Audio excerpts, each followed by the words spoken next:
All right. It's good. We fixed it. It's all good.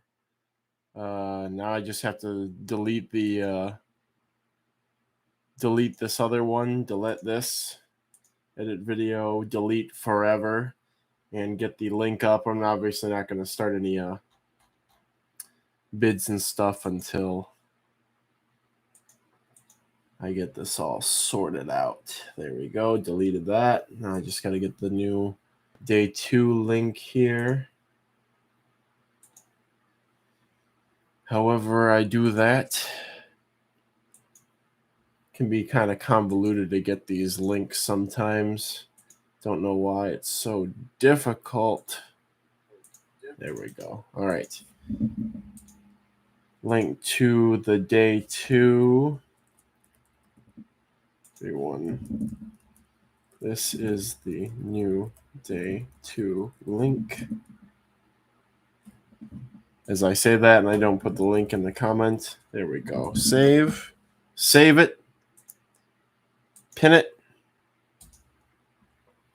All right.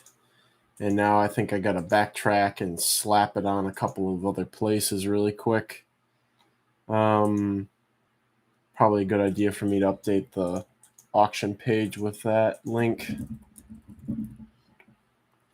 I love technology. Technology is amazing. So I take a moment to remind everybody to like the stream if you can. If you don't have fingers, that's fine too. Like the stream so we can get those precious updates. We've got JoJo's here, Breeze here, LC, the horned one, Blast Cat, hello. Got quite a few peeps here. Bugapalooza October 2023 auction details.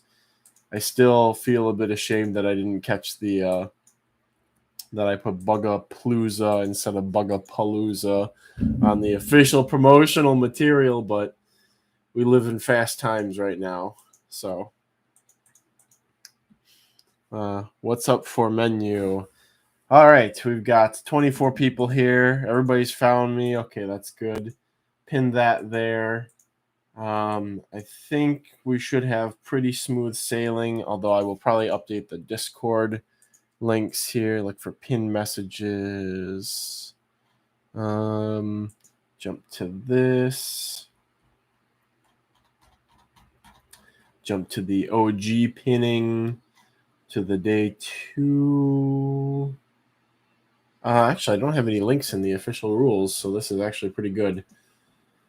Okay, jump to present, and we will get a moving here. So, good morning, everybody. I hope you all slept well. Hope you're ready for Roach Day, because it's going to come at you hard and fast. Alan says, did you hear that libatoides in Eastern U.S. are no longer classified as SAI? What's the new news on that, Alan? I want to know. So all the Eastern ones aren't even SAI? Then what are they? I mean, it makes sense. That means that these patternless ones that I have are actually SAI, but all the Eastern ones are a different species now, apparently. Horn one feels like a flaming dumpster. I woke up with a little bit of a sore throat. I'm not sure if it's all the things I was drinking yesterday or the strain or libatoides albolineatus. It's not even white, though. The lines are yellow. It should be like flavolineatus. But, well, that's interesting news. It's funny because I don't think published in 2023. Very interesting. Kind of recently. And I don't think Bug Guide's going to update any of that. Boy, I'm just looking at this really quick. This publication that they made, I'm going to have to read through it later. But, it's going to take a long time for that to trickle down into non-hobby. LCI seems to be a Midwestern thing now. So just the Texas ones, but SAI's... Okay, so not Midwest. That's like Great Plainsy. So, yeah, that's interesting. Patternless. Yeah, I mean... I guess I could have told you that. Now I hope that the last two that I have of that line of that species are gonna breed. Because I don't know if I'll be able to get more of them to work with again. Anyways, it's Roach Day, which many of us have eagerly waited for. And so we're going to kick things off with a bang with a group of 12 pseudoglomerus magnifica Kukfong, I think Kukfong is the pronunciation, with a starting bid of $100. Your chance of getting some pseudoglomerus magnifica. And believe me, the fun does not stop here.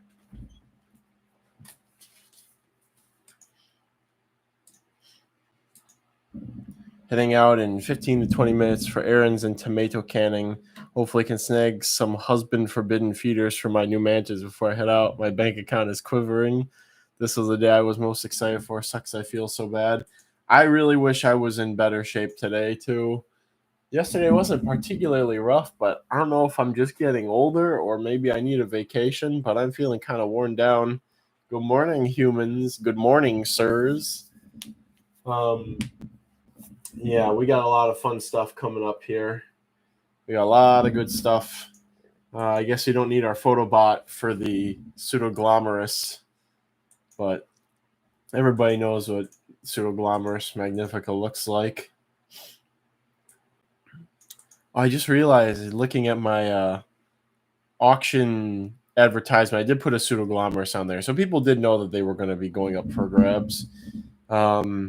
And we really haven't even touched on most of the stuff that's on there. Like there's the Desmosites we did yesterday. We did the Dynasties, the Pachnota, but like the Pseudoscorpions, the Crickets, the Rhino Roaches. I put a Rhino Roach on there too. I forgot. So yeah, I mean, just going off the roaches that are on that, there's lots of good stuff going on. Are these guys as tough to keep as I have heard? Quick, just say sold. Oh no, I gotta let this one percolate for a bit. We gotta get some activity. So they're not difficult. They're just quite finicky. They don't like to be stagnant, but they don't like dry air. The best I ever did with them, when I had the best production from them, was not last winter, but the winter before, when I got a nice high airflow in here. There's the heaters on, pumping like dry air into here, and I watered them. I sprayed them once or twice a day. They had full top ventilation, and I would spray them once or twice a day, and they loved that. And they did so well. I have that little YouTube short of the group of them coming out to feed. But then I tried last winter. I was like, haha, or maybe it was last early summer. I can't remember when I did it, but I moved them all to a big 10-gallon, and I tried to keep up. I kept up on the spraying, but there's a lot of condensation at the back. I put the polycarb lid on it. I gave them some heat, and I was like, oh yeah, they had some babies at first. I was like, oh yeah, I'm gonna mass produce them in here. And then I started having losses of adults, and they just were not thriving in general. And I was like, okay, this is a failure. So I moved them back to the original enclosure, which is just one of these little critter keeper things. So hi Kim, horned one. I think that an amphibian fogger on a screen lidded enclosure would be wonderful, especially, but again, keep an eye out for what your room humidity is and what kind of airflow you got.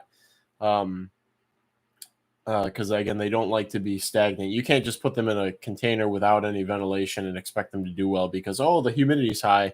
It's kind of like, I guess, chameleon care, where they need some airflow. The pictures I've seen of them in the wild is they're on the branches with all the lichens and stuff, which they don't need lichen. They'll eat. You can feed them nothing but fish flakes and apple, and they do just fine. So they're not picky in terms of their diet, but it's definitely the weather conditions that you create for them. So I would think, again, a screen lid tank with an amphibian fogger would be good. Maybe it'll blast them with some mist every 3 times a day or something. But yeah. They're not difficult. I would not, they're not like an expert level species. Like Latiblatella is one that you really got to have some knack for. Um, all right, we have a lot of people putting bids in, so here's the X for wrapping things up, kicking things off. Again with the diet, like people were saying, like they might need pollen, they might need this, but that's not necessary at all. They will eat and I think at some point I was giving them dog food too. And I think they were eating it. They were not eating it as much as they were eating the fish flakes, but it could have just been because dog food's quite filling for roaches. And unless they're like ravenous, like a larger blabberid, they're not going to tear through it.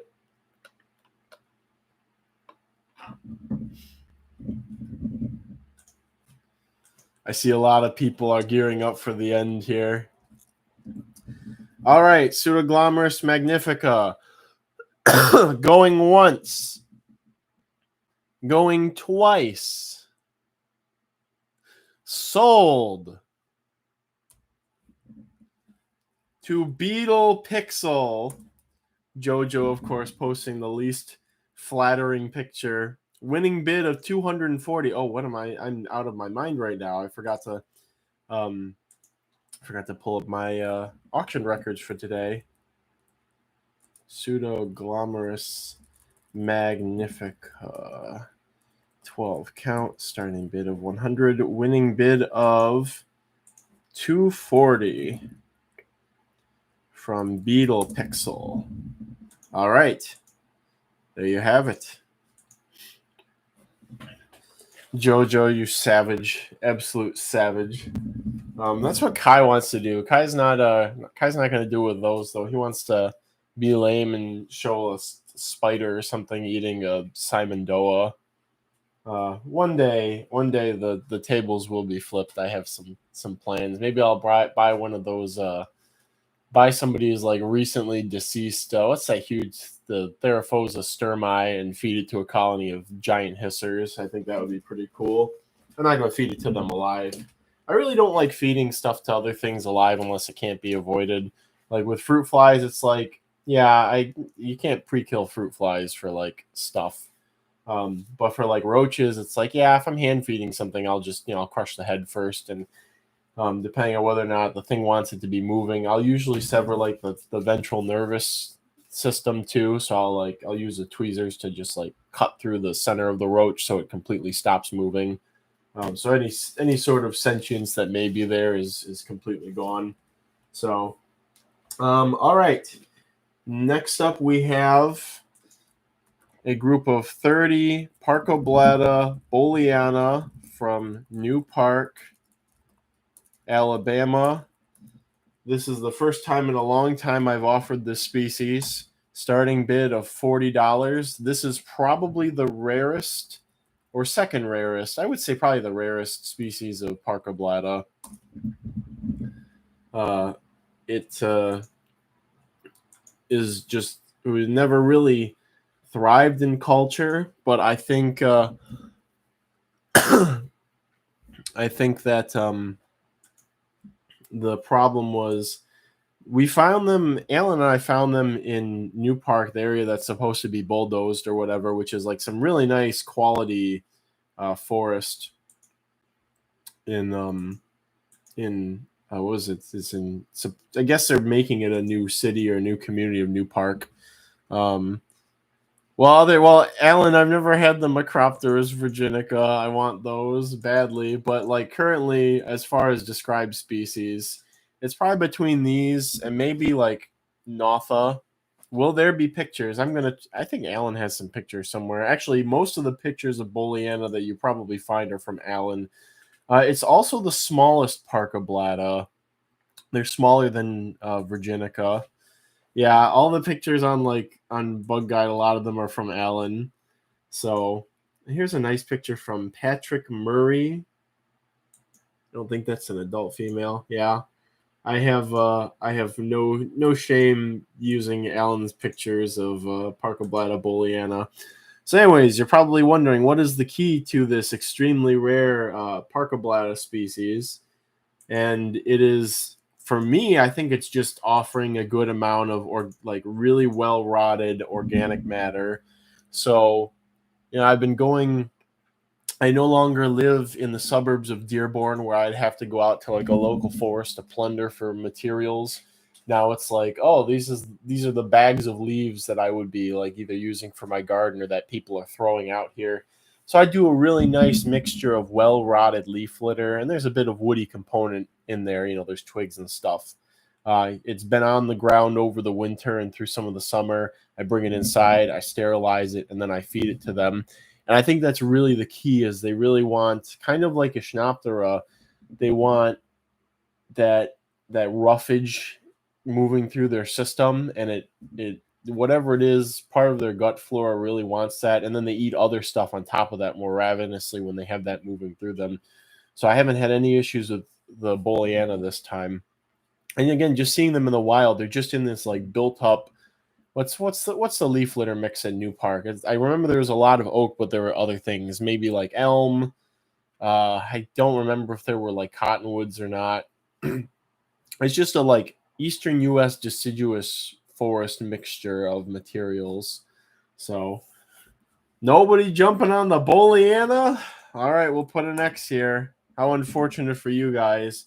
For you see, if I saw this group go up, I would definitely pay about $100 for them.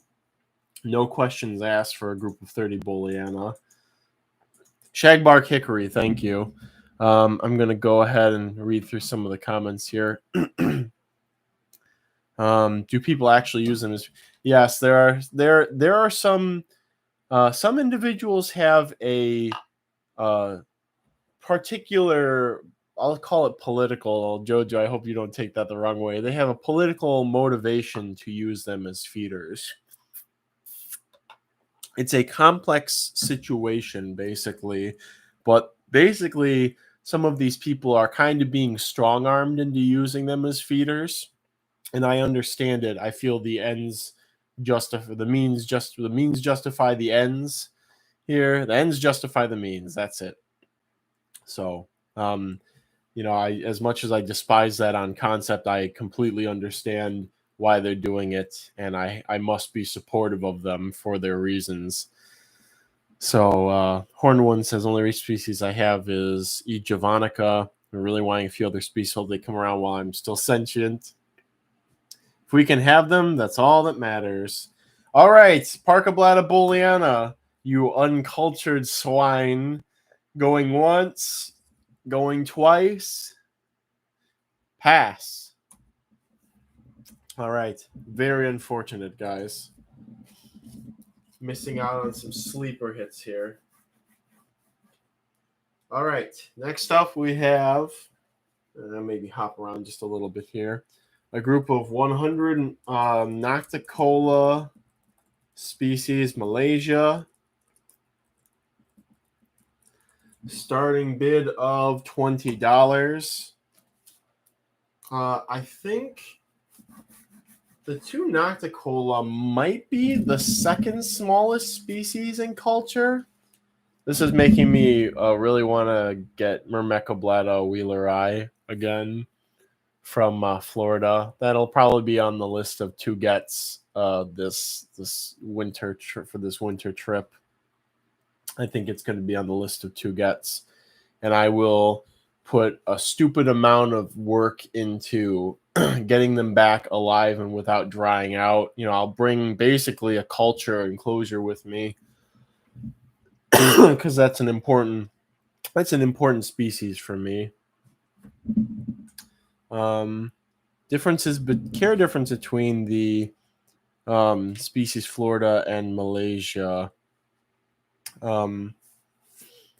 The Florida ones take a lot more dryness in my experience, a lot more heat and a lot more dryness. I guess I haven't really pushed the temperature threshold with the Malaysias, but definitely for dryness, like after 3 weeks of not doing husbandry in here and then going to check on things, the Malaysia will mostly be down in the substrate, and the species Florida will still be up on some of the drier parts of stuff in the enclosure.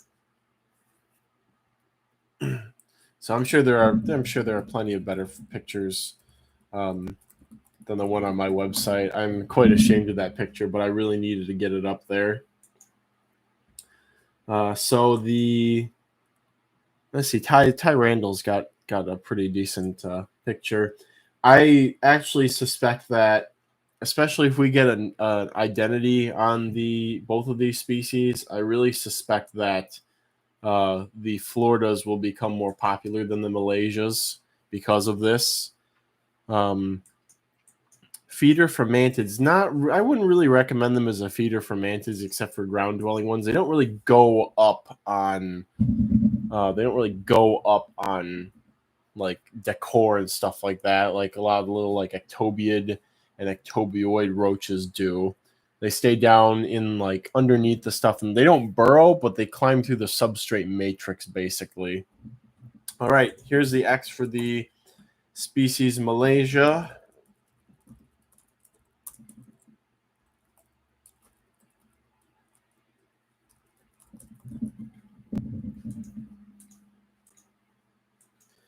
Great feeder for small ambler pigeons. Yes, take Alan's advice on that, definitely. And also, spoiler alert, there will be some species Florida going up. I sent specimens of these and the Floridas off to a lab in Japan that wanted to do sequencing. I guess they're doing work on the on the genus Nocticola, and so I sent some specimens of both to them. So that was like back in April, I think, and I had contacted them, and he kind of said, "Oh, you're not as." He basically said like, "Oh, your optimism's very amusing for how fast this process will be." But which is interesting because Kai got sequencing done very quickly. I mean, they might be, for all I know, in Japan, they might be doing whole genome analysis on the Nocticola. I think Kai's work with Scolopendra, they were doing just like segments of the genome, and then they kept sort of expanding the scope as the project went on, but they weren't doing whole genome. So, how's a hanging hose gardening utensil? Yeah, I wouldn't be surprised if both of these were undescribed. All right, going once, going twice, sold to Mandy, winning bid of $37. All right. Next up, we have, I think I told Tennyson, I hope he's here. Did I see him in here already? No, I don't think I've seen him yet. He was wanting some Aranavega. But a lot of the Aranavega will be in the first half of today, if not all the Aranavega. So we have 30 Aranavega species, Florida Canyon, starting bid of $40. I might grab the enclosure and just show them off here. A lot of these Aranavega, again, we're waiting to accumulate males to send to Heidi Hopkins to identify. But if you're collecting Aranavega, you might as well try and get what you can, because these may take a while to go up on Roach Crossing. I got to get pictures of adult males and adult females of all of them for the pages. But I can at least try and find one of these. But I can also describe the habitat they're found in. Oh, here's an adult male. I like this with a lot of whatever this clade of polyphagids or caridiids is. You can just sort of pick them up and hold them like this. Like you can do this with Polyphaga sauceri, and they seem to have this reaction where they just kind of freeze when you hold them by by the wings or by the abdomen tip. Maybe we get closer. There we go. Do this thing. See if we can get there we go. It's actually quite pretty. So this is from Florida Canyon, sorry. So this is sort of the grassy foothills kind of outside of Mount Hopkins, Madeira Canyon area. This is also where I have a strain of Venezillo arizonicus from here. So it's what's it called? Subtropical grassland. So there's a lot of mesquite, There's a lot of silver nightshade. You know, you go there when it's a drier year and it's not completely desert. You know, it's a really good cattle grazing area because it does get very grassy. When I was there last year, because of all the rain, it was just completely lush. It just looked like a grassy meadow, basically, because there was just so much rain.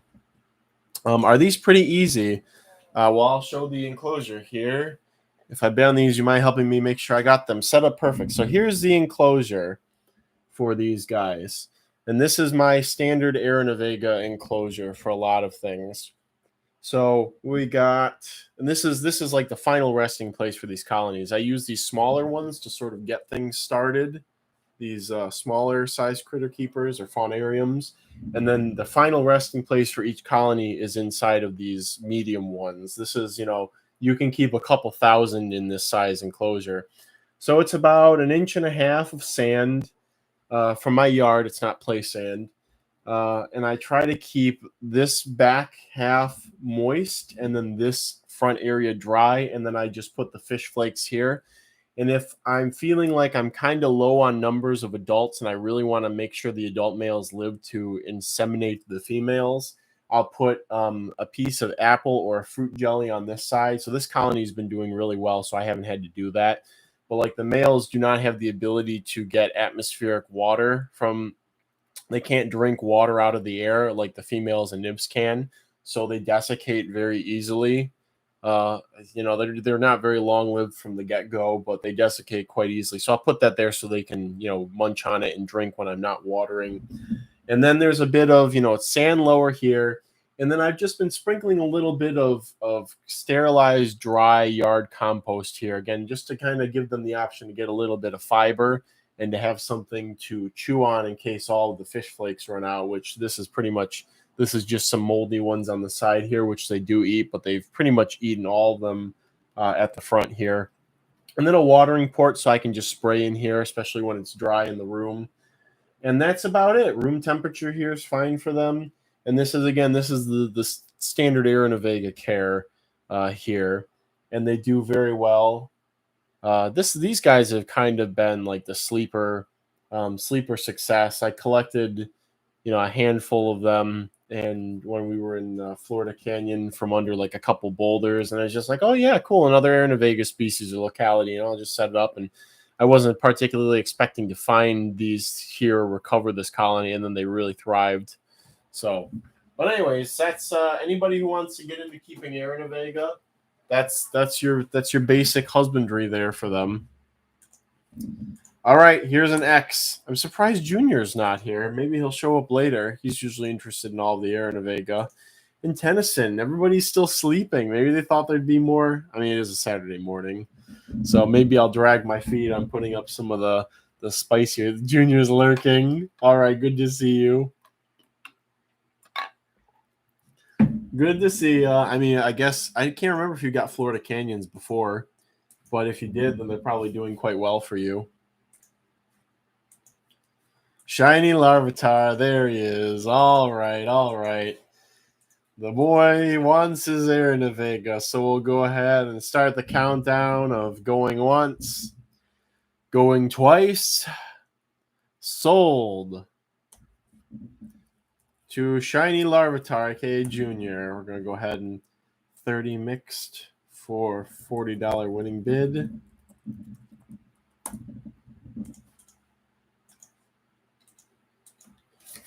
All right. Florida Canyon. You know, the people in the out west, they like to name places after other places. There's Florida Canyon. There's Texas Canyon. It's probably another one that I'm forgetting. Let's do some Hemithersossera. We'll do a group of 100 Hemithersossera Paleata. Starting bid of $30. This is the cloaked sun roach. Paleata. It's not pallida, it's Paleata, which means cloaked or like shrouded. I'm not exactly sure what that's in reference to. Maybe it's in reference to like the bands of like the dark color on the elytra. So the easier of the Hemithersossera, and it's, you know, I say that as if they're not a challenge for some people. And the challenge is, you know, I know several of the higher skill level roach keepers who have lost, myself included. You know, I'm not judging. You know, I almost lost these. I was down to just females over, you know, like back in like February, and I had to get some more from Chain, and he sent me a big chunk of colony, and I, you know, to retain the stock that I had before, I just put a couple males from him in with my colony, and then I sent the rest of the ones he sent me as their own colony as a backup measure, and then, you know, both of them started producing again. So, colony of body lice is hilarious. Is anyone else having Discord issues? John, yesterday, somebody was saying that Discord was having some a DOS attack or whatever, a DDoS issues or something along those lines. So we also, again, I don't know if it's a platform wide thing going on right now or what, but the Roach Crossing Discord in particular has seen a gigantic surge of people in the last 24 hours. I think we probably gained like 40 or 50 members since yesterday. There's a lot of people popping up, so I don't know if that's part of it. I don't know how that's managed. Am I going to be strong armed into getting Discord Nitro because I'm a Discord mod or something, you know? So my apologies for that, but it's just the reality of anything online is there's the potential for lag. All right. Going to wrap up with the Hemithersossera palliata, but yeah, again, a couple of Roach professional, TJ, Brandon, Junior. I don't know if I want to lump you in here. I can't remember if you lost your colony or not. I don't see you bidding, so I assume that means yours are still fine. Is there a way to bid that's not Discord? Unfortunately, John, that is the only way to bid. We used to do it in the YouTube live stream here, but there were too many issues with people placing bids simultaneously, and then because of differences in however the data is processed, and this not being an optimized platform for that, there would be a discrepancy across several people's displays of one person winning, one person losing. So we moved it to Discord because it's primarily, you know, a text-based platform. Maybe make a huge bid here no one would possibly fight. All right, here we go. We're going to close out the bids on the Paleata. My issue with Discord is that Orange Mango keeps outbidding me. Hilarious. I should also mention Will's going to be over. He was supposed to be here at 10, but he was busy moving a bunch of soil. He's starting a small nursery business, and he was moving soil all day yesterday, so he was tired. So he's going to probably pop up in the next half an hour. So I will take a break. I might not, you know, maybe like a 20-30 minute break. I might just put something up and leave it to percolate while I'm gone. So I need the date with Alan and the body lice. All right, Paleata. Going once. Going twice. Sold to Orang Mango. For my records, I've just been winning bid of $36. I've just been spelling it with an O instead of a 0 because I know who you are. It's just the 0 makes things so much more difficult when I'm checking my records.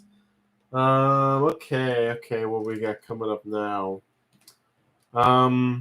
Let's do something a little different. We'll do a group of 50 Botellini species shaman. Starting bid of $30 have started to be called the brown penguin roach. An excellent, so far everything about them has been the same as the little penguins. They are probably, they could be the same species, but they're almost certainly in the same genus. So more, do you want to do you want to work with little penguins but slightly different? You know. So yeah, there's some pictures from what's this? It's from terrarium.pl, whatever place that is, somewhere overseas. Find a picture somewhere. Terrarium.pl, I guess. I'm gonna borrow this. We're gonna borrow this because photo gallery is not up yet. Our photo gallery bot hasn't woken up yet.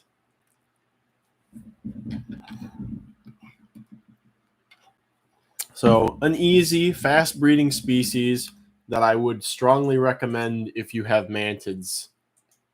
That's a deal at twice the price, Alan. Starting bid is $1,500 to pay for fixing my broken car. Nobody wants the brown penguin roaches. Again, somebody was asking for mantid feeders. This genus is my go-to mantid feeder right now. I have my mesh cubes over there with all my mantids in them, and they are just jam-packed full of these guys, and I'm not getting any cannibalism, and I'm getting excellent growth out of the mantids feeding them these. But maybe the world's not ready for them. Maybe we need some popular Instagrammer to be feeding them to their ghost mantids or to their isopods or something else that's trendy before they catch on. Fancy cloud? No. All right, here's the X for the species shaman. Are they easier to contain than B. Asahina I have to start saying Asahina I. That's how Dr. Appel said it instead of Asana. It's Asahina I. It's a lot more syllables. Yes, they are easier to contain than Blatella Asahina I because they do not fly. This is very important. It is a Blatellini roach that does not fly. So, there we go. There we are. Thank you, Chris. I should have mentioned that. Again, for me, I always put that information on the website, but sometimes I forget to mention it in the pitches for things that something can climb or doesn't climb, fly or doesn't fly. Because for me, it's like I don't even care if it flies or climbs. If it's a roach, I need to propagate it. All right, Blatellini species shaman. Going once. Going twice. Sold. To Chris Sniper. Winning bid of $30.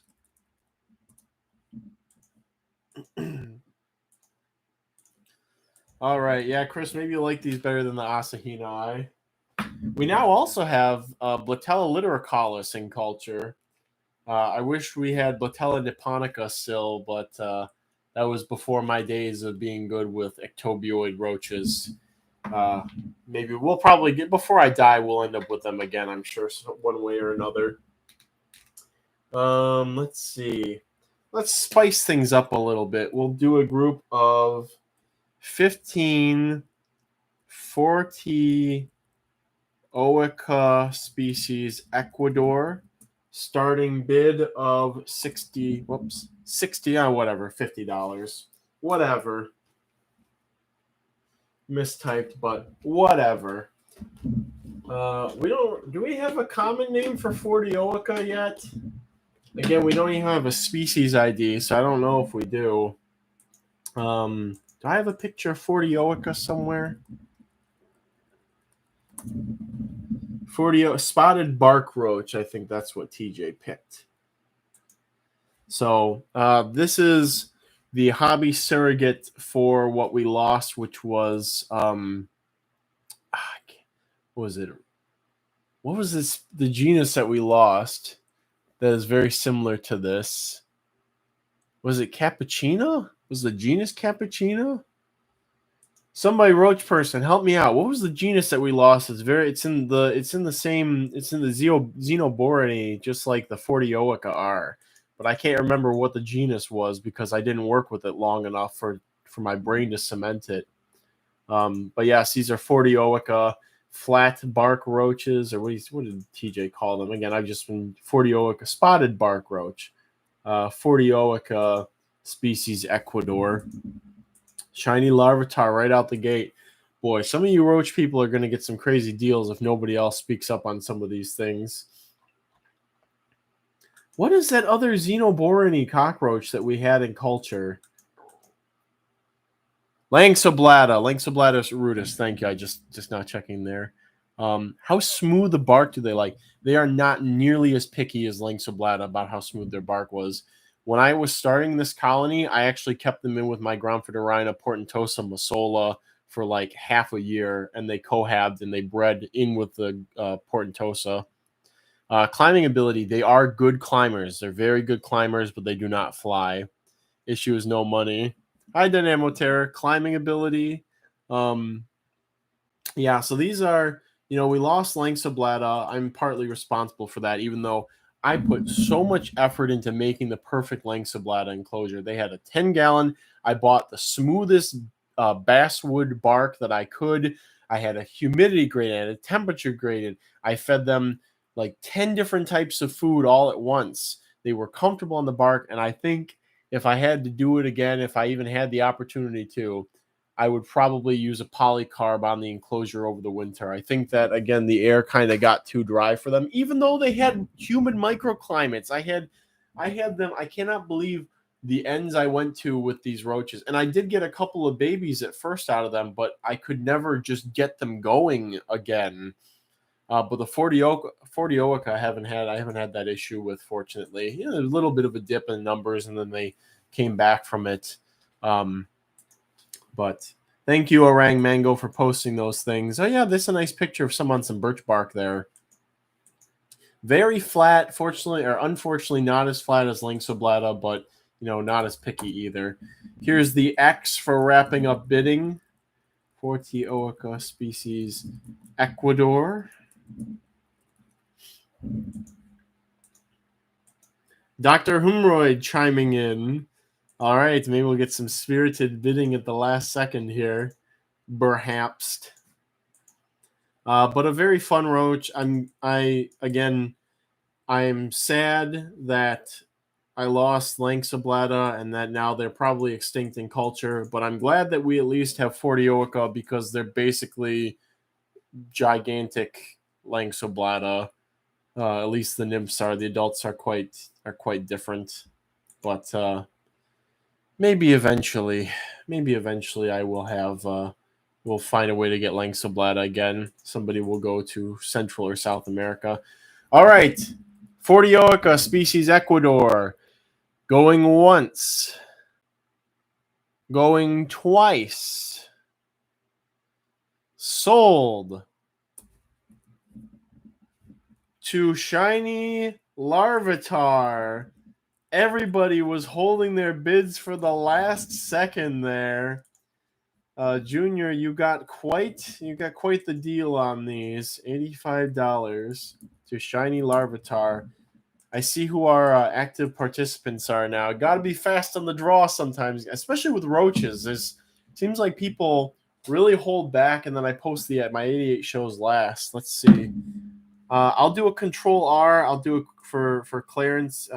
For clarity here, I will do here and have that, and then I'll do a Control R. Again, I must go with what is on my screen for consistency's sake. Okay, I did a Control R. We'll see what it says.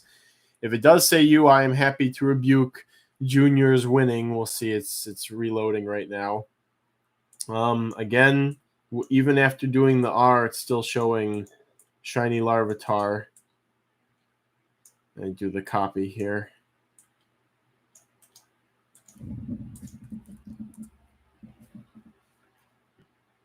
So unfortunately, Beetle Pixel, again, by the records, it shows that you did not win, unfortunately. However, I will spoiler alert and say we have one more group of Fortioica going up, but not yet. I did want to do something different first. So there will be another opportunity to get another group. Let's see, we did this already. Okay. Let's do some Supella. 50 Supella Longipalpa, starting bid of $30. Oh, it's kind of hidden by all that stuff there. It's hiding in this other thing. Buffer. Thank you, Dilo. There we go. I'll just edit this or delete that one. There we go. Supella longipalpa, the brown-banded roach, a delightful pest cockroach. The only cockroach that I can say ever almost colonized a living space I was in. These did almost colonize my parents' house, or they were in the beginning process of. I had to manually remove them. I would go around the house at night and deal with any of the individuals that I found out. They like to be like up in the corners of the house. I don't think they would ever reach plague proportions, but they'd always just kind of be there if you had a problem with these. So, and not very frequently cultured either. I don't think it's because of the pest status, because plenty of people have kept Germans. But yeah, just their dry tolerance alone kind of. Is Will here? The Fresno Hounds are barking at something, or he might just be trying to get my attention. All right, we'll put an X there for the Supella. See if there's anybody who wants or needs them. Brandon had asked me to bring him some when we did an exchange. Free rangeable roaches, very rare. Junior, is this fresh blood or you still have your colony?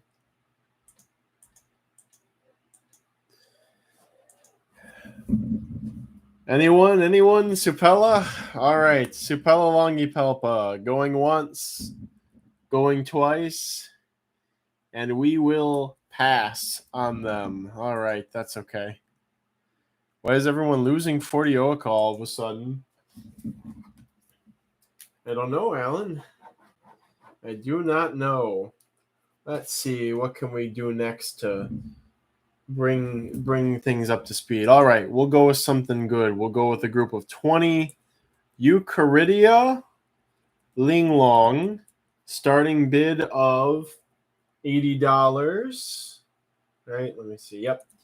Eucharidia Linglong, starting bid of $80. Kai suggested transliterating Linglong. I think he said it means like pretty little thing, or like it's a name for something small that's pretty. It's kind of an affectionate term. So I don't know if they have a picked common name yet, but I think that would be a good good use, a good transliteration. Okay, somebody called him the elegant flower roach, but I would go with Kai's transliteration of Linglong here. So again, maybe the pretty little roach, pretty little flower roach, has a nice ring to it. I don't know if Martin would mind me using his pictures of Eucharidia Linglong, but those are some. Martin does take some good photos. That's what I'm really hoping Jojo and I can get, is some nice, good quality photos of things like this. Everybody's sleeping. A little precious flower roach. Make it 500 count for $5 and you have a deal. Gotta be missing something with these bark boys. Nobody wants Eucharidia Linglong? Martin, if you're listening, I'm gonna borrow your photo of Eucharidia Linglong. Put that right there. I apologize post doing it. Oh, he's got a beautiful series. Martin's got a beautiful series photo showing Eucharidia Quinling, Westwood Eye, Linglong, Guianensis, and Yasumatsui. It's a very nice series. I do have Westwood Eye now. I have 3 species of Eucharidia. Thanks to some friends here, to No Period, yeah. Thanks to multiple friends sending me groups of stuff, and or giving me groups of stuff, and or trading me groups of stuff. I built up a small collection of Eucharidia, and I really do, for me, I really do like the getting as many as possible approach. It seems to be the way to go for most roaches I work with, but specifically for Eucharidia and Aranavega. And so I think it was, last year I got like a group of like 100 or 200 or something from TJ of these linglongs, and now finally have gotten a good crop of nymphs. You know, the mass numbers approach I really think was the way to go. All right, guys, here's the X for your Eucharidia linglong. And get this written down in my records here. Linglong 20. All right, Eucharidia linglong going once,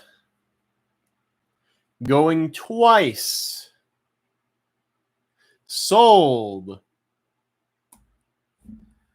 to Orang Mango, winning bid of 110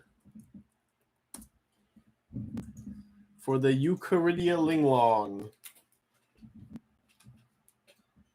Okay. Next up, we're going to do a group of, I'm going to run to the bathroom. We're going to do a group of 100 Balta Vilis, the vile cockroach, the vile yellow cockroach. Starting bid of $30. Say good, pretty quick reproducing species. Takes dry conditions. It's not quite as not memorable as what's the one? I actually have a group. I think last time during the spring auction, I was bringing up that I've never ever sold or even traded Simplos and Curiosa. It's just a roach that there's like very little to say about, especially when you have palins you could work with. But Balta Violus is pretty cool. I actually like how the nymphs are such a like consistent yellow color. Like you look at the colony, and if you have a bunch of them, it's a sea of yellow. It's pretty nice.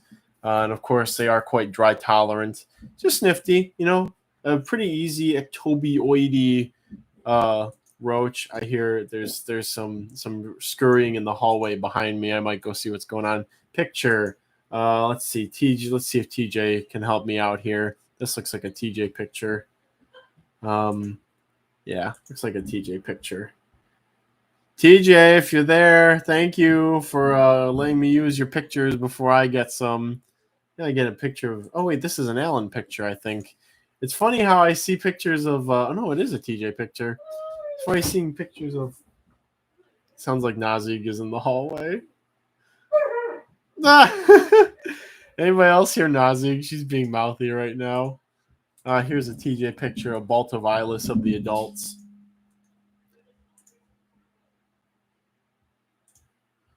The plain yellow roach. Will there be hissers? Oh, there will be hissers. There will be hissers. Not quite yet, but there will be.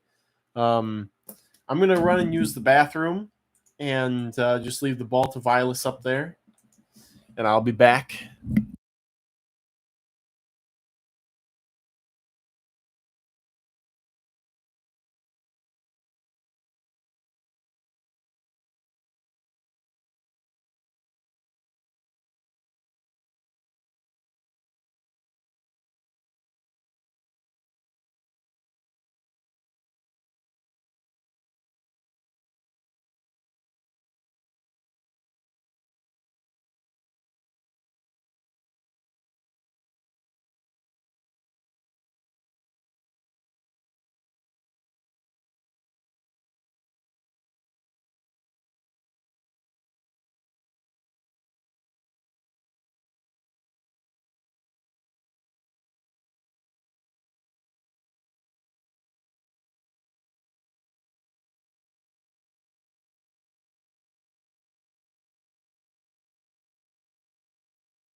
All right, I'm back.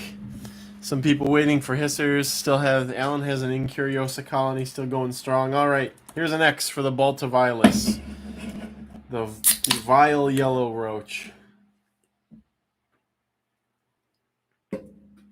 You know, some of these ectobioid roaches, I just don't pitch them as being feeders. Doesn't mean they don't make good feeders.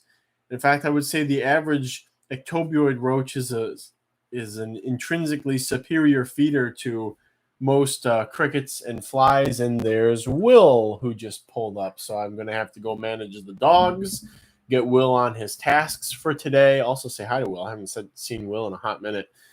All right, going once on the Baltavilus. Going twice. Speak now or forever hold your peace. Pass. All right, I'm going to have to throw something good up while I'm gone. Woke up late, but I'm ready to win Simon Doas. We haven't gotten to Simon Doas yet, Bitter Blood. So I'll put something good up while I brief Will. We'll let people sort of discuss and deliberate over it. What's a good thing I want to put up? See, the Fresno hounds are alerting me. All right, here's a good one. We'll do a hisser right away while I see Will. We have a group of 30 Gramphadorina, Hortentosa, Masola hissers. Starting bid of $60. Let's see if I can find a TJ photo. While the Fresno fiends, they want to see Will, but Will probably wants to see my cat. Let's see. This is a TJ photo. Oh no, that's not. That is a TJ photo, but it's not all of the Mosolas. Here's somebody posting. Oh, this is a TJ photo. All right, TJ. Thanks, Al. It's not a TJ photo. It's a TJ video. So we're not going to use that one. Got to find a good one that has a couple individuals in it, but or maybe post a couple of pictures of the variation in the Masolas. Yeah, we'll do that. Thank you again, TJ. Love how TJ's like side funding the auction with his photography skills. I will likely send him something for this. Not like he and I don't already send each other tons of good stuff, but so anyways, this is the wild locality of hissing cockroach that we don't actually know where it's from, because in Madagascar they call like 20 different places Masola apparently. So they're from a Masola, but we don't know which Masola they're actually from. And I don't know if we'll ever find that out without doing like genetic testing or something. So I will be right back. I'm gonna give myself a 20-ish minute break, 20-ish, so that I can brief Will and again say hi to him and all that stuff. Current topic, next topic.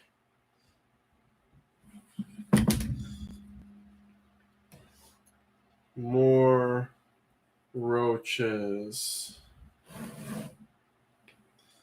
All right, everybody enjoy the Masolas. I will be back shortly. It is going to pass like nothing, like nobody's business. And I will also get to some of the questions in the live stream when I return. So I will see you all in about 25 minutes.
All right, everybody, I'm back. A little bit late. I didn't realize that I didn't set an alarm for when to come back, so my apologies. Will and I had some good catching up. He's on task. I had to show him some stuff like the Lepisiodina cultures, the box full of brown widow, or not brown widows, brown recluses, and all that good stuff. So I'll go ahead and put an X here. We'll put an X here for the Granford Rhino Portentosa auction. 69 title bid of 69. Nice. Let's see. I'll get a catch up on the YouTube chat here. We've gained more people. Interesting. Exotic Wilderness asking about the funding from the auction so far. I would like to keep that under wraps for the moment. Good toast. Exotic Wilderness also needs to get a pure colony of hissers. Not sure if you want to get what hissers besides Halloween's. I mean, the Masola are a good option.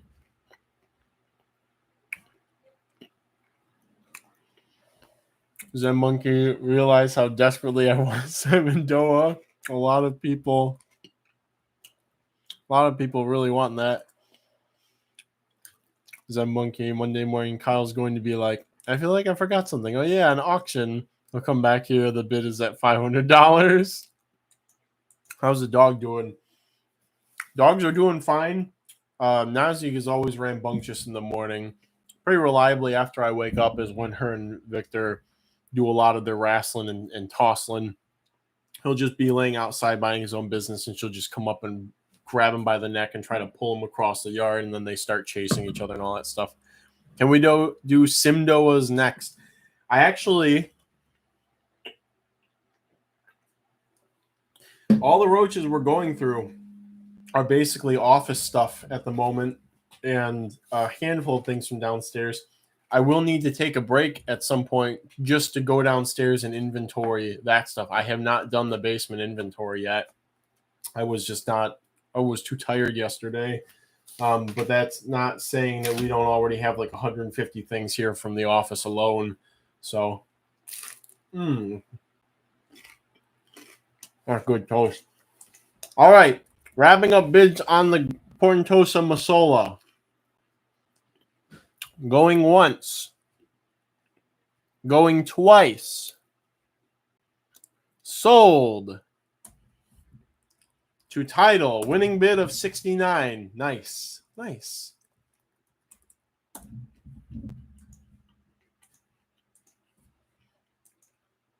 Very nice. Okay. Portentosa Masola. I don't remember. Can't remember where they were on the list.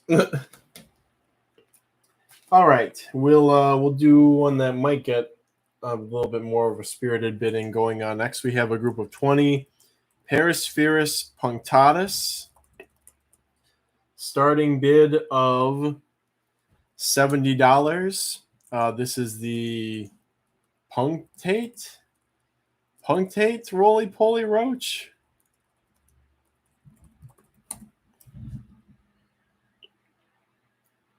Punctate, yep. All right. That's a good thing everybody agreed on the same common name there.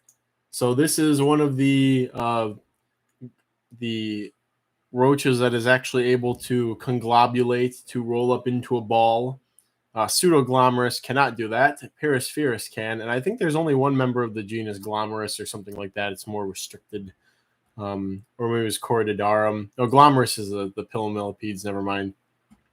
So anyways, Perispherus punctatus. Let's see if there's a nice TJ photo for swiping, probably somewhere.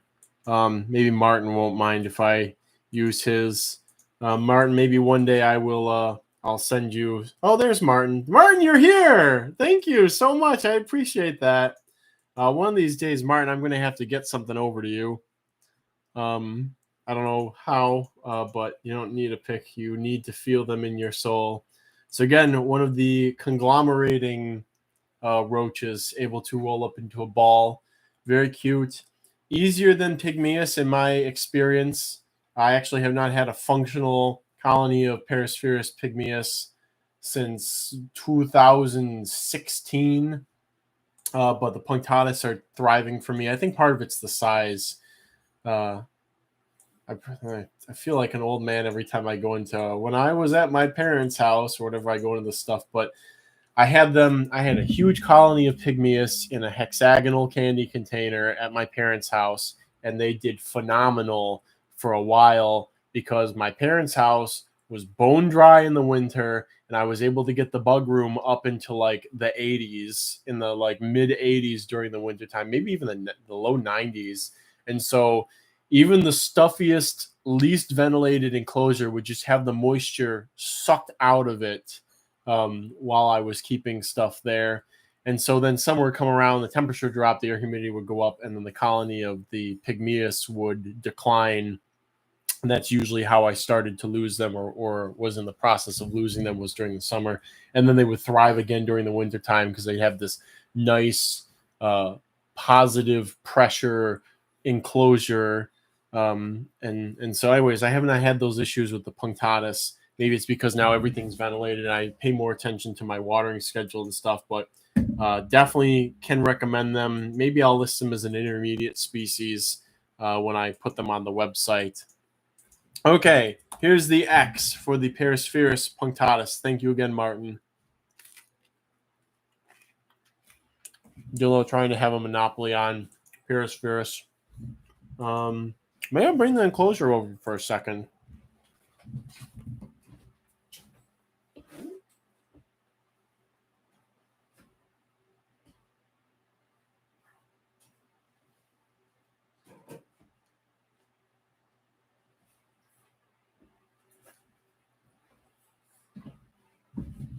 We'll get a quick eyeful at their enclosure. Don't really see anybody out at the moment.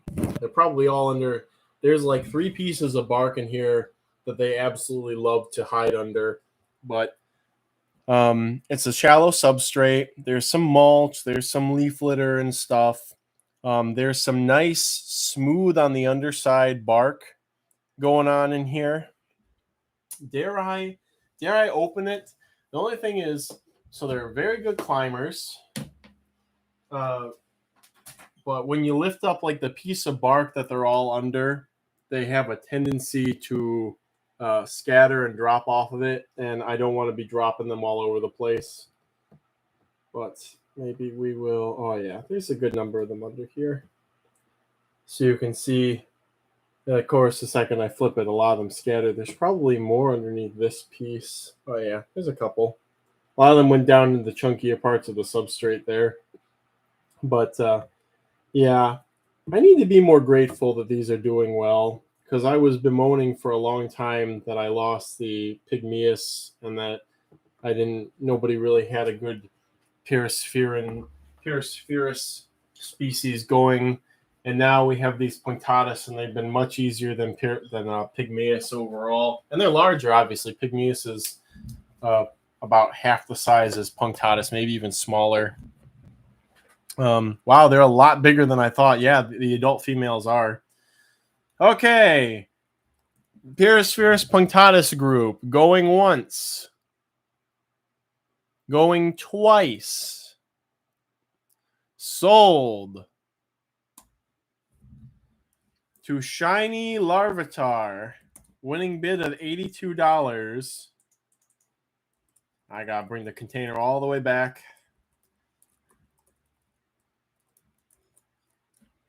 Let's see what was the starting bid on the lovelies. $70.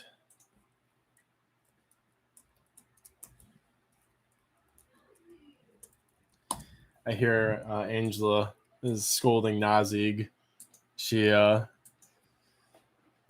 must be being a brat right now.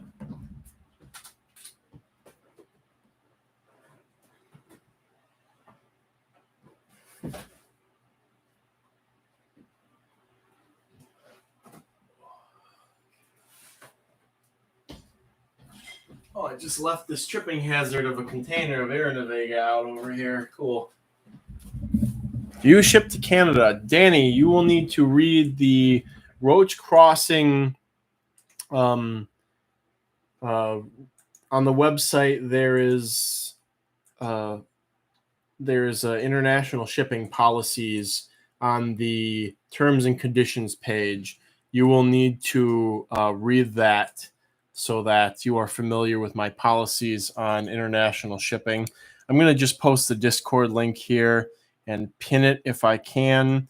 If this annoying little pop-up, who designed this?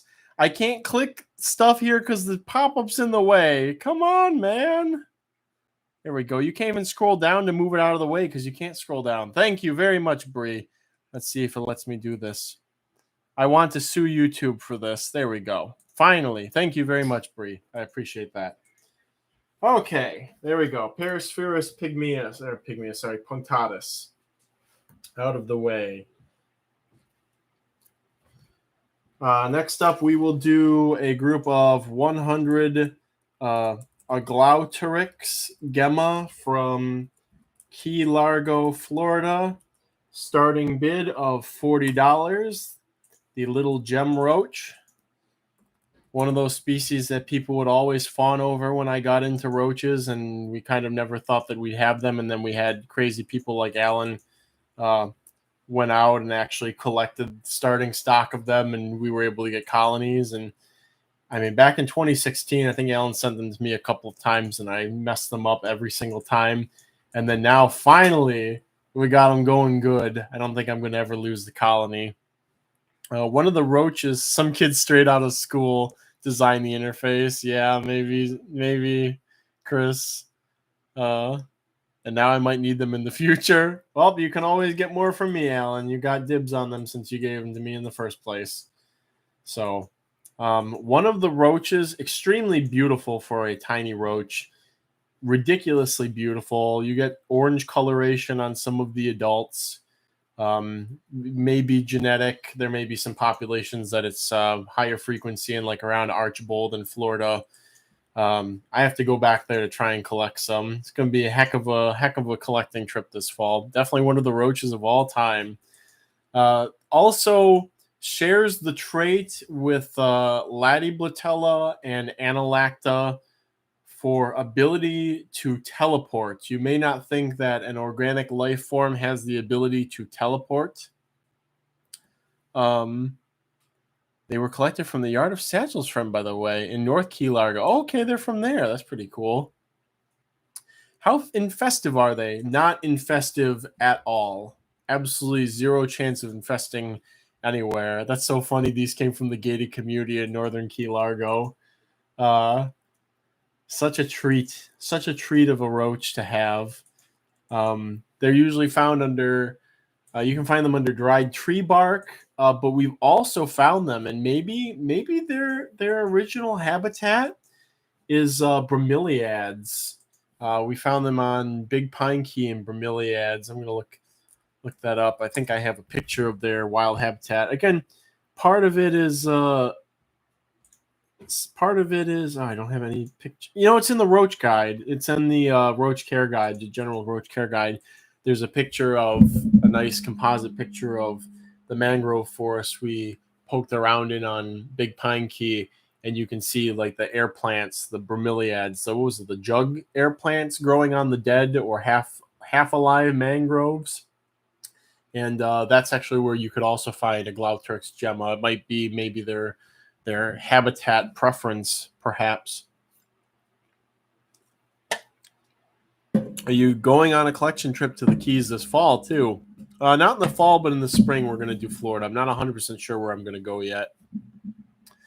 All right, we'll put an X here for the Glauterix gemma. But yes, again, a roach that has the ability to teleport.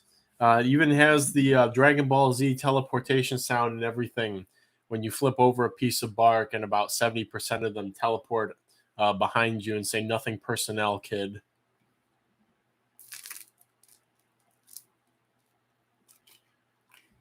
Potbelly air plant, that was it, Alan. Was what we found them in. With turtlehead ants, actually, were also in the air plants. All right. Glauturk's Gemma. Going once. Going twice. Pass. All right. Nobody wants the Gemmas. They're up there if somebody wants them.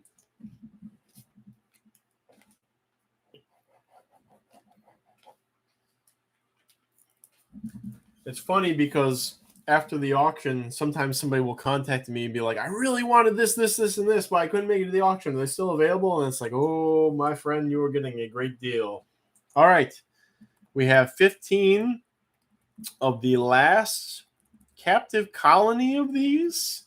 15 Plectoptera poii, maybe tied-ish with Nocticola for the smallest roaches in culture. Starting bid of $40. I think these are from Key Largo. Alan, I have to pester you again for the locality. I don't know why I didn't write it down. So Plectoptera poii, this is a ridiculously tiny, kind of sensitive, picky roach species. The two other people who had reliable colonies going both lost their colonies. And so I somehow, with my high ventilation and Kyle schedule, still have a colony going, fortunately. So I will be getting them back into some experienced hands, but I'd like to get them into some new hands too to try and propagate this very rare and kind of annoying species. Let's see if I got a TJ picture somewhere. Surely there's a TJ picture. This looks like a TJ picture. Yep, this is a TJ picture. Sometimes you just know. They are quite cute. They're just kind of annoying. I will, we're in the office. I can share a. Will there be any venom roaches today? Yes, there will be. Big Pine Key. Okay, I need to write that down. I could write it on their label. I don't have a. I got to replace their label anyway, so I'll write it on there.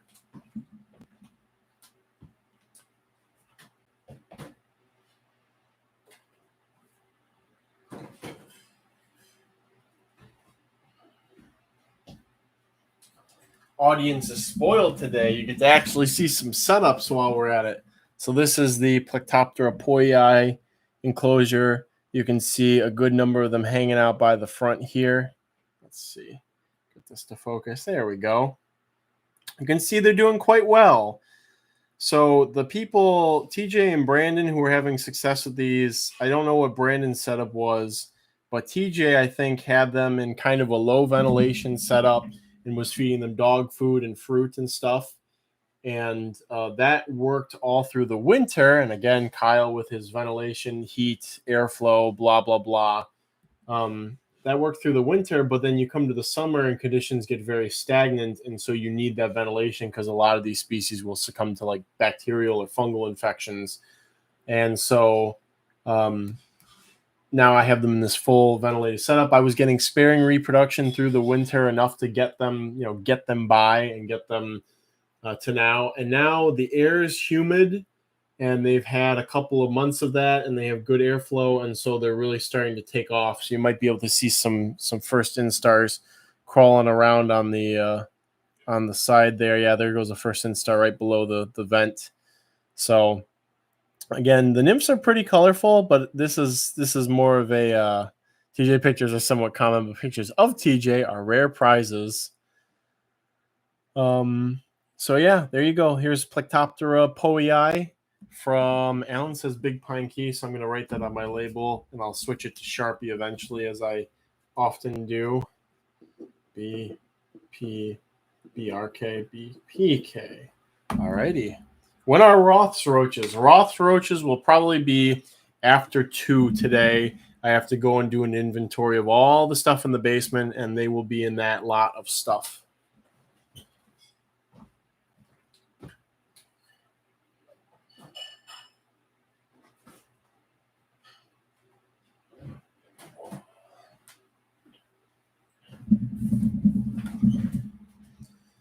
Okay, nice orange. Yeah, this is, TJ was producing them in numbers to use as feeders. So they could be used as feeders for dart frogs and the like. It's just you need to become a master of humidity management. Exotic Wilderness says, whatever that is that he just posted. Oh, okay. Here's an X, wrapping up bids for the Plectoptera powii. If you are a roach aficionado and you want to work with these, this is your best opportunity because it is the last colony in the U.S. until I send some back to TJ and Brandon, and hopefully they get them going again. In fact, I'm going to edit this to say Big Pine Key.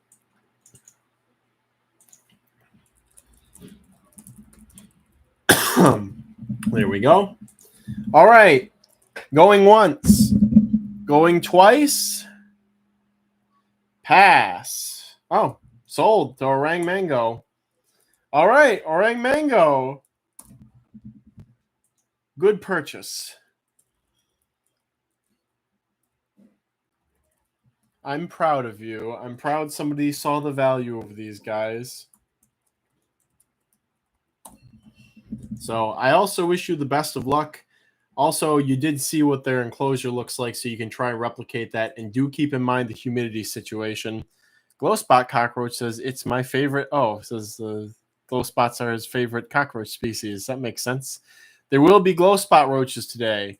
There will be glow spot roaches without the spots. In fact, we're going to do one of those right now, if I can find them on my list here. It'll just take me a second. All right. We have a group of 15 Hormetica strumosa, starting bid of $60. This is the, what did I call them? I don't even use common names most of the time, so I need to look up what the common name that I used on the website is. The swole horn roach, because strumosa means like swollen or something like that, and Hormetica is like helmeted or horned. So the swole horned roach. Oh, I have a roach crossing picture for this too. You did not put my favorite roach up for sale. There we go. I'm really hoping I can get a lot of pictures of this quality or even higher. I'm sure with JoJo working the camera, it will be much higher than this, but this is basically the standard of what I want to get on Roach Crossing with the overhaul. I would like to have beautiful, or like Martin's pictures, beautiful pictures like that for Roach Crossing, so that people have, you get to see the full life cycle, maybe even pictures of the ooths for things. Beautiful pictures. You get a good feel for all these different roaches and all these different invertebrates that way. Which Eurycoda species smells the best in your opinion? They all smell the same. It's the same defensive secretion. It's trans-2-hexanol. But I think even Melanozosteria has that same smell. It must be a polyzosterine thing. They all produce trans-2-hexanol. But I mean, what the most potent that I've had, Opaca, can give you chemical burn. I mean, I've gotten chemical burns once from Floridana. I think I was euthanizing one to feed to something. I was going to euthanize it and then rinse it off to remove the defensive stuff. And I think when I crushed the head to fully off it, and then I split the abdomen. And I think when I split the abdomen, I ruptured the little sac that they keep their defensive secretions in, and it splashed on my hand. And I actually got a very mild chemical burn. But just from Opaca once, I think maybe I hadn't worked in the colony for a bit, so they hadn't discharged any of it. But I got a full-on blast of must have been as much as this thing could excrete as possible directly onto my hand from Opaca, and I got a chemical burn. It was enough. It made the flesh tender over a half inch by half inch area of my hand for a couple of days. But yeah, I got a chemical burn from that. It was very interesting. So, best roach to snort. What has a good? I mean, the Eurycoda, they do smell pretty nice. Some of the Blabberus, I do like the smell of Giganteus and Discoidalis. They have a nice aroma. Kind of heard it described as sandalwood. Exotic Wilderness Hormetica giveaway. All right, here's an X for the glow spot roaches without the spots.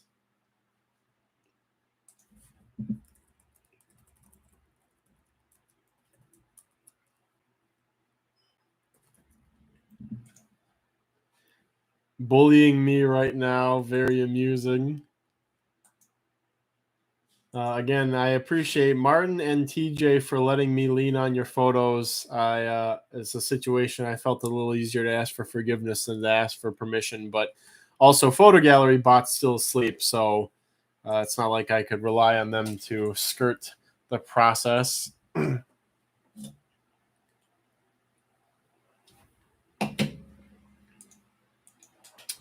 All right, we've got a little bit of back and forth here with the X going on. With the X, the Twitter platform. All right. Going once. Going twice. Sold.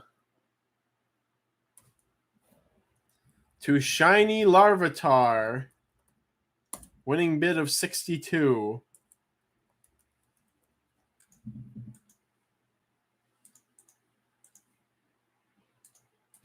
I'm going to go cry in a corner. Okay. Let's move through a couple of other things with some fair speed. We'll do a group of 50. Arena Vega, Boliana, McAllen, Texas. Starting bid of $40. This has been right off the bat. This was the most productive Arena Vega Boliana I've ever worked with. Lorraine K, is there a good beginner Roach that could be part of a cleanup crew besides Dubia's? Oh, there's plenty that you can use in those sort of cleanup crews. Just depends on how much poop you're going to be processing. Let's see.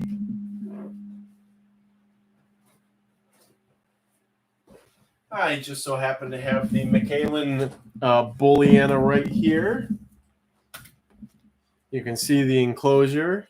You can see how much leaf litter there is in here, and they just really tear through it. And if I move some of this back, maybe we can take a look at how many there are. There's also there's a small infestation of Armadillidium vulgare in here because I didn't sterilize the leaf litter just for this enclosure during the early spring, and I ended up bringing in some wild vulgare, but they haven't been causing any issues for the Boliana because the Boliana will outcompete them anyways. So just a nice Arena Vega, the largest species of Arena Vega, I'm pretty sure. Largest species currently known to man. See if there's any adult males in here so I can pick them up by the wings. The one Arena Vega. Are the Del Rio Boliana still around the hobby? Yes, Alan. I have a good colony of the Del Rios. They crashed, and then I moved them over to the Boliana husbandry style, and they have rebounded. So, and TJ still has them too. I don't know if Brandon still has them. I don't know if Junior has them. I don't know if Ty. I don't think Ty really works for the Arena Vega. So, but anyways, yeah, these Boliana, I like them. I like that they've been so easy, and you could probably even, if you dared, raise them on nothing but oak leaf litter or just leaf litter.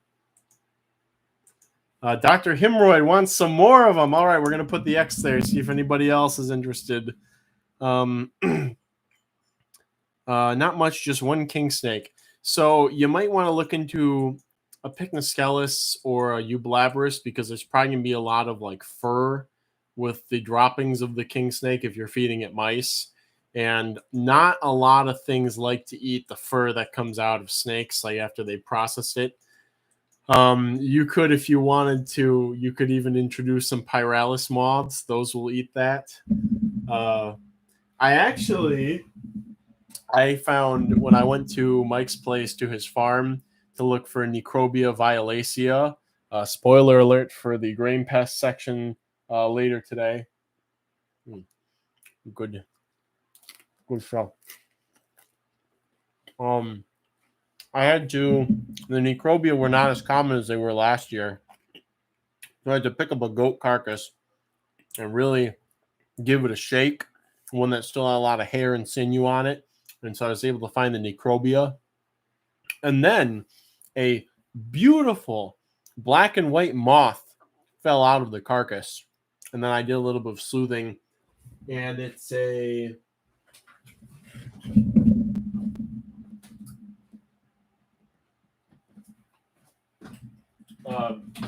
genus Monopus, and I can't remember. I think there were 2 species it could be, and it eats hair and dry matter, stuff like that. So I caught it and I set it up because there's no shortage of hair in this house, and also on some like chicken feathers and stuff like that. And so I want to see if I can get those culturing, because that would be so cool. The adults, these moths are so beautiful for just being like half an inch long. They're like stark contrast black and white. It'd be so cool if you could just breed them easily on dog food and stuff. All right. Last call for the Aranavega Booleana from McAllen, Texas. Going once. Going twice. Sold to Dr. Humroyd. Dr. Humroyd really loves Aranavega Booleana.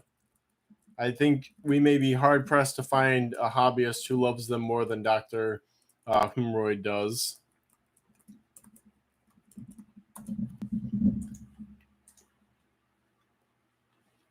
Hair feather eating gorgeous moths. I'll take the whole stock. Yeah, let me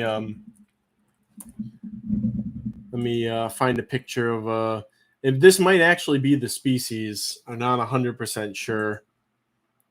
Monticello, or I'll have to get more. Assuming the thing lays some eggs, I will have to get some more pictures of it if they produce. So again, very pretty. It would be nice to have some more easy lepidopterans. All right, but enough of the lepidopterans. Save that for later. Let's do. We'll do a pair of 2023 Macropanesthia rhinoceros. Starting bid of $150. Should not need any introduction. This is the Rhino Roach.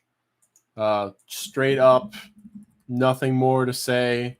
These are just the Rhino Roaches. I suppose I could I could grab the picture off of my site that I took when I lived with my parents. Oh, look at that. That was the carpet there. That's the classic Roach Crossing bedroom carpet. Complete with the little tiny incandescent flex lamp that I would use, and I would move every culture down to the floor, look at it with the flex lamp. I didn't even have a headlamp. Use the flex lamp to look at it, do all my stuff. I get all kinds of stuff on the carpet. Man, every week was feed and check on all the roaches. And then right afterwards, I'd vacuum the room. I'd do some dusting, all the stuff. I wish I had that kind of time still to go, the whole like 10 foot by 10 foot, just 10 foot by 10 foot or 9 foot by 12 foot something room would take me maybe 8 to 9 hours, maybe a little less. Say between 6 and 9 hours once a week. I would take care of my whole bug collection in that room. And then now it's like I have so much more than that. And at least in the basement, I can get that all done with an assistant in just a couple of hours. Up here still has the Kyle's bedroom vibe. This room might be smaller than my childhood bedroom, actually. But it definitely has a very similar vibe in here. And it does take me about that amount of time when I do the office husbandry. Were your parents supportive? My parents, oh, hey, Alex, good to see you. It's been a while. My parents were supportive, but they were tolerant. They were not encouraging per se. They just sort of tolerated things as I provided evidence that I was, paying for things with the bugs, and that I was sort of gaining a name for myself doing roach stuff. they were always critical, and we did butt heads quite a bit. So they definitely were not antagonistic to things, but they did not make it the easiest. They were all, always they told me that they loved me and they supported me no matter what. But there was a lot of butting heads, and it always felt like I was really clawing tooth and nail to like say, hey, in this bedroom, this space that's like mine, I want to put up another rack to put more bugs on. And that would always be like a huge thing, like, oh, you're not going to do that. Why are you going to do that in there? And it's like, it's my room. Why can't I do what I want in my room? So, Magnificent Animals, good to see you too. Alex is back from the field, going to send me an email, which I will get to eventually. Exotic Wilderness asking about how much I've made from the auction, which I will keep quiet, which I like to keep quiet because it is a family learned wisdom not to discuss such things in public. So, but it's been a good auction so far.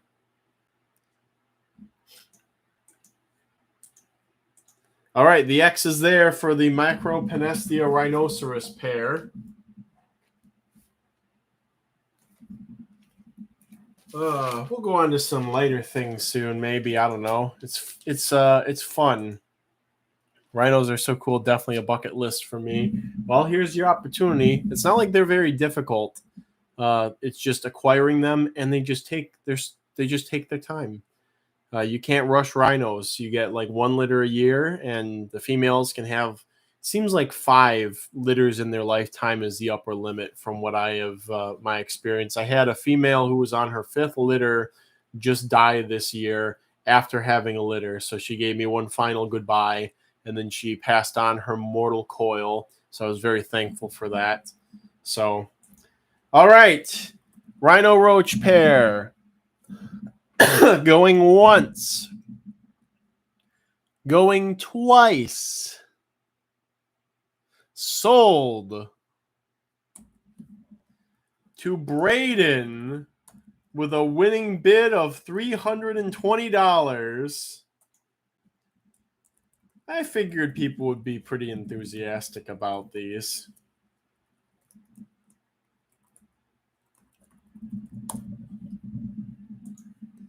Who wouldn't be? I'm hoping there are some reasons that within the next decade we may get additional species of Macropenestia in culture. I am not at leisure to disclose that, but there are some reasons. All right. Let's switch gears and do a group of 50 Parcoblata zebra from Buell, Alabama. Starting bid of $40. Some may claim this is the prettiest of the Parcoblata. I have actually grown quite fond of Lata over the years in terms of aesthetics. Unfortunately, I will not have any Lata available for this auction. Something very funny happened with the Lata colony. So for a whole year, it was dominated by Parcoblata Lata because I collected them. We went to Tuskegee, Alabama. And over the last winter, some Parcoblata virginica nymphs that I also collected at that time, you lift a piece of bark and there's a bunch of Parcoblata under it. It's usually Lata and virginica when it's moister and it's laying down and stuff, or pine. They really like pine. And so these virginica finally matured this year, apparently, reproduced. And when I went to ship out an order of Lata a couple of weeks ago, I realized that most of the small nymphs in the culture were actually virginica. So I had to separate out. I pulled all my adult and larger Lata and set them up in a new container. So I was sure that they were just Lata. But then I was like, well, I actually don't have a culture of virginica from Alabama anymore. So I might as well restart it this time. So now I have a culture of virginica from Tuskegee, which is, every time I go to Alabama, it's been pretty good for Parcoblata. I always get something started. I think this year was the best year. And I'm thinking next year, maybe, Alan, if you're still in Alabama, and Satchel, if you're there and you're willing to take me, we got to go look for those Macropterus virginica. I really want those Macropterus virginica now because I've acquired all the other Parka Blatta except for, hilariously, I still don't have a colony of Michigan Pennsylvanica going. I really need those again. They just haven't been very common at U of M in the last couple of years when we go out and do our night hikes. So I need to go somewhere else for them. But anyways, yes, I am once again becoming deserving of my old Roach Forum title of, I think it was King of Parka Blatta or Parka Blatta King.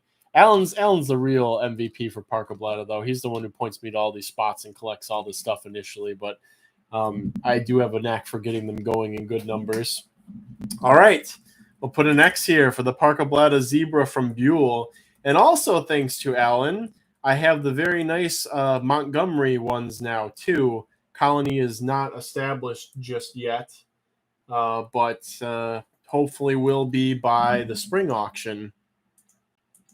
Parka Blatta are absolutely fascinating. Any pictures? Thank you. We out here. Braden is back to snipe people. May I join? Of course, Dynamo Terror. We love to have you. It was very pleasant last spring. I'll have to drive to Tuscaloosa. Yeah, for the Virginica hunt. Alan's the one, again, I'm at Alan's mercy here for spots to go to for these things. He's done all the hard work of figuring out this stuff. I just catch stuff and breed it. But also I do like observing where these different Parka Blatta species are. You see them and you think, like Kai does, oh, it's just boring wood roach. But then you see them in the wild and you see like their niches and like how they're partitioned. Like, for example, Divisa from certain places look very similar to zebra, and they're probably closely related because of the similarity of their structures. But then you go and see them in the wild as two completely different habitats. The Divisa are up under dry standing tree bark, and the zebra are in floodplain moist leaf litter, which is very helpful in getting them going. Now I'm offering them leaf litter with their standard food, and they're doing very well. And same with Boliana. It's like we found them at this very degraded bamboo forest infested place in Montgomery. They weren't very common. We went to the more pristine New Park, Alabama, the like actual like oak forest and stuff, and they were much more common digging around in the leaf litter there. So they're from more of like a mesic forest leaf litter, not a floodplain like you would find like zebra in, it seems. So so yeah, it's very fascinating, and I don't think any of this information on Parka Blatta is actually formally published, because a lot of the time we don't even know we didn't know what a lot of the females even looked like for a while.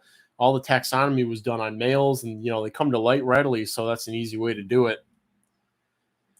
All right, going once on the Parka Blatta Zebra from Buell. Going twice. Sold to Dynamo Terror with a winning bid of $42. All right.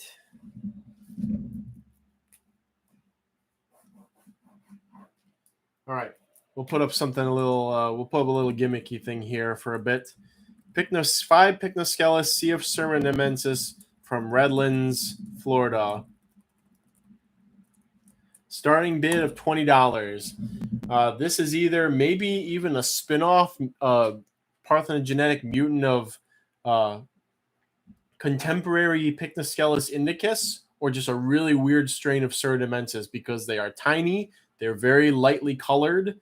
A lot of the nymphs are kind of reddish and have climbing ability.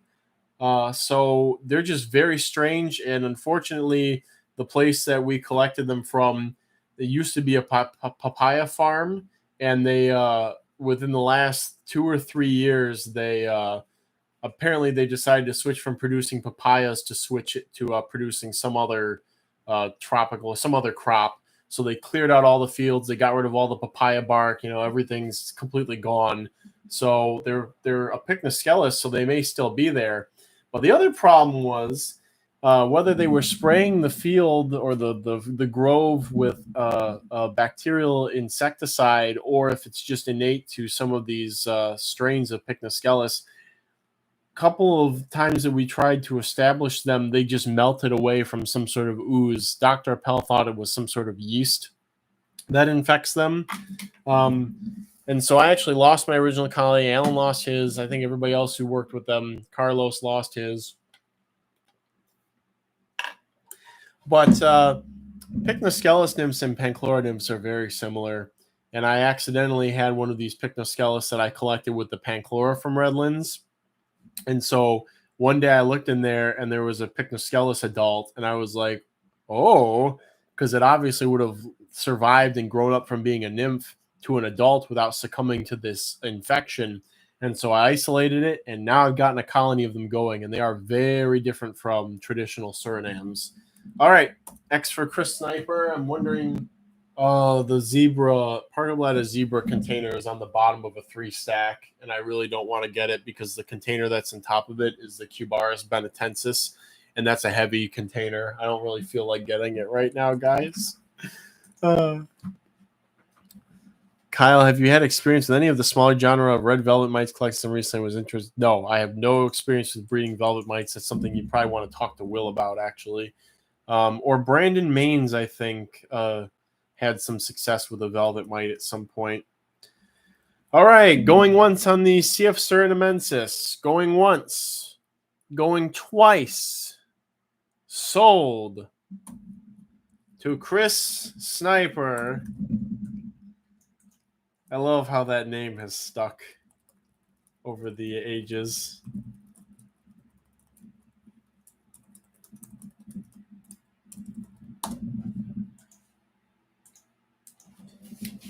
Okay, cross those off of here. Let's go with a group of 50 mixed Pseudomops septentrionalis from Tulsa, Oklahoma. Starting bid of $30. First no casualty snipe of the auction. Hey, I like that. That's an interest. That's some nice wordage there. No casualty snipe.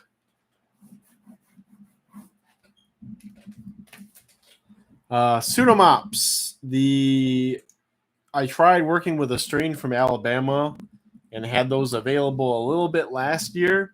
Something about Eastern Pseudomops, whether there's some pathogen they've encountered in their environment, or if it's just part of their adaptation to living in a more eastern deciduous forest climate. The eastern ones just have never done as good as the western ones have for me. So these Tulsa Oklahomas are very vigorous and very hardy. Again, I've had cultures. I even wonder if the eastern ones are starting to adapt into having a diapause or having a protracted life, maybe not even a hard diapause, but protracted life cycle where they only have one generation per year versus out west where the climate's more mild year round, or it's more suitable for them year round. They can have multiple generations. So this Tulsa, Oklahoma stock is good stuff. Is good stuff. And of course, much to my surprise, Pseudomops are not historically native to North America. They, much like armadillos, have moved into North America from further south and west of their own accord. So nobody transported them. It just seems human activity made conducive corridors for them to travel from Central America, South America, all the way into North America. I wonder about that too, because those Eastern ones don't sync up well for me. So Island Second's my experience. Again, I don't know what it is. Maybe they're rapidly adapting to living in a new climate. They're about to be in the Midwest soon. Actually, some eggs. Hey, good to see you. I'm going to check iNaturalist and see what the northernmost records for Pseudomops are, because I'm pretty sure I saw a report from Tennessee when I looked into this once, but I could also be insane. Oh yeah. There's reports from Maryland, confirmed good pictures, not just misidentified INAT reports. There's reports from Maryland. There's a report from West Virginia. There's a report from Louisville. Oh, it's just what's that? Just west of Louisville, Kentucky. Here's one from Kentucky. There's some in St. Louis. What I imagine might be happening is nursery plants are getting moved around, like outdoor nursery plants are getting moved around with them, and they're slowly expanding their range. But yeah, it looks like they're in Nashville, There's a lot of reports around major cities. Very, very interesting. Fascinating that a Central American species could thrive in North America. But now that I look at their presumably indigenous range in Central America, there are some interesting. You can see the founder effect with some of the comparing them to the pictures from Central America. You can see the founder effect going on in real time in North America. But considering they seem to be found in mostly like mountainous areas, that's probably why the mountain climate in Central America is not too different from the temperate climate in Eastern North America. So that might be part of it. All right, we'll put an X here for the pseudomops. Again, pretty easy species. I will continue when I update the website to list species that require a substrate. Oh, I guess I have them written down as easy. All right, never mind. I gotta update the website, guys. It's coming. It's coming. The overhaul is coming. But they definitely do like a substrate. They are not very dry tolerant. They do need moisture, so that's why I want to list them as intermediate, because there are some roaches you can just throw in a plastic bin with some egg crates and they'll thrive and breed. Dynamo Terra says, fun fact, 9-banded armadillos did live in southeastern U.S. during the late Pleistocene alongside their extinct close relative Dasypus bellis. I wonder if some roaches are similarly reclaiming lost territory, but we've got no recent roach fossils to prove it. Yeah, that's fascinating. It's kind of like how Ectobius recolonized North America. Just like horses, they evolved here, they went extinct here, and then they were reintroduced here, which I love that. All right, Pseudomops group. Going once. Going twice. Sold to Beetle Pixel with a winning bid of $36.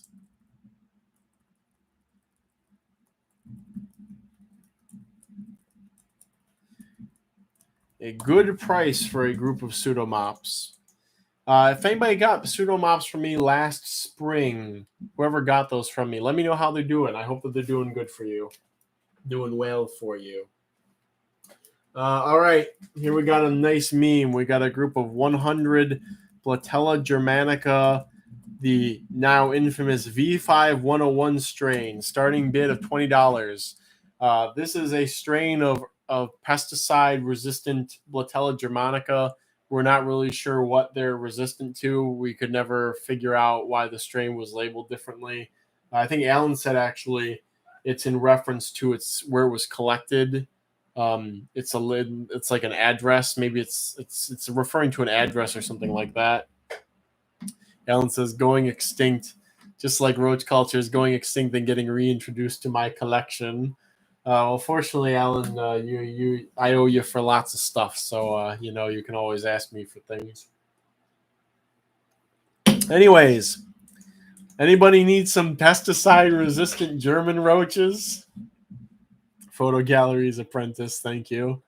The only thing different about this strain that I can see, and it might not be a function of them having this pesticide resistance, is they seem to have there seems to be a higher incidence of what we think is a Serratia infection in their cuticle. So there are quite a few more orangish individuals than I see. Well, I don't really see orangish individuals in my other Germanica cultures, including the Alexandrias. All right, JoJo's interested. Here's the X for some V5-101s. JoJo bulking out his numbers of bugs. I love to see it. I will never say no to it. Going once, going twice. Sold to JoJo with a winning bid of $25. JoJo, at least I know that you have no malicious intentions with these, as I can't always say that for people who buy German roaches from me. It's also interesting. I noticed people who seem to inquire about them with malicious intentions don't usually go through with their orders. I think it's because they see the price that I want to ask them for their sabotage, and then they're kind of like they don't hate whoever they're trying to ruin enough to pay like $30 or $40 shipped for doing that. So let's see. We'll do a couple of lower octane ones and we'll hit some harder ones. We have a group of 200 Neoblatella detersa, a species I think has a lot of untapped potential as a dart frog feeder. What is the ridiculous common name I crafted for these? The polished new roach was the name for Neoblatella detersa. Breeds like mad. Is a flying climbing species. Thank you, Photo Galleries Apprentice. I appreciate you doing that here. I'll delete mine. Flying climbing species, rapid fire reproduction, takes dry conditions, will not infest your house. Definitely untapped potential here in terms of species, utilitarian species. And I have those listed as not available. God, I need to update the site. Guys, I'm getting to it. I'm getting to it, guys. I'm getting to it. It looks familiar, says Alan. Again, it's dependent on the generosity of with their time of two people, basically. And that's how it's going to be. Bitterblood says, I could leave out a jar of peanut butter open overnight where I live and have 50 Germanica nymphs in there before 9 a.m. Don't think my landlord would appreciate that much. I love that JoJo can order Germans, but do many others not so much. So anybody needs some? Okay, we got a couple of people here. Alan again taking some gorgeous pictures of them. They are right underneath the Blatella asahina eye enclosure, but I'll try and bring them down.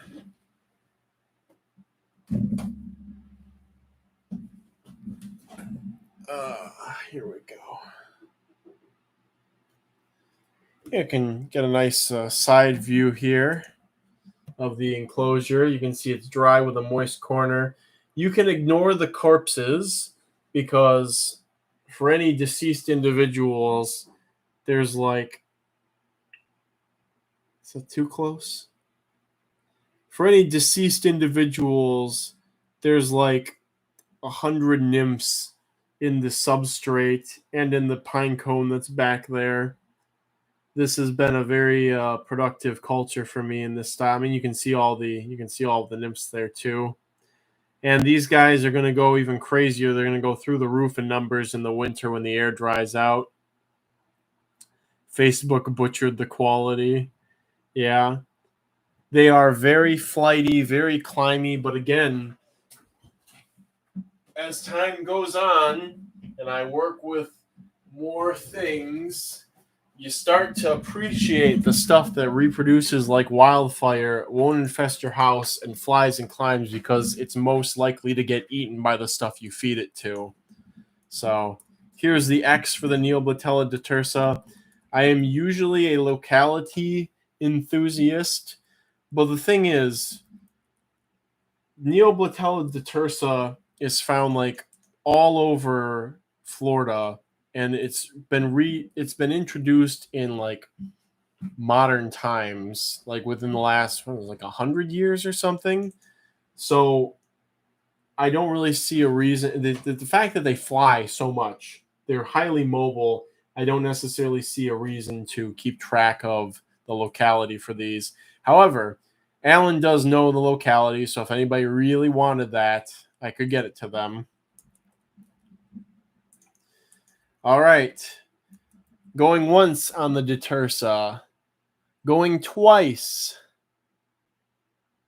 Sold to Hawks A1 with a winning bid of $44.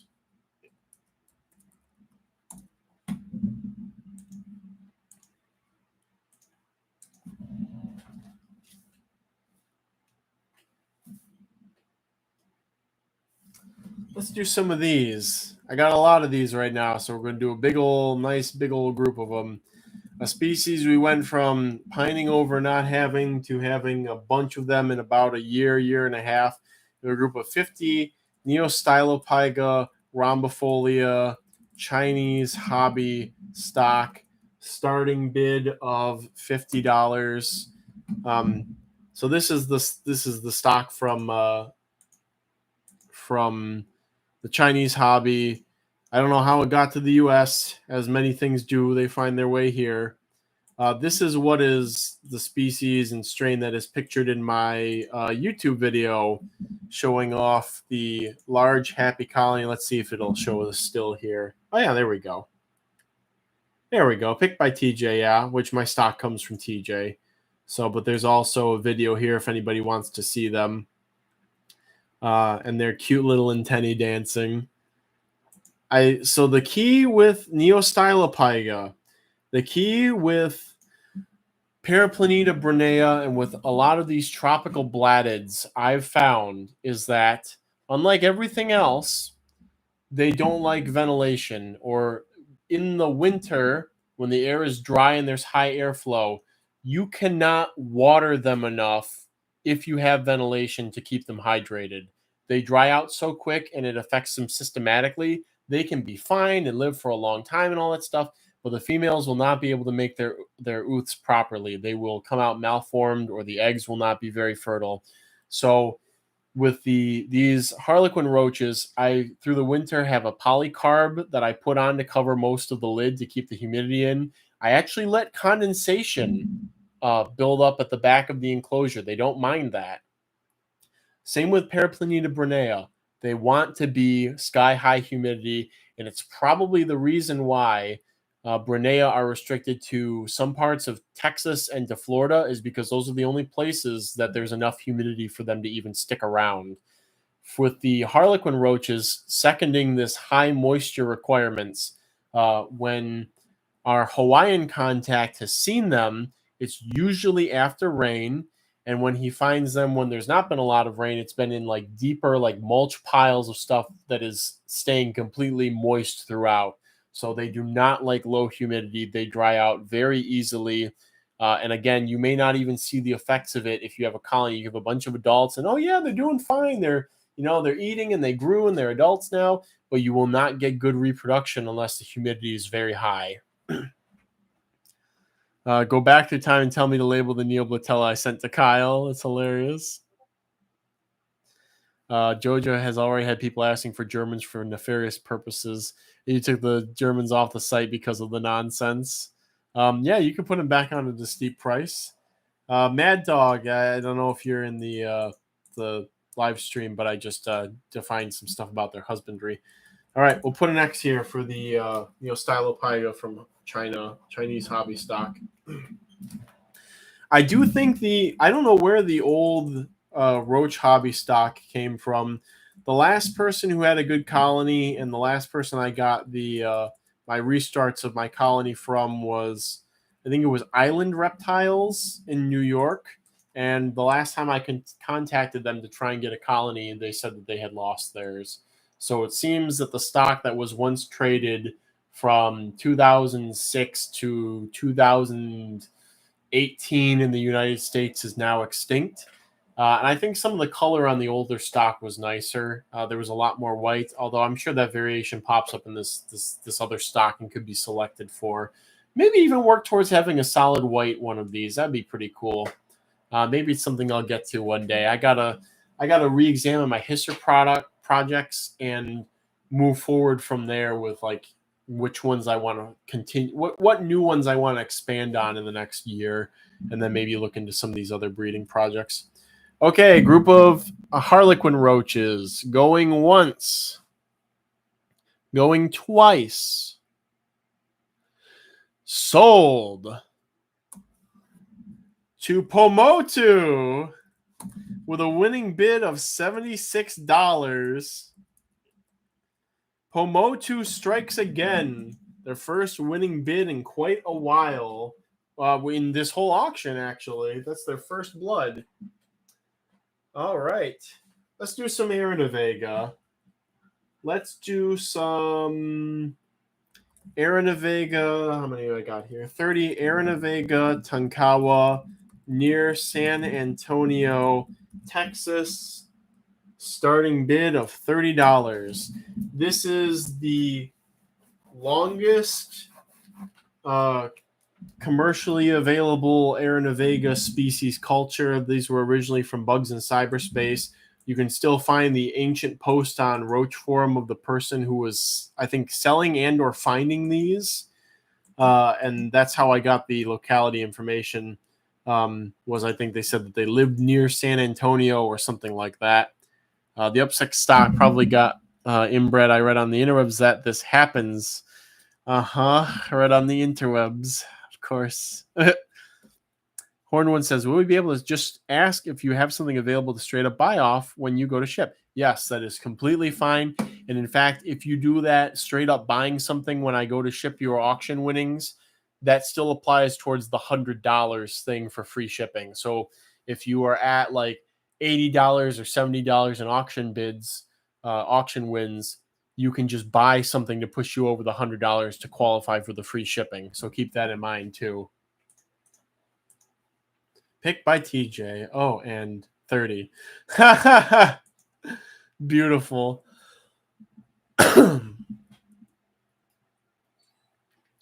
So a tried and proven, time-tested Aranavega species here, Tonkawa. Hopefully we'll have some more interesting Tonkawa localities and available in the near future. The El Prados, I think, are by the book Tonkawa. They're found, their habitat's very similar to where you find Tonkawa in Texas, but morphologically the males are a bit different. I don't know if it's enough though. Heidi Hopkins will have the say on that. We'll also see if they consistently produce the Hypermacropterus. I'm going to coin a new term here. The Hypermacropterus males. Because I have a picture of one of the El Prado males, and it has the largest wing to body ratio that I've seen on almost any cockroach short of Bantua. So I think it's an adaptation because the suitable habitat around El Prado for Aranavega is kind of few and far between. So it's probably an adaptation to allow males to fly farther, easier with the bigger, longer wings. And that's my thoughts on that. It's at the edge of Aranavega territory range. All right, Aranavega Tonkawa from near San Antonio, Texas. Tonkawa.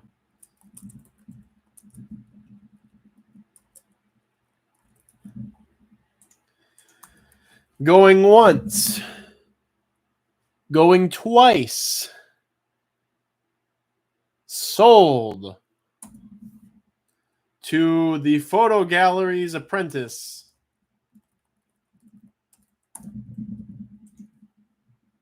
Winning bid of $30. You can just call me Civ again. I gotta write it down for consistency's sake. Everybody's got too many names. Everybody got too many pseudonyms everywhere. Let's jump the gun and do a group of 200 Simplos Palins. Starting bid of $30. Was this the unadorned roach? I think.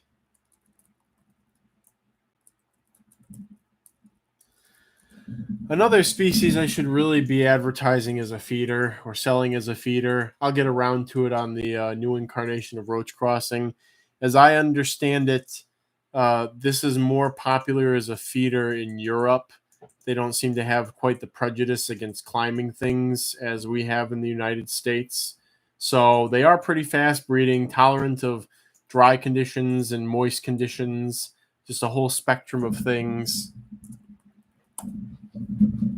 I'm going to look up. Do I have them listed? I should have them listed as an easy species. Yeah, easy. You could probably raise these without a substrate too if you had lower ventilation on your enclosure. Bitter says, if I were to win the Simon Does, can I also add like jellies and cork bark or something if that's in stock in order to the order when I pay? Yes, you may if I even have any of that stuff in stock. I don't really sell jelly or cork bark, but maybe I always have some of those supplies on hand so we could discuss, getting some of that to you if you really needed it for your colony. I could always, try and price it out for you. I think somebody bought these last year as a feeder. They were like, "Can I use these as a feeder?" And I was like, "Oh yeah, yeah, they make good feeders." Just the males fly. All sexes and sizes fly and climb. A roach that doesn't mind being on top of each other. It's a nice trait to find sometimes. Like the colony is just a kind of elbow to elbow. It's a lot of elbows to a lot of other elbows. All right, Dynamo Terra has expressed interest, so there's the X.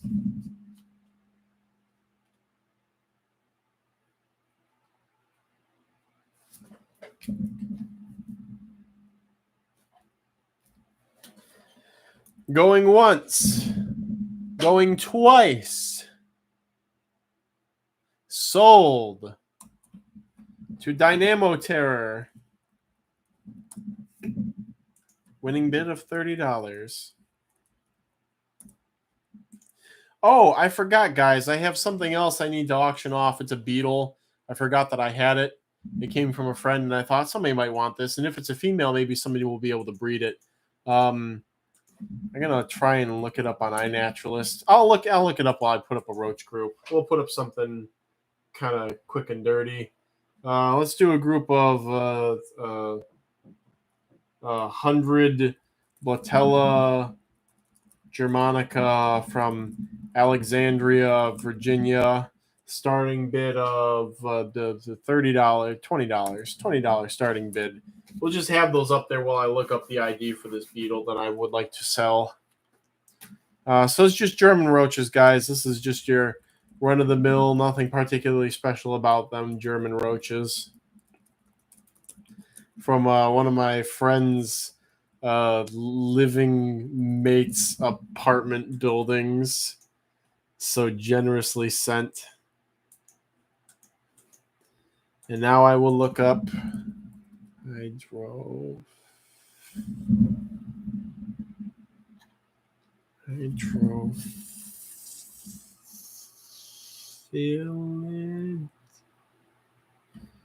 Hydrophilidae.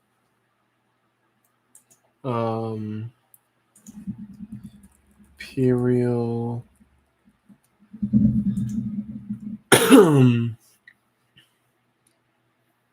Well, actually, there's some pretty cool hydrophilids from out there. Is it really Triangularis there too? That's so weird. That's so weird. Hydrophilus triangularis has a massive range.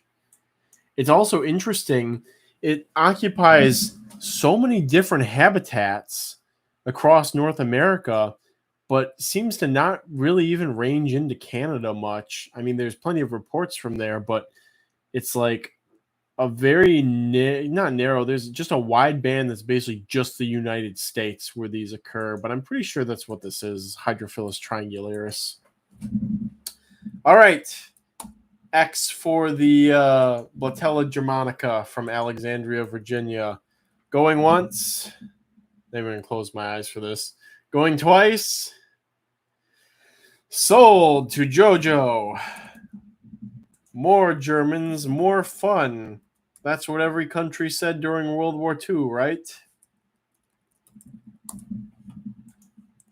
All right, we're going to throw a beetle in here. We got to throw a wrench in some things. We have a singular individual that I was sent, and I would like to find a good forever home for.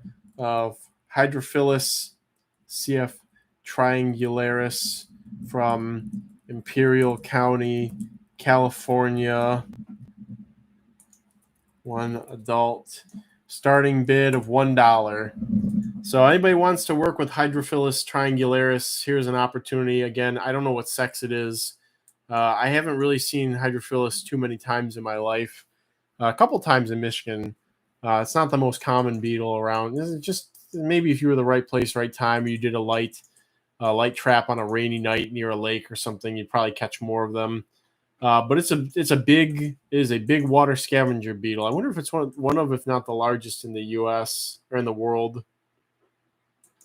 Entomology Department of Florida, largest aquatic dwelling beetle in not only Florida, but in the entire United States. Prefers to dwell in large, deep ponds. Yeah, that's not much more I can say about it. You can find a lot more information on the entomology department of Florida's page. But basically, do these molt in the water? Larvae will climb out of the water and look for a place to bury themselves. So,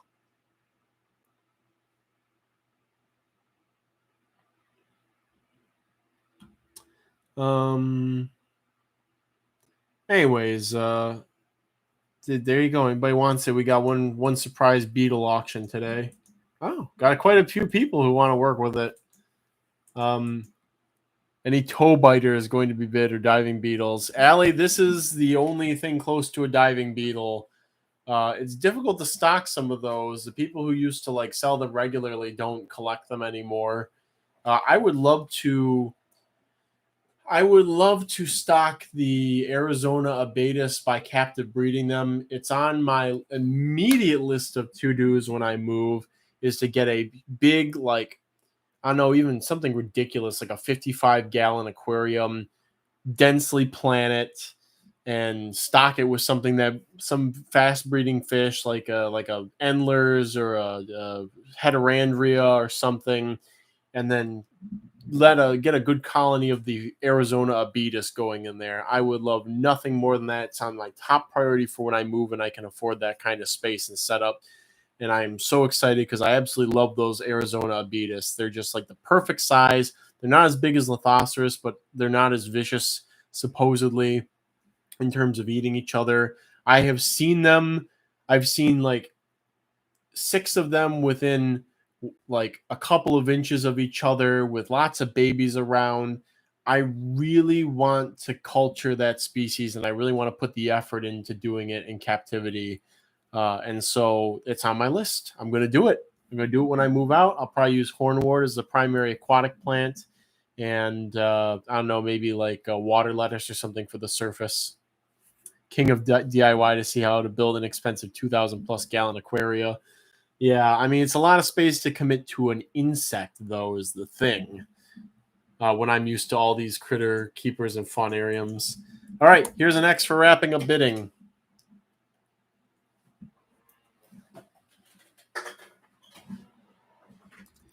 Going once. Going twice. Sold. To Stella's Springtails had the first $9 bid. Unless anybody else is seeing differently. So Chris Sniper, you guys had a bit of a gridlock there. Hydrophilus. I like Hydrophilus better. It's like Phyllis, but she lives in water.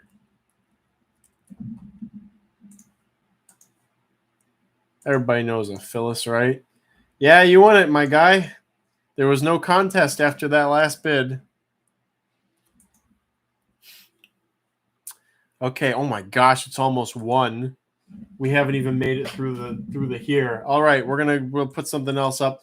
A group of 100. Screw it, we'll do 200.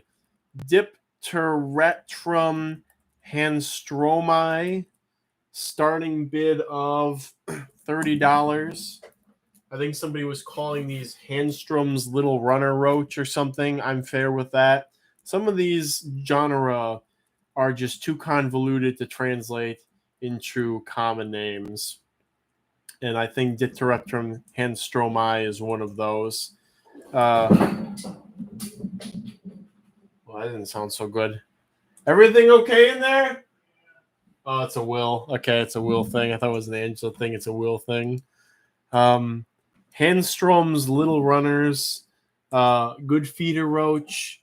I don't think this goes to show how much I know. I don't think the nymphs can climb. It shows how much I pay attention to them. It's one of those species where I just breed a lot of them to breed a lot of them. But I think the nymphs can't climb smooth surfaces. The adult males can. There's some video of let's see. Yeah, it looks like somebody had pictures of the wild habitat. It's just like a leaf litter patch somewhere. I think it's in South Africa or something. But anyways, yeah, there's some discussion. Hot and dry is how they like it. They do come from South Africa, blah blah blah. So yeah, females are Micropterus. All right, Hawksa 1. You would like 200 Dipteretrum? We'll get you on that path.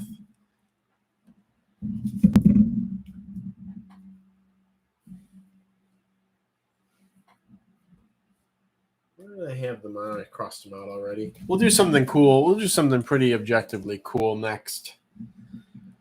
Okay, going once. Going twice.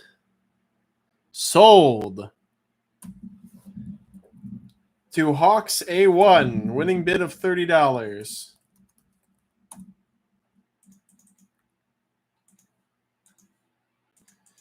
All right, next we have 25 Reticulatermes Arenicola from St. Joseph, Michigan, aka Silver Beach.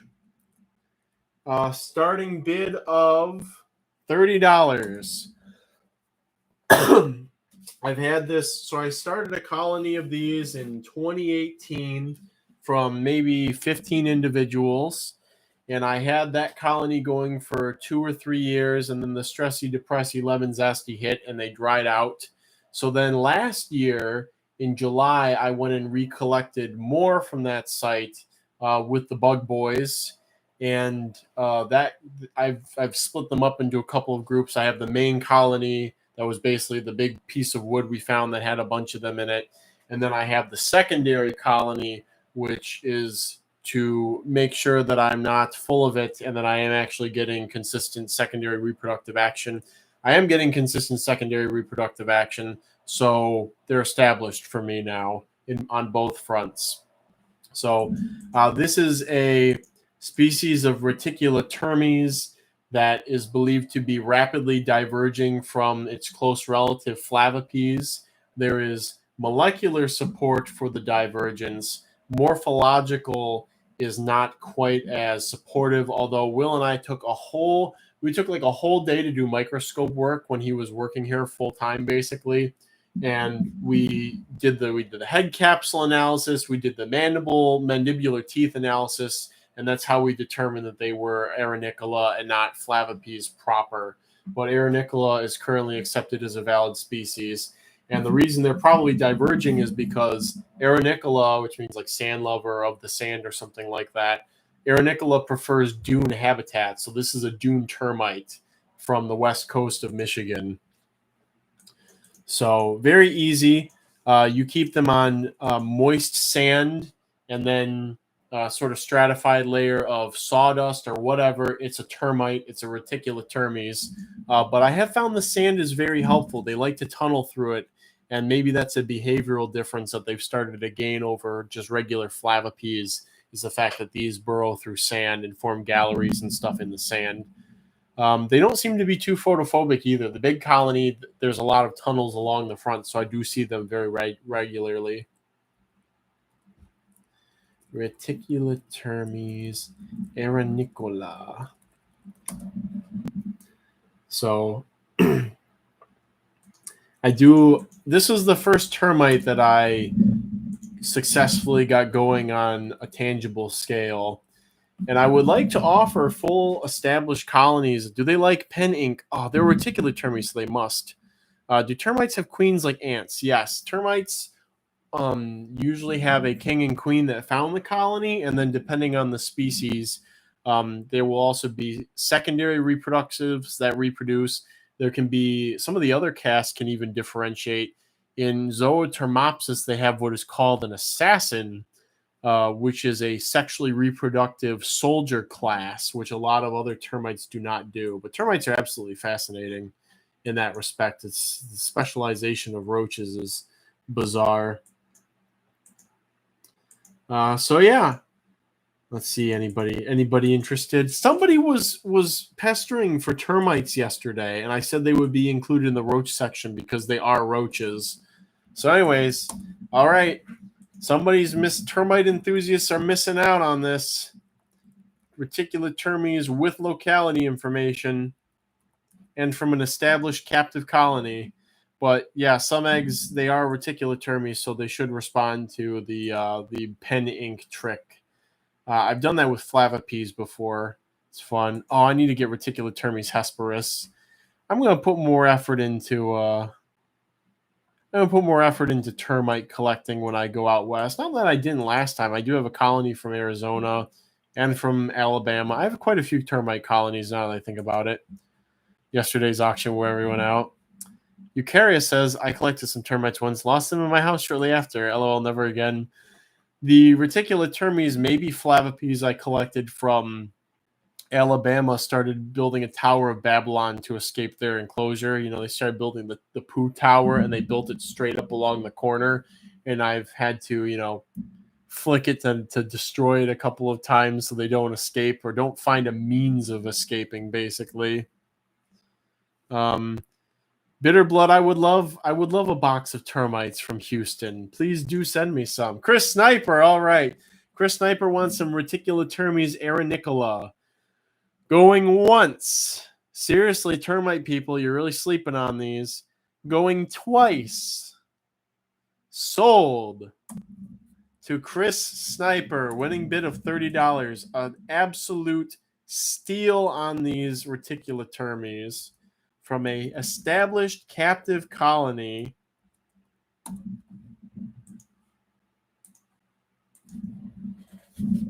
I thought those would be more popular, honestly. That termite guy is going to be disappointed.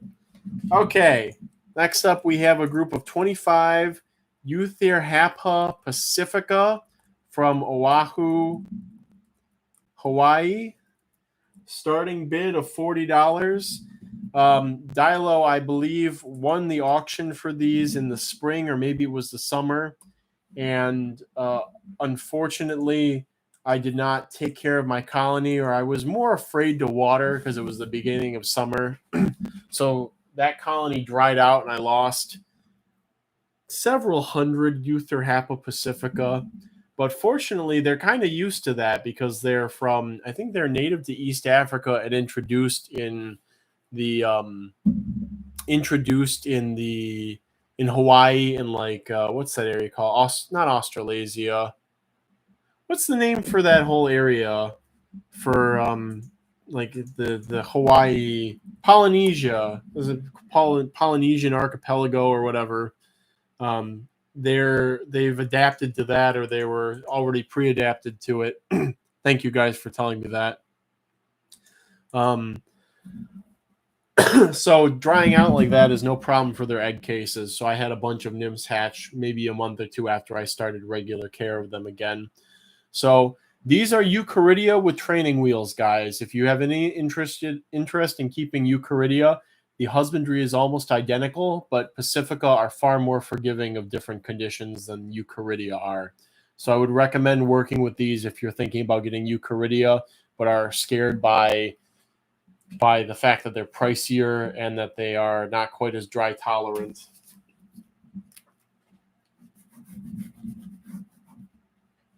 Very cute. They were smaller than I expected them to be. When I first saw pictures of them, I expected Eutherhapha to be what size that Eucharidia have been, what size Eucharidia linglong have been. So the size was a little bit disappointing, but for some reason, I found them cuter the longer that I had them because they will grow. They can get to some insane population densities and be okay with it. And so, unlike Eucharidia, where you'll kind of have, in my experience with linglong, there was a flush of adults. And actually, I guess my what's the other species I have? Yasumatsui are coming up on producing a flush of adults. When you have that many Eutherhapha, you always have a bunch of adults running around, and that's pretty fun. They're also day active. There's that too. Okay, wrapping up the Eutherhapha Pacifica bids.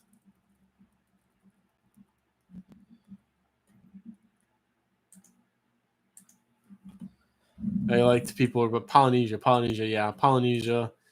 I want to say Malaysia. That's not right. Indonesia. That's not right.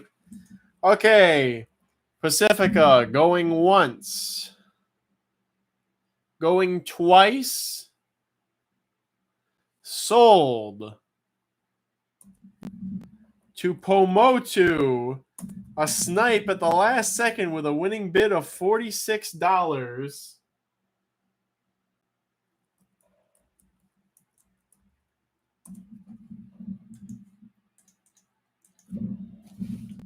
All right. Let's do a fun one. We have two nymph pairs, nymph/adult pairs in case males have matured early, of Eublabrus marajora, starting bid of $40. This is it's called Eublabrus marajora, and I think somebody was calling them like the marajora roaches or something. I think very quickly, considering their pronotum patterns, the common name for these will very quickly become the Majora's Mask cockroach, because it's very uncanny how similar the markings are on some of their pronota to Majora's Mask. Yeah, this is the smallest Eublabrus species in culture in the West, at least. And oh, look, there's a picture. Alcatron, Free Social Encyclopedia, swiped my four-way Eublabrus comparison picture from back in like 2013 or whatever. How kind of them. But yes, it is the smallest of the genus Eublabrus in Western culture currently. It seems to belong to the same clade as Posticus and Serranus, so a little bit higher humidity. Thank you, TJ. I appreciate the automatic thank yous to TJ. But yes, you can see how the pronotum markings look very similar to Majora's Mask. And I know they're named after a tribe or Marajora or something in South America. But I think for Western people, will very much so appreciate that name given to them. They've just got those two. They've got the two eyeballs there, as Majora's Mask does. I just slip the Majora's Mask. Is an impair sex? Yes, it's two. It is a male female. I'm gonna put sexed pairs. I edited to say sexed pairs. But yeah, I see some similarity in the pronotum marking. How they've got, some of them have those little spots in the center, and the shape of Majora's Mask is very similar to a roach pronotum shape. So I see them having that bastardized common name. These are based. That's hilarious. So, there we go. Photo Gallery's apprentice getting a good picture there. Yeah, I'm not sure if it would be more accurate flipped upside down or like that to it, but it's definitely there. It is uncanny. So, any video games you've enjoyed? I have not been playing many video games. I honestly, as much as my adult life, my no time for video games. I have not been playing many. Well, okay. Asterisk. Angela and I very frequently play Smash Bros. Between like work, doing housework, and doing like work. But I haven't like sat down and played through any like single player games or anything like that. But we do play a lot of Smash Bros. Like we'll have maybe over the course of a day like 15 to 20 rounds between like cleaning and taking care of the dogs and relaxing and doing work and all that stuff. So play a lot of Smash Bros. Ultimate. I think, yeah, there we go. That's a little bit better. I'm going to try and get Brandon Thomas to come over this week to just sit down and play a video game and even just let me watch so I can experience, just have some downtime, stop the brain thinkies. So I think I might need a call for this day. I'm sorry you're not feeling good, the horned one. I hope you feel better. Get some good rest. I've put an X in here for the Eublabrus marajora, the two sexed pairs. Also, Will brought over a sumac and something else wine. He's been doing his own brewing of stuff lately. He made a blueberry one, and then he made a sumac and something else wine. He brought over a bottle of it, and I would love to try it with him today, but I don't think it would behoove me to get drunk while I'm in the middle of the auction. But tomorrow night for Grain Pest stuff, I'm gonna hit that, I think. So he said it tastes very mango-y. Okay, the Eublabrus marajora pears. Going once. Going twice. Sold. To Dynamo Terror. I'm very surprised that people were not more eager to get these. Winning bid of $40, as they are very cool. Obviously, they will become more common in culture in the coming years. But still, I mean, I had to have them. Okay. Next up, we'll do two sister species, two sister taxa. We'll do a Lobopterella dimidia types, starting bid of $30 for a group of 100. Breeze talking about having lots of staghorn sumac all around the edge of your yard and driveway. Yeah, harvest some, make some sumac lemonade out of it. Sumac aid. The only thing is, you use the fruit clusters, and the thing I found out, and that you don't find out when you read about this, except for now people are finding it out more, is to make the sumac aid out of it, do not use hot or warm water. You have to cold steep it. If you use hot or warm water, it becomes very bitter and astringent. You have to use cool water for sumac aid, sumac tea, etc. Do not use hot or warm water. It has to be cool or cold water. Otherwise, it will taste absolutely horrible. Your website says photo coming soon. Yeah, that's a bit of a meme. Photo will not be coming until, well, it's in the office, and Jojo and I are going to hit the office first when he visits. So it'll be here with the site overhaul. So I'm almost done with my coffee today and almost on to another can of a drink.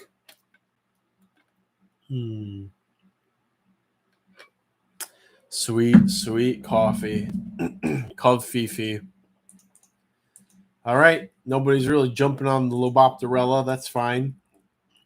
I make a good feeder. More of just Kyle's happy to have a nice carefree culture of roaches that he knows he will never kill and lose. It's just nice to have some assurance of stuff like that.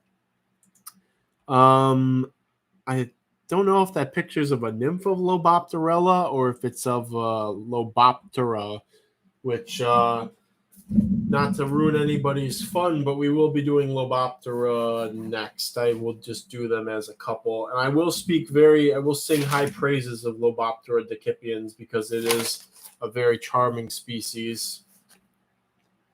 Bitter Blood. I love that Photoshop. I'm gonna, where should I pin that? Bitter Blood, if you send that in general, I'll pin it in general. For sure. I appreciate that edit greatly. That's good stuff. Where's the Loboptera decipiens? There it is. Yeah, I'll pin that in general. That's good stuff. And go all the way down. There we go. Thank you so much for doing that. That's great. Very beautiful. All right, we'll put an X for the Loboptera dimidia types. I will say their nymphs are prettier than Loboptera nymphs are. Loboptera nymphs are just kind of like the standard reddish, brownish, blackish roach nymph. It's really the adults that bring a lot of the character to Loboptera. Lobopterella nymphs are sort of the mixture of black and white, and sort of more a tessellated coloration. Going once on the Lobopterella. Going twice. All right, we're passing on the Lobopterella. That's fine. Kind of expected, kind of not. I will be disappointed if people pass on the next species. I'll be very disappointed because it is one of my species I do love fondly. A group of 50 Loboptera, not Lobopterella, Loboptera decipiens. Starting bid of $30. And I do really love these. What's the silly common name for these things? It's a problem with common names. You get all these roaches that have similar Latin names and look very similar, and you kind of become wanting for something to distinguish them. The deceptive lobewing cockroach is the name of the common name for Loboptera decipiens. I do love these things. This is a good.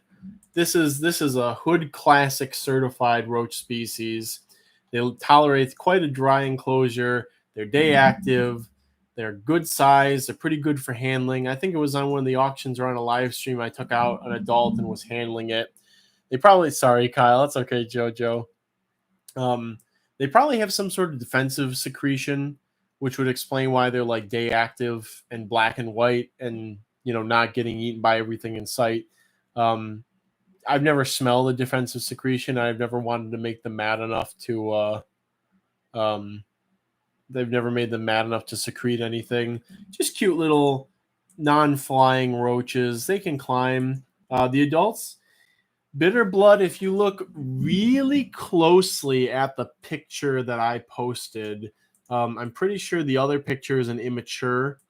But if you look really closely at my poor quality roach crossing copyright picture, if you look at the first segment of the thorax, not the pronotum, but the first segment, I think it's the mesothorax, mesonotum, you'll see that there's a little wing nub there. So there's just a little nubby of a wing. They do have wings, but it's just a little nub. So that's Micropterus or Microptery.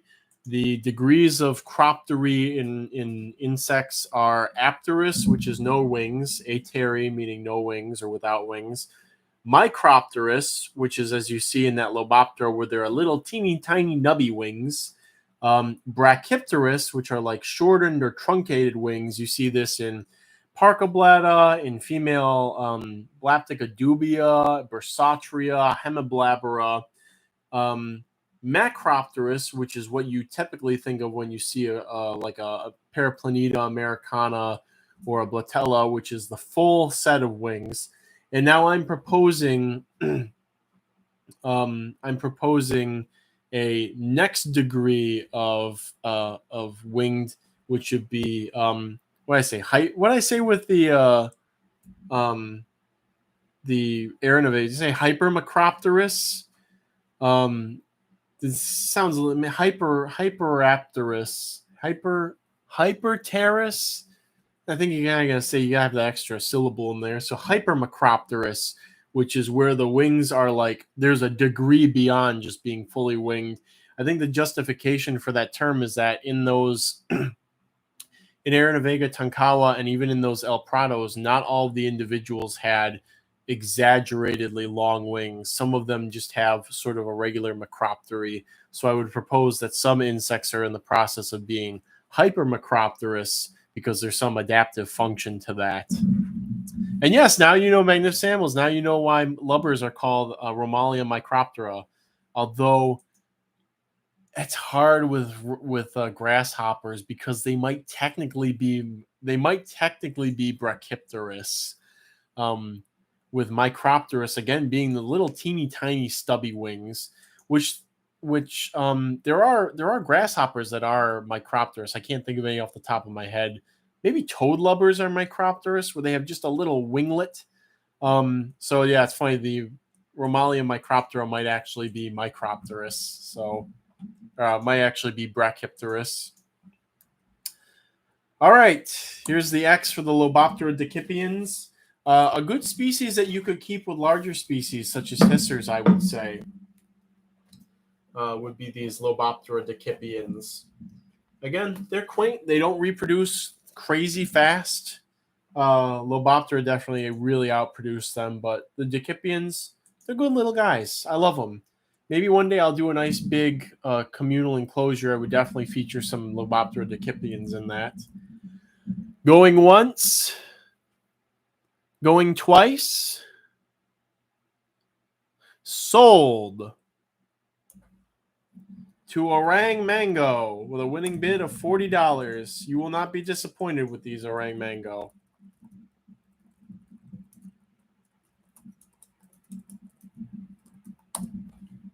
Okay, I need to use the bathroom again. Got to get another soda, another pop, I should say, as a Midwesterner, and probably see what food I would like to eat really quick. We will take a break at 2 so I can go and inventory things, check in with Will, have some actual food. Maybe I'll just wait for food until 2. I will set an alarm for 2, though. That's why my alarm didn't go off earlier, because I set it for 11:35 p.m. and not a.m. All right. So I guess I'll keep going. Okay. Let's do a group of 25 Daropeltis Pollinoi, starting bid of $50. The ornate velvet roach, Daropeltis Pollinoi.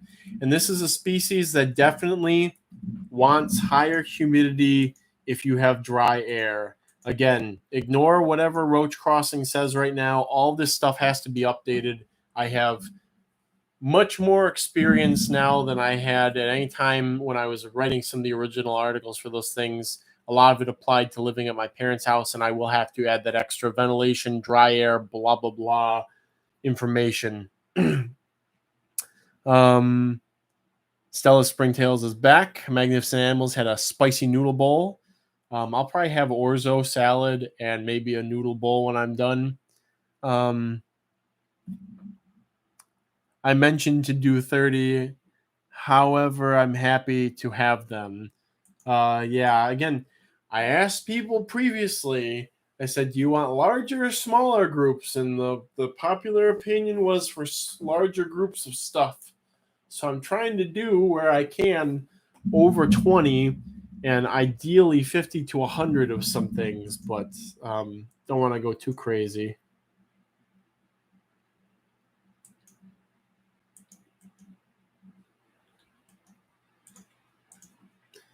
Daropeltis Pollinoi. Anybody. Message retracted. I meant to do $30. However, I'm happy to have them. I think he meant 30. Oh, I see. Yeah. Dr. Humroyd wants some Daropeltis Pollinoi. Well, Orang Mango, maybe a couple of extras will slip into your group. We'll see. So glad you took work off Bitter Blood so you won't miss Simon Does. I will try to get them as soon as I can after I get them inventoried. Just got in. Let's in what I can get. The Polino I got last fall auction are doing great. Tons of roots, but none have hatched yet. Maybe keep the humidity a bit higher to get hatching. Daropeltis is, some may remember my saga 2 years ago where I was like, I think I've got a Wolbachia moving around my bladed tanks or something like that. And then with time realized, oh no, they just don't like these high ventilation setups during the winter time. They're fine with it during the summer with the humidity, but during the winter time, they just, guys, I know I'm a broken record with this humidity stuff and I go on and on about it. But when I'm 50 and I start doing like my species specific video logs and or book pages, like those old aquarium guides where you look through it and they have like a species that was like brought in from some backwater place once and they threw it in a fancy tank and took pictures of it. And then they go like, yes, prefers a pH of 4.7 to exactly 6.9 blackwater habitat from only one tributary in this. And they would do all that stuff. I will do that when I'm 50 with every single roach that I've kept. I will go into detail with all this stuff. But for a general roach guide and what I want to pass on to the future generations of roach people is the humidity. This humidity shenanigans, air humidity shenanigans can be the difference between thriving and failing with a species. In my experience, it's extremely important. It has trickle-down effects everywhere in your bins, and that's why I hammer it in, is because some stuff, yeah, you can throw it in a bin with no air holes, and you can have a colony of Daropeltis thriving in there for years, and then you make somebody who's like, oh, it's a rare species, and you got to do this, and you got to do that, you can make them look like a complete idiot.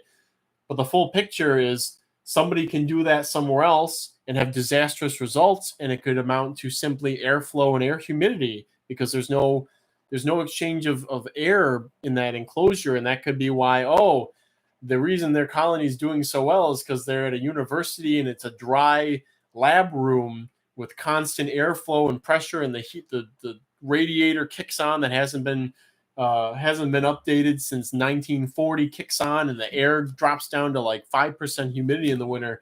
And that's why they're having a roach rave in this sealed off enclosures, because it's the perfect conditions for them given the macro habitat that you're finding them in. The Ergala don't seem particularly picky about dryness or moisture, unless the whole substrate's dry. They definitely don't like that, but they don't really mind if the upper layers dry out.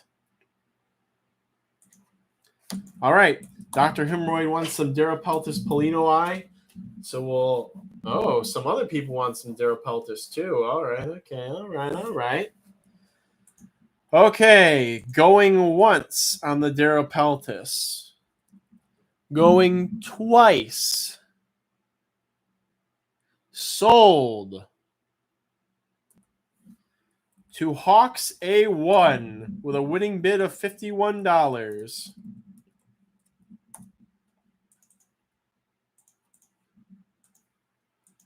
Okay, and now I said I was going to put something up and go off to get something to drink or eat. So these are doing very well. So expect maybe a few more groups of these. I don't know how many more exactly will go up, but we're going to put up a group of Gronfodorina portentosa, Masola, starting bid of $60. So I'm going to run off. People have already seen these. Let me answer some questions in here really quick, and then I'll go get my drink. Deep leafy and mossy substrate, keep the backside moist to all but 3, and they let the front be bone dry, and they travel back and forth to both sides. Some eggs, I think you've got what I would recommend for ideal Ergala husbandry, and the CF Pelosa and the Cappuccina. By the way, Pelosa probably aren't actually Pelosa now. TJ and some other people have been re-identifying a bunch of our hobby stock of things, so that's fun. Horizontal gradients are great, and vertical, if you can incorporate both a horizontal and a vertical gradient, you will excel with almost all Caridiid roaches. Just a lot of roaches in general. Luch asks, experience with flat horn hissers, how about their humidity? You can, Luch, ask away. I'm here to answer questions. I got nothing better to do while I'm in between auction sets and stuff, so feel free to ask as many questions as you want about things. Look like your Ergala look like mutts. Yes, I have at some point received some seeming mutts of Ergala. I did not put them with my older hobby stock of stuff. I don't mix colonies unless I'm down to like, oh, I have one female left. I better get some stock from a friend to restart this. I don't mix stuff. I always keep stuff separated. But I did receive some muddy looking Ergala at some point. However, it is within the color range for both species to have, with Cappuccino to have the full band on the males, and in CF Pelosa, or whatever we're calling them now, to have a little bit of markings on the elytra. And I know this because when Cappuccino was the only species in culture back in 2007 or 8 or whatever, I would get males in those original colony groups that would have, almost no markings on the elytra, and some would have full markings and stuff like that. So I'll be right back. I'm getting a drink.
82 degrees and 74% humidity, guys.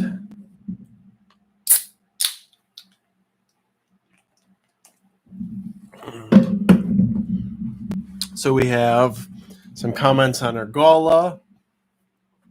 Some comments that they're very tame and cool. I do love me some Argala. Hope we get some other species in captivity eventually. Phytophern says, first time catching your stream. Welcome. Defiantly, want to eventually buy off you when I'm out of college. Your site has been very useful in terms of info. I'm happy you found it useful. It's going to get even more useful in the near future when I update it. Somebody says, can I email you a pic of a beetle larva really quick? Yeah, go right ahead. I'm thinking of increasing ventilation so I can increase the moisture on one side for the Argala at some eggs. Okay. Mine are in just a screen. They're in a 10-gallon fish tank with a screen lid. And doing well. Okay. I was going to get noodles, but then Angela told me she put some spanakopita in the oven, so that's what I'm going to have for lunch. It's going to be great. I can't wait till 2. All right, here's the X for the Groundfodorina, a group of 30 Portentosa masolas. The locality without locality information. Question marks are in a 10-gallon with screen light. You're reminding me some eggs. I finally rebuilt, fortified my colonies of question marks and orange dominoes to the point where after I ship out the groups of them that I'm going to put up for the auction, they're both getting bumped into 10 gallons. It is a glorious day that I can finally infest 2 10-gallon aquariums with Thuria olagrangiani, Olagrangiani. It's so hard to pronounce some of this stuff. And Thuria regularis. Somebody asked me, will a sizable Brachymyrmex colony affect a Gyna cappuccina enclosure? Brachymyrmex. I'm not familiar with them. Usually, any ants that sting instead of more harvesty behaviors are horrible for roaches, and they can disable large roaches very quickly, even if they're very tiny. I'll follow up on that in a second. 30 Groundfodorina Portentosa masola, going once, going twice, sold to Chris Sniper, winning bid of $65.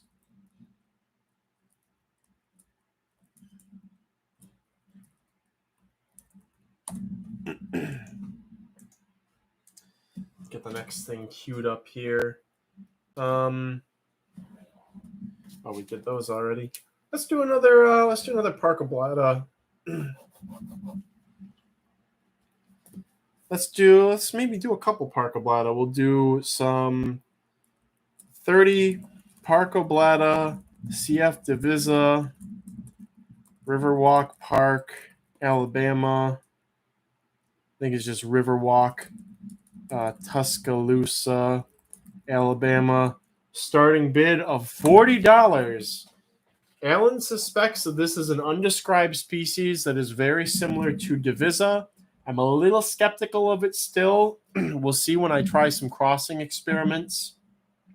But the appeal here is that this is a Macropterus species or strain of Divisa.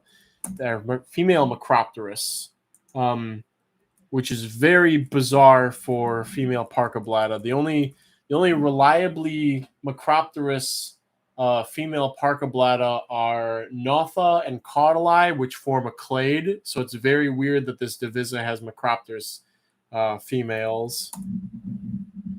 And if there are any pictures, they're going to be from Alan. So unless Alan's got them ready to pull up, I'm going to look through the Google results. It is fascinating, guys, that we as a community, we have left such a huge mark on the recording of different cockroach strain looks and species looks and life cycle things and all that stuff, that when you Google stuff, when you Google things for some of these roaches, the images that come up are from people that are in this chat right now. If Alan's here, I'm sure he'll have a picture. Just tiny black house pest ants.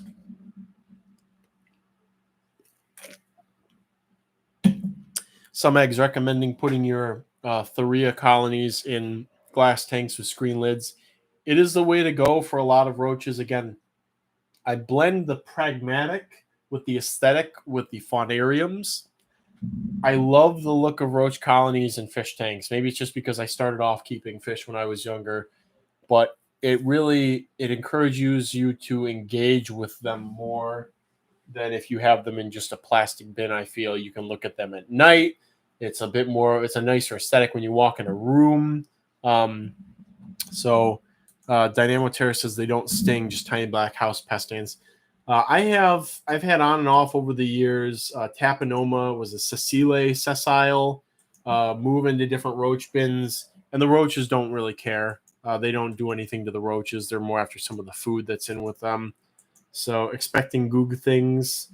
I really wish Alan was here to get a picture of the Macropterus divisa, because the females are quite chonky because of their wings. So, anyways, you could own an undescribed species potentially, but we'll put the X there for these guys. Catching these is a pain. It's an absolute pain because according to Alan, they're only found on the pine trees, which is part of his reason why he thinks they should be justified as a different species, is because you do not find these on hardwood trees, although I may have found one on a silver maple while we were at the Riverwalk. It was funny because it was me, Angela, and Satchel late at night at Riverwalk trying to catch these divisa off the tree. And there's one that I was like chasing all of the bark. I was poking it out of the holes with like a twig or tweezers or something, and it would like scurry up into another crag. You can't rush these things. You have to be gentle because if you try to grab them too firmly, you'll squish them and kill them. So it's all very meticulous. And so I was trying to get this thing off the tree for, I don't know, maybe 3 to 5 minutes. And at some point, I was just sort of like holding the container right underneath the tree, and it went to do a mad dash from like wherever it was tucked under the crag in the bark, and it just flopped right into the container. And I just did this very diabolical laughter, and Angela thought it was the funniest thing because it just happened so smoothly. All right, going once on the Parkablata divisa, CF divisa. Going twice. We'll pass. So they're there if anybody wants them. Again, that picture is of the immatures, so you can't see the full-on adult stuff. But let's go through a couple of Parkablatas. Next up, we'll do a group of 50. Part F, big F in the chat. Parkablata CF Americana from Table Rock Mountain, Idaho. Starting bid of $30. This is TJ's big find. He found these Americana have not really been recorded from places outside of California just because Parkablata are undersampled in general. So they may end up being a different species. They're currently Americana. Somebody will do some work on them and find out that it's a species complex. It's not going to be me. Kai was thinking about tackling it eventually, maybe even for his master's work, or even beyond that.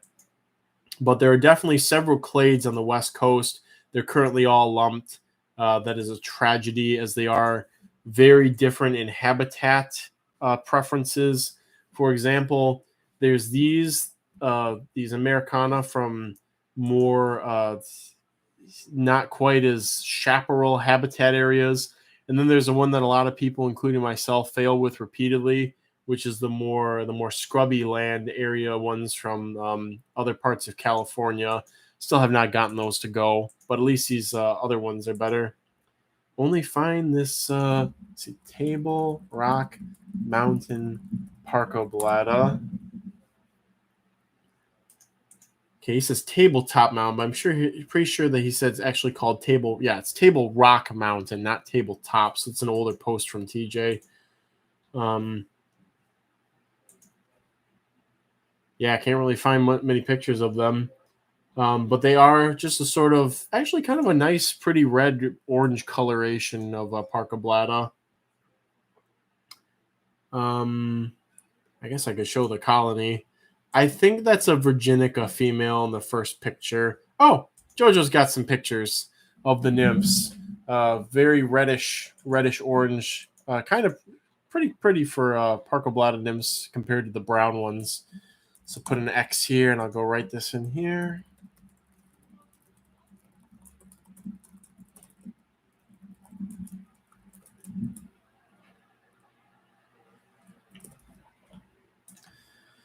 All right, we have some interest in these guys. It's always interesting to see what interests people. Okay, Parka CF Americana Table Rock Mountain, going once, going twice. I don't know why I opened my eyes. I think it's because I heard Will. Sold to JoJo. Oh yeah, they're also, that's the thing, they're Micropterus. I forgot to mention that. With a winning bid of $36. All right, is this the last Parka we're gonna do? I don't know. There might be a couple more tickled spread throughout these, but I wanted to put these up because I'm happy I got them going. These are descended from a single female that I collected last year in Jellicoe, Tennessee. There's a nice rest stop there that's good for bugs pretty consistently. Starting bid of $40. Parkoblata Oleriana. More temperate Parkoblata species can be found in Michigan too. Apparently Alan and Kai found quite a bit of them here. Pretty variable. These Jellicos are pretty dark in color. The Bibb County ones from Alabama are like purple and black and reddish. A little bit more striking, but this is the first time that I've gotten multiple generations out of Oleriana, so I'm very happy.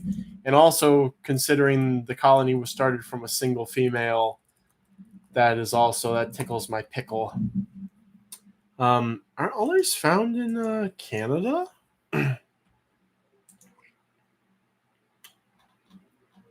It looks like Parkoblata Oleriana is are these their nymphs? This one's a research grade, though. Oh, yeah, that's an Oleriana. So, Parkoblata Oleriana is found in Canada. Wink, wink, nudge, nudge. Say no more, get the hint. So that's interesting. Not many records from Michigan, although here's one from near Ann Arbor, and that's where I think Alan and Kai were when they were looking. So, again, another one of our... I will apply for the permit, Kyle. I didn't realize. Phytophern, let me answer your question while I see it. How long would you say your culture maintenance takes you? I can only imagine. I definitely think invert keepers are very valuable to conservation research. This room alone, which has almost 200 species of stuff in it, takes me about 8 hours. And it's a lot of I have to stand up, pick it up. I got to sit down, put it down. The larger enclosures downstairs, all the roaches take 5-6 hours straight through. Everything, probably 24 hours of work total. Like my whole bug collection can be taken care of in 24 solid hours solo if I stay at it. 8 hours, this room every 3 to 5 weeks. I would like to do it every 2 weeks. But it's not always, life is not perfect. So, JoJo is typical black variety that I assume Kyle is offering. Yep, that's what they look like. So, JoJo, if you wanted to get them, you could always place a bid on them and I can hold on to them too. So I'll just go ahead and put the X there. There we go.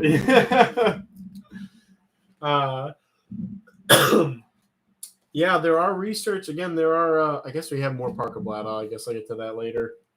Did I cross these out already? Yeah.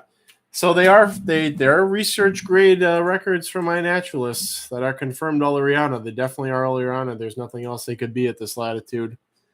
Somebody says, damn, so you just let the fruit and something sit in there for 3 weeks at a time? Yes, I do, but because of the ventilation, stuff doesn't usually get moldy. And if it molds over, it's usually not too discouraging to stuff that I put in the enclosures. Jelly doesn't mold that frequently. Good chunks of apple don't mold frequently. Fish flakes don't mold that frequently. If you have a big colony, there's always mouths chewing on things, and keeping the food clear is also the nice thing. All right, Pargablata, Oleriana, Jellicoe, Tennessee, going once, going twice. Sold to JoJo, winning bid of $40.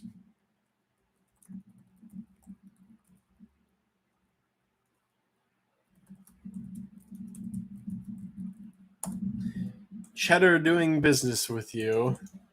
All right, we'll do some other. There's a couple other Pargablata, but we'll do them later. Let's throw a wrench in things. Let's do 100 Nocticola species. Florida. Actually, Alan, we found out where those were from. Nocticola, iNaturalist. Should stop calling them Florida, although that lets people know they're Florida legal.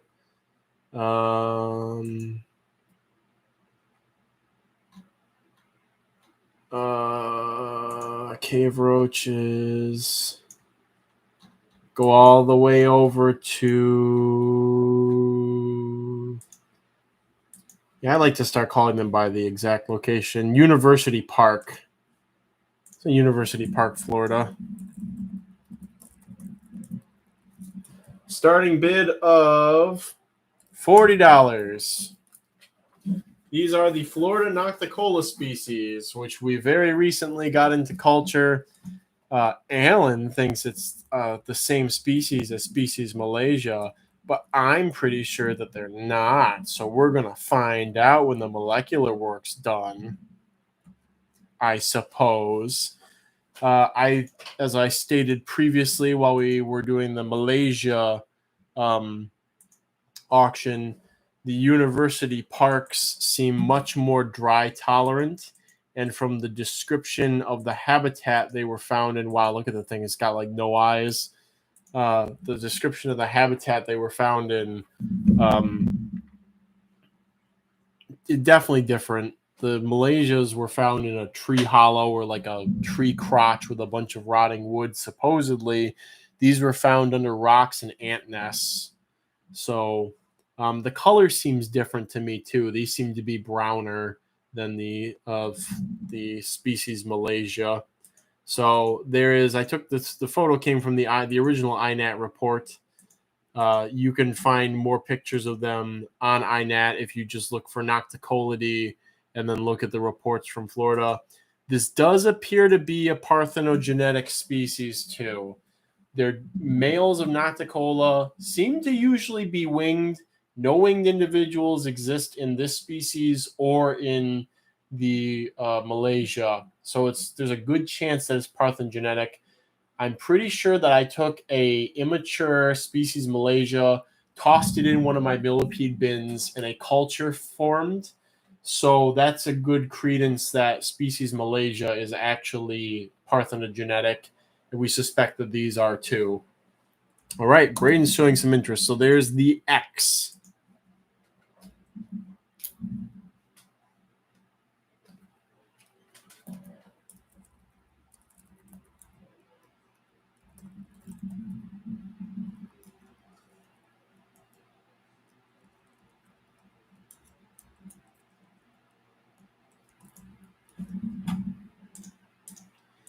All right, we've got some more interest here. Yeah, University Drive or something.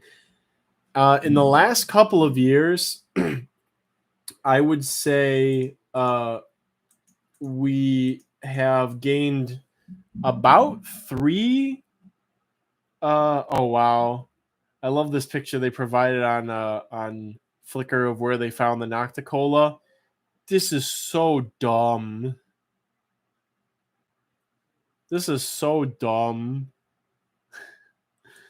It's like a single like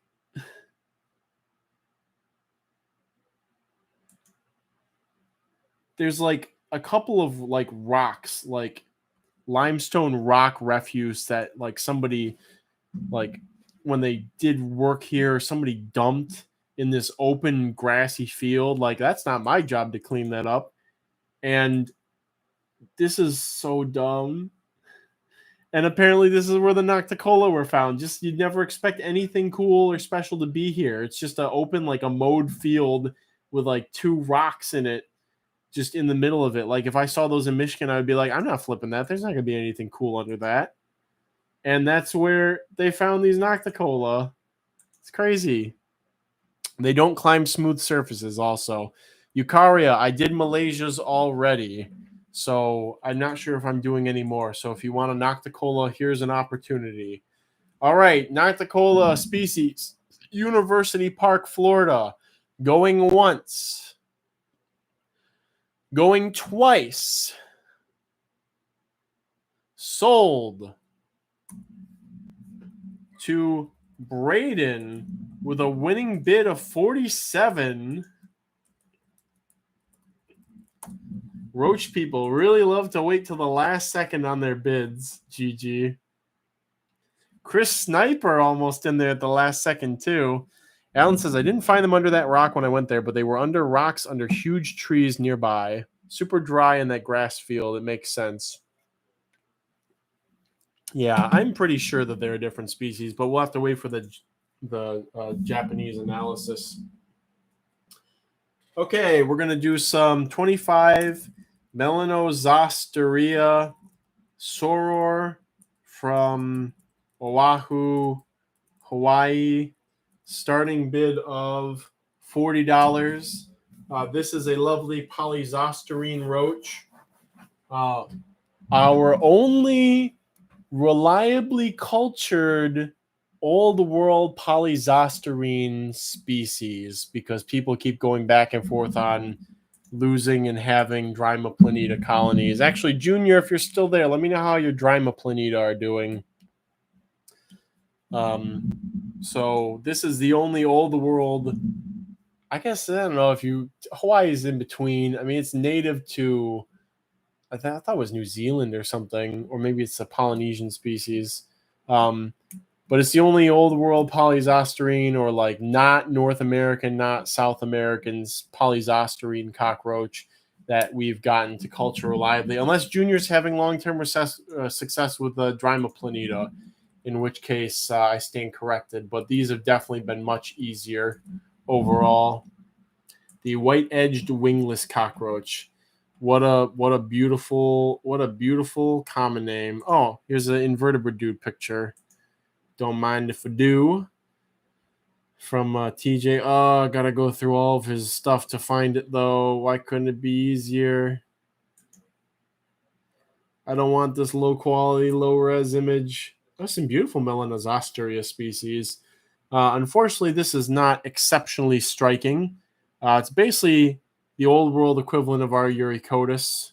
They are still considered one taxon. Encyclopedia of Life pictures. Oh, that's a cute one. Now that I think about it, they kind of look like giant Loboptera decipiens. Maybe something to that there. Alan says he feels like Nocticola from Florida would do really well in Auburn's jar setups, which are very dry. All right. Not too much excitement over the Melanozosteria, so I'll put an X there. Finish up your bids. They are rather dry tolerant. I can give proper testament to this because I almost dried out this colony too around the same time the Pacifica dried out. And I had a bunch of ooths hatch and a handful of individuals survive at good size, and they rebounded from that since then. Going once on the Melanozosteria. Going twice. All right, we're passing, unfortunately. Okay. Let's go back to something spirited. We have another group of 20 Eucharidia Linglong. This will be the last one before my break. Starting bid of $70. Ooh, he said the magic word, Eucharidia. I say group of 20, starting bid of $70. Oh, it's lower than the starting bid I did before. There's my alarm, but we're just going to ignore that for now. We're going to set another alarm for 2-ish plus hours from now when I will resume my work. But we're going to have one last bidding session for these guys. Dr. Humroyd out the gate with a $100 bid. Good, good. Let the bids flow through you. I am thoroughly amused. So reminder, when I come back, I will be able to, I'll have inventory downstairs stuff. So we'll be cracking into that stuff. A lot of the large blabberids are downstairs.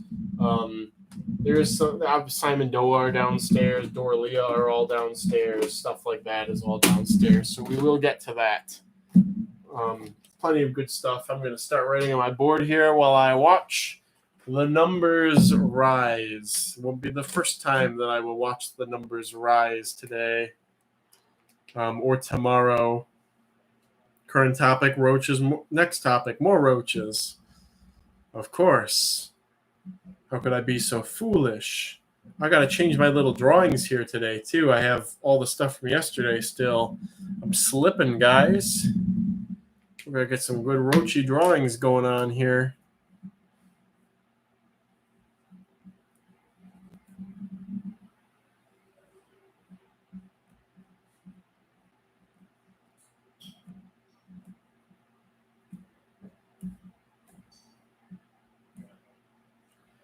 I can feel that spanakopita. It's waiting for me. All right. We'll put an X. So get your last bids in, everybody.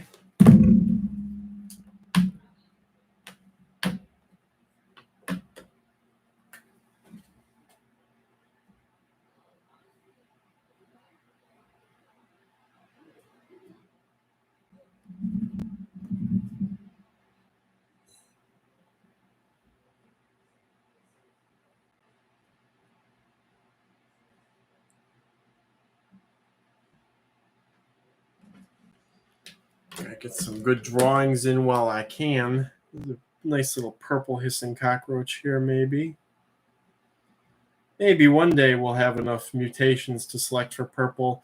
I think if any hissing cockroach has a potential to have a purple color variant come out of it, it's probably Levi Gata. That is way too phallic what I just drew there. So we'll do a nice little domino roach instead. Definitely less phallic from a distance, I would hope.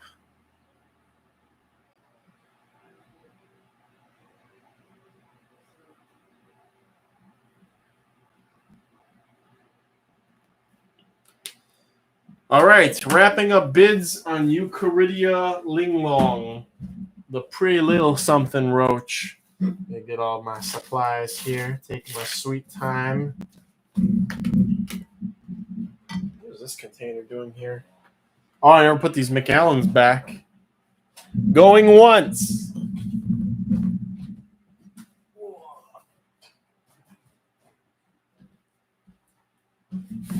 Going twice. Sold. To Lizard Beans with a winning bid of 110. Lizard Beans, that's your first blood, I believe. So congratulations, because let me tell you, you deserve it. There are some heavyweights sitting here. Trust me, some of them boys don't play around, so congrats. Tennyson Roach Discord Roach auction more exciting than an episode of Storage Wars. It's hilarious. Our skunk roach is down. I'm going to go ahead and just answer a couple of things in here before I scram. Pods are tomorrow, Stella Springtails. Tennyson, you have not missed half. You've missed maybe a fourth or a third. There are more Aranavega coming up too. Skunk roaches will be after the break. Rodeo, Aranavega have not gone up yet. The bulk of the hissers have not gone up yet. We've done one hisser species. Simon Doa will be going up afterwards. There's still so much good stuff. There will be more Pseudoglomerus magnifica, and there will be some Pseudoglomerus tarsalis going up too. Lots of things to look forward to, guys. We have barely scratched the surface. All right. Break until 4:15 Eastern time. All right, guys. I'm going to take a break. Going to eat, talk to Will, talk to Angela, touch the dogs, get an inventory. Got a busy schedule for 2 hours. So I will see you all at 4:15 Eastern time. Pop this off.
Howdy, everybody. Wow, I'm actually back on time. Thought it would be a little bit late. Hello, I'm back. I've returned. I'm going to go into the general and spam that. I actually, while I was out, caught something to auction off. Actually, Angela and Will helped me catch it. So it's something from all of us. Angela, I tried to get her to come in here and do a pitch for it to sell stuff, but she's a little shy on camera. So go ahead and everyone.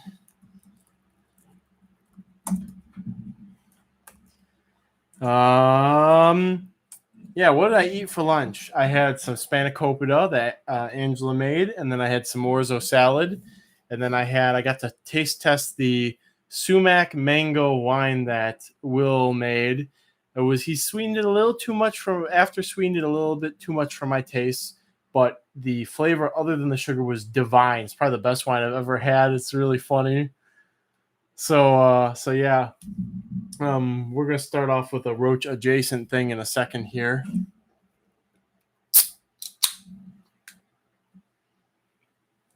That was collected while we were out on our little walk. So people bidding on Kyle, just on me. I am not for sale. I cannot be bought, sold, or traded within the continental United States. I have to go to some other country to do that. So let's see. I was able to inventory 2 shelves downstairs. We got a little sidetracked while we were out on our walk. My neighbor was having a garage sale down the street. She's from Poland, and we got involved in a politics plus discussion with her, which was very interesting. We did not get very heated, but I was not expecting to discuss politics in any capacity today, so I was kind of like, But she's very pleasant, very nice. She has peacocks.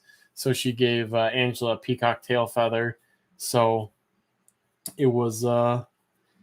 It was very interesting, to say the least. So, but we caught something that Angela wants me to auction, so I'm going to auction them off in a second here. Let's see. So we're going to start with these bad boys at Angela's behest. We have we're going to go with we have a sexed adult pair of Tenodera sinensis. This is the Angela special.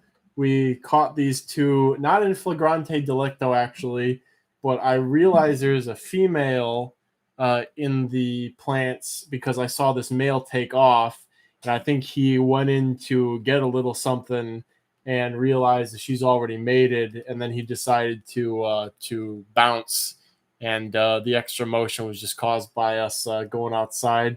So here we go. We got a nice pair of locally grown Chinese mantids. I do not condone the release of European or Chinese mantids into North America. I don't know how USDA APHIS has continued to either promote or let this happen, because they are absolute nightmare, disaster, invasive species for native pollinators and hummingbirds. There is probably no worse thing you could introduce short of a direct pathogen to bumblebees and or honeybees than Chinese mantids into your plantings and stuff.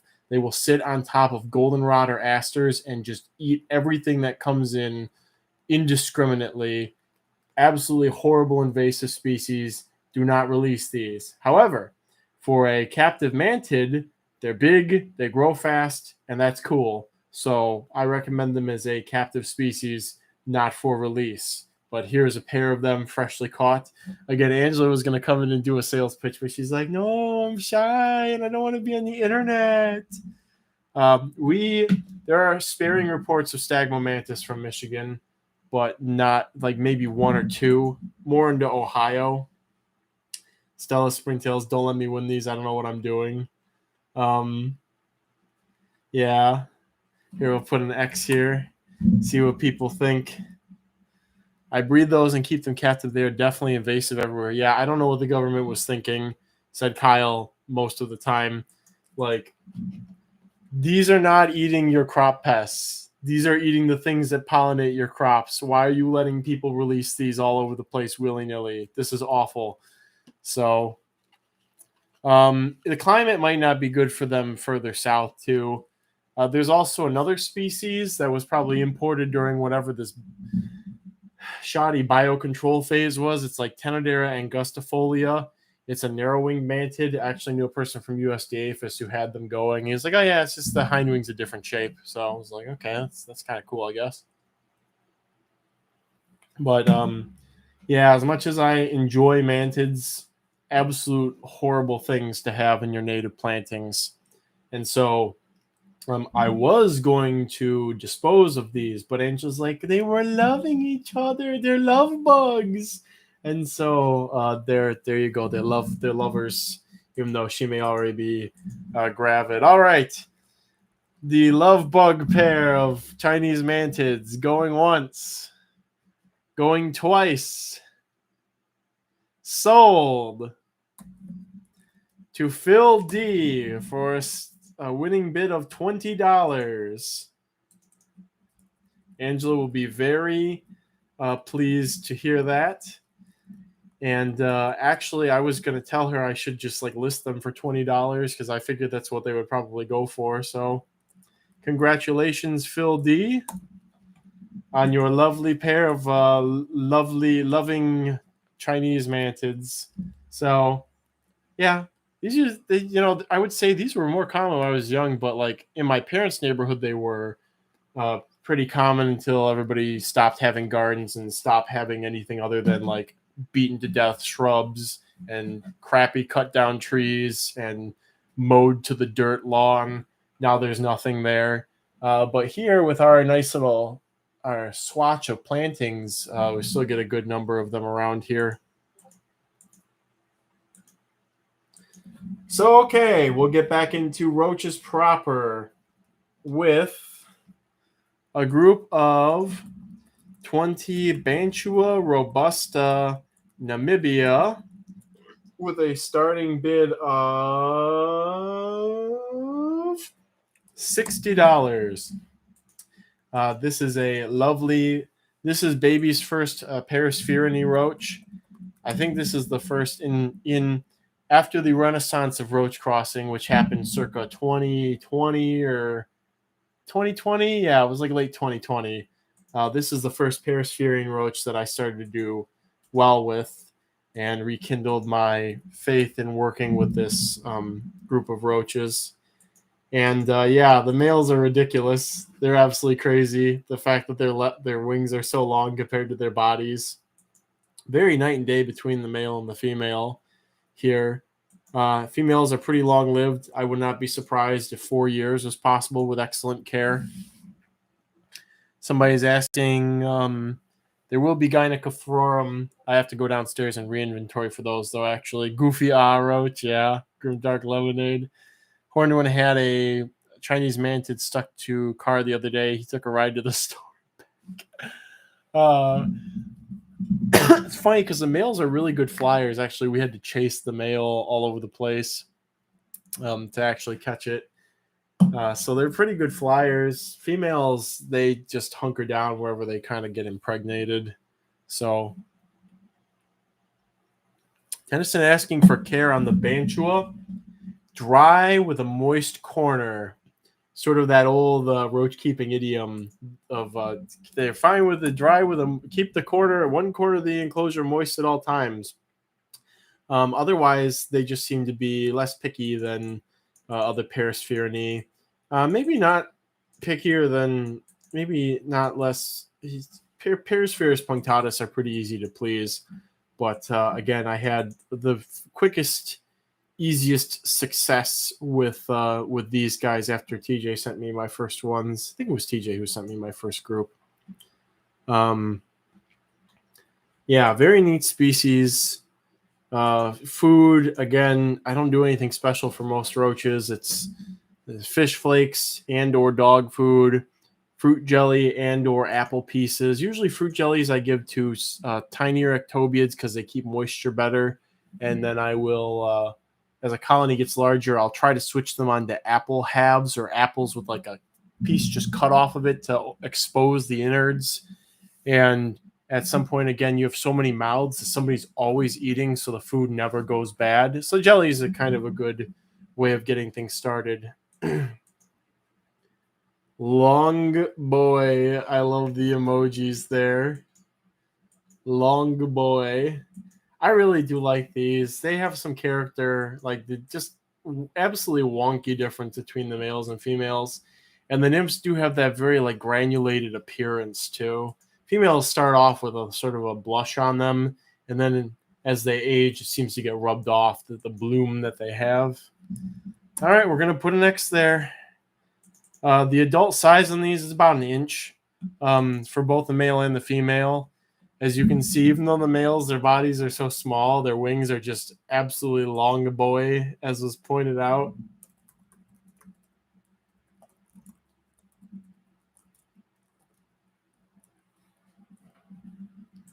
Long boy. All right. Bancho Robusta. Going once. Going twice. Sold. Not sold. Pass. Really? Really?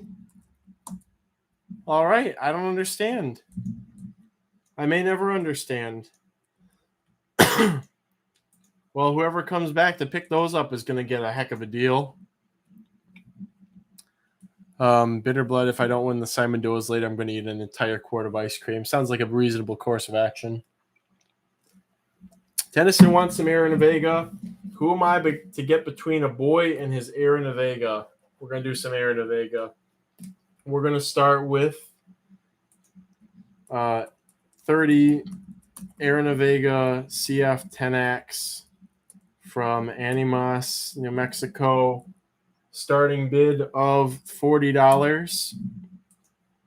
Let me see if I can find a picture of Aaron Vega 10X. I think TJ recently went back on thinking that these were 10X. Honestly, compared to the pictures on Bug Guide, they seem pretty spot on for 10X. But again, we really got to have Heidi look at things.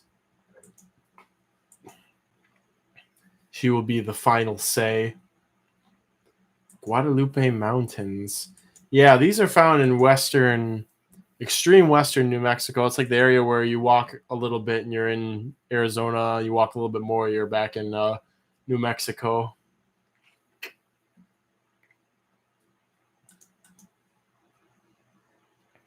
I love them, but I must have restraint. Any Aaron Vega Floridensis coming up? No, I will not have any Aaron Vega Floridensis coming up. All right.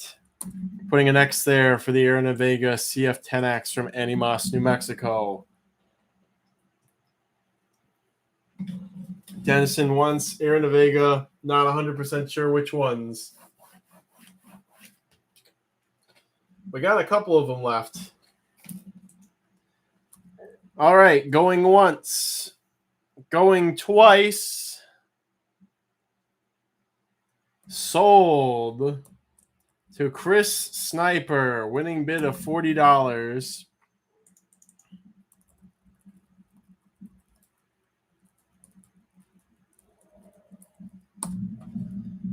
All right. Let's do a couple more. We have 30 Aaron Vega species, Rodeo, New Mexico, starting bid of $40. I can at least say it's not the same species as the Animas ones. Very different habitats, very different look. Looks like History Dude put some pictures up of the. Alan did. All the file links are broken because they're from our first Arizona trip. TJ's got a page up. No pictures. Come on, TJ. You got to get on it. Some Aaron Vega pictures.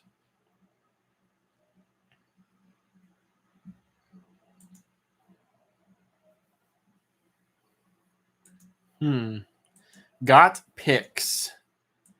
Congrats to pics, Chris. Those look pretty easy. Something easy and appealing, or just appealing. Those might be it from Photo Gallery. From if they're from TJ, I can't find his blog post on them. I could look. I guess I could search his blog for rodeo and see. There's pictures.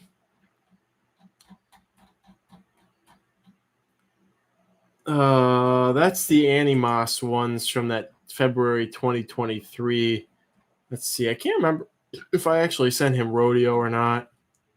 CF 10X, Socorro, Aranavega species rodeo. Oh yeah, they are there. So yeah, that's pictures. So they're definitely different from, again, TJ has doubted whether or not the Animos ones are actually 10X. So now he's thinking maybe the rodeo ones are 10X. But regardless, whatever the ones are in an Animos, they're not the same as the species that's in rodeo. So put an X there.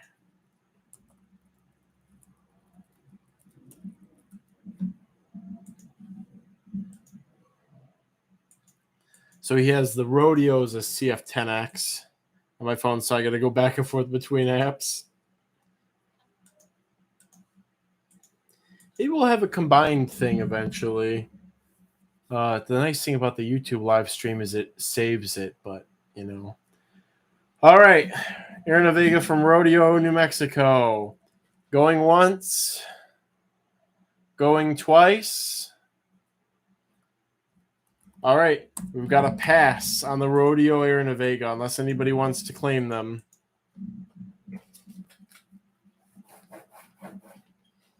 All right.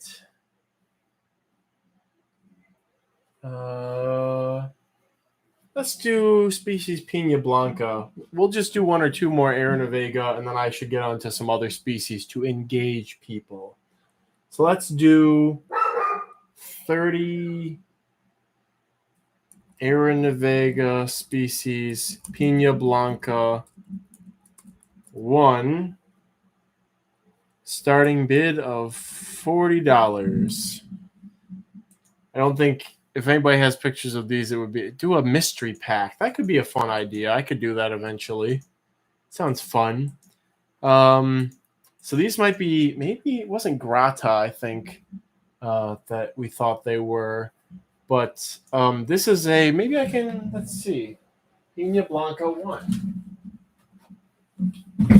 So these have pretty dark adult females for a small Aranavega.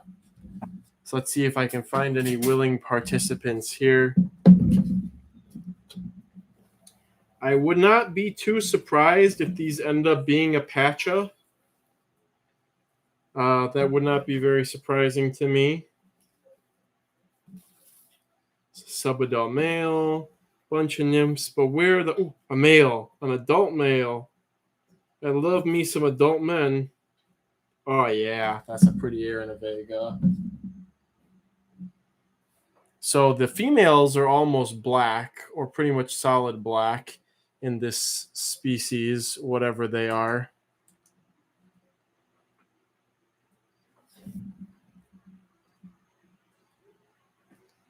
So this is an adult male. Very nice color contrast between the pronotum and the wings. And look at that wing margin. That nice creamy white wing margin. And it continues onto the pronotum too. So this is, again, this is species Pina Blanca 1. Oh my God, they're so cute. Yeah, they're very cute. Again, it's like the darkest of all the smaller size Aranavega, because Boliana, Grata, and a couple of strains of Floridensis are all like very dark. And a lot of the smaller species are lighter, but this is the darkest. I really want to try and find an adult female. I'm surprised there's an adult male out and about. Oh yeah, there's an adult female. I do really like these guys. They're very cute. So here is an adult female. You can see how she's almost black. I'm going to try and do this thing. But the thing about Aranavega is good for handling, but in the same way that like roly-polies are, where they'll just suddenly fall off your hand sometimes. They don't have the best grip. Time for your close-up, darling. Come on. There we go. So there's a Pina Blanca one. Nice, cute little Aranavega right there. Very pretty. Still doing the makeup close-up trick. Yeah, Amanda, that was some very important life advice that I had to learn. Love me some adult men. Adult-men. All right, here's the X for the Pina Blancas. And for the enclosure, again, it's just the standard Aranavega. You got the dry over here. It's a little more humid on this side than I like. I like it to be more 50-50 front to back. But I did do a heavy watering the last time I did. Oh, look, you can see here's one trying to burrow in the side there. The struggle is real. Come on. There we go. You can see there's one trying to burrow in right there. Very amusing. You can see some of the activity on the surface here too in the colony. If I shift it. Wow, actually, this is surprisingly clear so close. Huh. Really makes me want to do this more often, but I think part of it's the lighting that we have. I cannot believe how clear this image is here. I'm kind of like not freaked out. I'm kind of mesmerized by this, guys. Oh, there's a nymph that just tumbled in the back. Maybe we can show off everybody a little bit. Oh, yeah. Come on. There we go. Oh. Come on, I need my fix. You can just see how everything's come alive with them. It's probably good lighting for this sort of thing too right now. I realize I've had you on 144p the whole time. I think it should be pretty higher quality. I don't know though. I don't know much about technology. I just learned like a couple months ago that my phone's capable of taking like documentary quality footage, and that's why I've been using that. So, anyways, let's wrap up whatever with the Pina Blancas. Going once, going twice, pass. All right. Unfortunate. Okay, we got to do a different roach. We got to do some different roaches here, guys. Got to keep some momentum up. Let's do...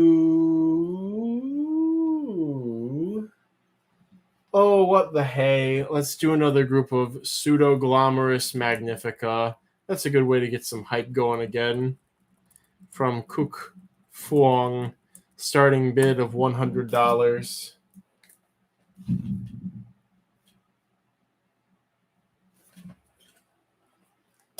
All right, now you guys are waking up.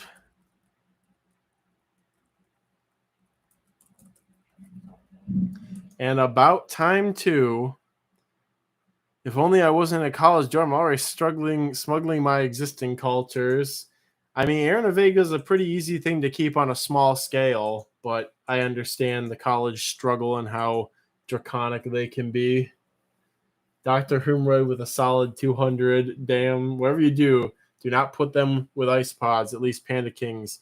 Yeah, I would not recommend keeping many things with, Scabers are vicious, protein hungry. They've been, Porcello Scaber is, according to some posts on Facebook, they've been known to break into hospitals and eat the foreskins off of babies, I've been told. Is a well-documented by Facebook people thing that Porcello Scaber specifically do, and no other isopod has ever done anything like that. Panda Kings could probably do the same, perhaps, but only if their value dips below 15 for about $40. That's when they will start to do those sort of behaviors. So, how have the Amado Aranavega been doing? Both cool. Doing okay. I still have both species, but I feel like one is starting to gain numbers on the other. We'll see. TJ recently separated both of them. where I'm just going to let him maybe work on isolating the two of them and then go back and get them from him if he gets colonies established and both separate.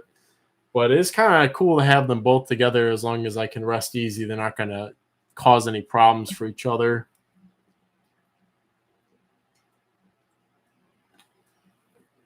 That one rest stop can be so magical sometimes. And then other times I've gone there and for like the standard bug collector, it'll look very dead. But if you want crickets and earwigs and roaches, you can still poke around, find a lot of cool stuff. Phytophthora,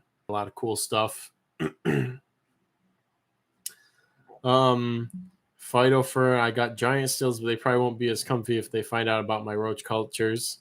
Yeah. In general, they're pretty draconic about things. Jojo says only the foreskin of newborns. I'd assume they might snack on the foreskins for hospitalized and medicated patients too. I mean, they've been known to commit arson as well. It's a fact. If you go on the Facebook groups, you'll see all the reports of people having their houses burnt down by Porcellio scaber pulling out little lighters. They have a genetic inclination to commit arson. Something the academics won't tell you about. All right, pseudoglomerous bidding. We're gonna start wrapping it up with the old X of Fate there to see if anybody has messaged me with any important information. Some people checking in on me to make sure. Ooh. Somebody just sent me some pictures of a very dark locality of Florida anisomorpha. I think I might pick some up. They look pretty cool.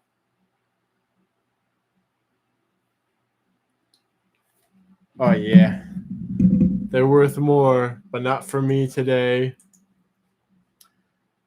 Squirrels are also master house fire starters. I heard something about Scaber and 9/11, but I don't want to say too much. Oh, Braden, how can I like that comment? How do I like that? How do I convey? I don't think I can convey how much I like that.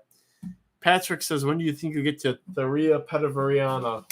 We're closing in on them. They're one of the things that I inventoried when I went downstairs. I will also be taking a break at 7 p.m. to finish inventorying. And there will be obviously more stuff added at that point. All right. Pseudoglomerus magnifica. Going once. Going twice. Sold. To Lizard Beans with a winning bid of $285. Incredible. I mean, I knew people would be bidding on Magnifica. A little disappointed there aren't more Aeronavega enthusiasts now, but just you wait. They'll catch on. Magnificent Animals is asked about Diploptera punctata. And so we must give the people what they want. We're going to do a group of Diploptera punctata. Let me see what I have the stream named as on Roach Crossing.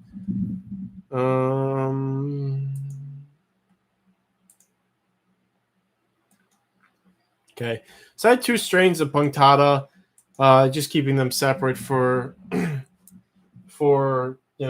Kyle reasons.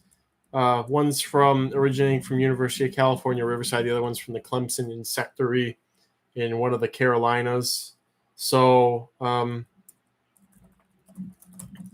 just going to label them as such for now. I've actually lost my hobby stock.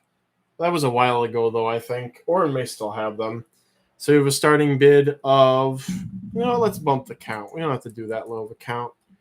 We're going to do a starting group of 20 indirect to me, insert Cash App here. Lizard Beans, I'm glad you got a dream species of yours. Anyways, $40 starting bid for the Diploptera punctata. LCS, could we do Roth's roaches? Yes, those are coming up very soon. It's one of the things I inventoried. Any Gyna before the next break? Yes, we will have some Gyna before the next break. And finally, Jonathan Green, I want the Aeronavega. I just also want a pair of blue striped Oregon red spotted garter snakes, and also whatever randoms come up in the miscellaneous. Well, we have maybe 3 or 4 more Aaron Vega to go through, and there's a pass list of them building, so you're welcome to go back and claim them too.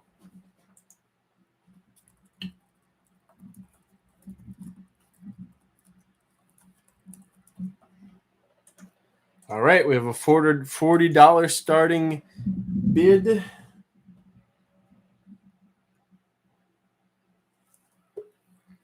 Magnificent Animals is Gyna, Loretta are taking off. Yeah, these auction groups tend to just explode when you put them into a new enclosure, especially if it's over a 40 count, because they've been at like the optimum density that does not cause crashes in my cultures, and then you move them to like a huge space and they're just ready to go, you know. Lizard Bean says, am I able to pick your brain on the full care of Pseudoglomerus magnifica? You are welcome to, be it now or later. Magnificent Animals, I haven't really noticed a difference between the two of them. The Clemson ones maybe are smaller. There's some evidence out of Polynesia that Diploptera punctata have been kind of rapidly diverging. The populations that are introduced there are kind of rapidly diverging. Lizard Beans, go right ahead and text me. So, you know, I don't know. I just keep them separate because we could come back one day and find out that one set's from Hawaii and the other set's from somewhere else, like from, I don't know, Malaysia or something. So I keep them separate. I must complete my beetle mimic collection. You know, Magnificent Animals, I don't know if you saw them earlier, but Plectoptera powei is called like Powei's beetle roach. I had a group of those go up earlier. I don't know. Orang Mango got them, actually, I think. But that's a small beetle, tiny, ridiculously tiny beetle mimic. Consume the roach milk. Yeah, I'm not sure. It depends on how it tastes. You also need a lot of roaches to make some roach milk. All right, there's the extra wrapping up bids. I must have been away for those. Yeah, I think Orang Mango or somebody else got them, but you can always double check.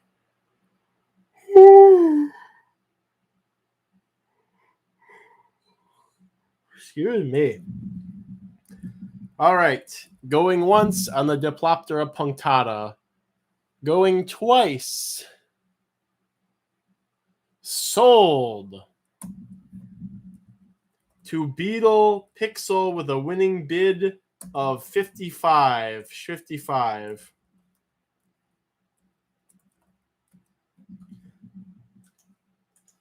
I wonder, I don't think I have enough of the Clemson ones to put up yet.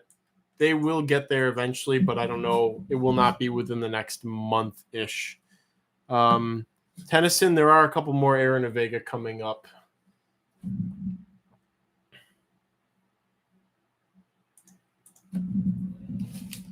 There are a few. We'll do another non-Aaron Vega, and then we'll do an Aaron Vega. All right, guys, we have this is statistically the most worthless roach in my collection. I've had between, I think, Alan and I passing the colony back and forth, we've had it in culture for, I don't know, maybe like 8 years. So it's just been something that's been around. I've literally never sold this. Nobody's ever wanted in trade other than maybe Alan. We have a group of 15 Simplos and Curiosa, starting bid of $1.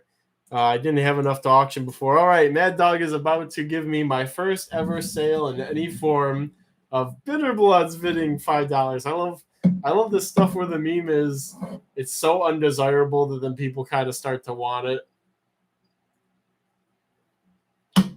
Chris Sniper. It's kind of the fugly phenomenon, maybe. I mean, they're not particularly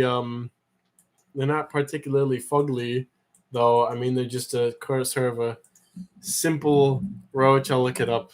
The incurious smooth roach.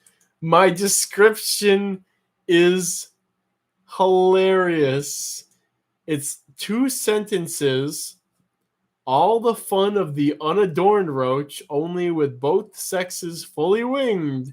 This species seems to grow a little larger, and the rich orange color of some adults can be quite striking. And that's all I have to say, along with my actually there's a pretty decent photo of one on the page for them. It warms the cockles of my heart to see some interest in these guys. And, I would say, oh, it's the pricing that is causing this. But actually, I used to have them on there for a lot cheaper and still nobody was interested. So, maybe if I ever saw them in the wild, I could sing more about them. Like maybe they're crazy. Like, oh my gosh, they're found on like the underside of elephant armpits in the wild. This is so nuts. Maybe.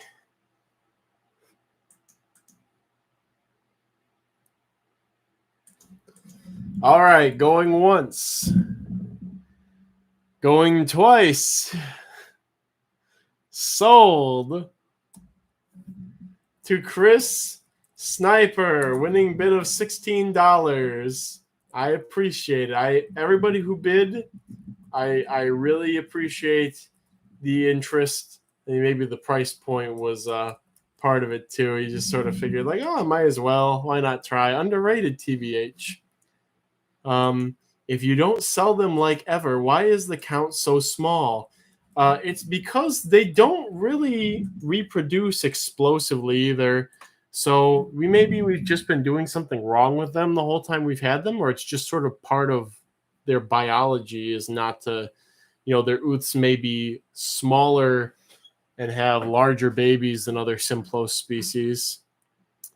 Don't send me any of my other winnings. I'm getting rid of everything else. And, it would be a quick path to enlightenment to learn absolutely everything there is about this single cockroach. If you know every facet of its life history, its origins of getting into the United States, everything about its biomechanics, its body chemistry, its evolutionary history, your knowledge would approach or be at a godly level if you were to know every single one of those things with absolute certainty. So, just saying. All right, let's give Tennyson some Aranavega to snub his nose at. We've got 30 Aranavega species, Texas Canyon, Arizona, starting bid of $40. I think TJ's got some pictures of these. Were these? Maybe we thought that these were Erratica, or was it maybe Grata? No, Grata I think was the larger ones. But TJ may have some pictures. I will get pictures one day. One day. Oh, I have pictures of the Amados. I don't know why I don't think I listed those here. Maybe I wanted to hold on to them for a bit until I had more so I could separate the species. But yeah, maybe it is Erratica. Going to TJ's website. Gonna go look for TJ's pictures. I need to add more to my colony. They are really cool too. They are very pretty. The nymphs are very salt and peppery. Oh, I don't think TJ ever had Texas Canyons. It's a Grata, Erratica, Aranavega, Erratica.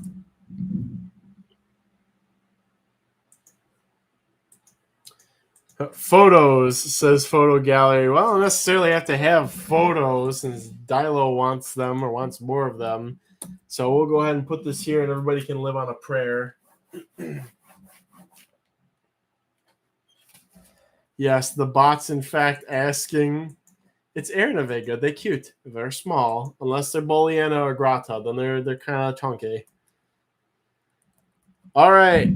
Going once. Going twice. Sold to Dilophoraptor. Gatekeeping. Aranavega, Texas Canyon.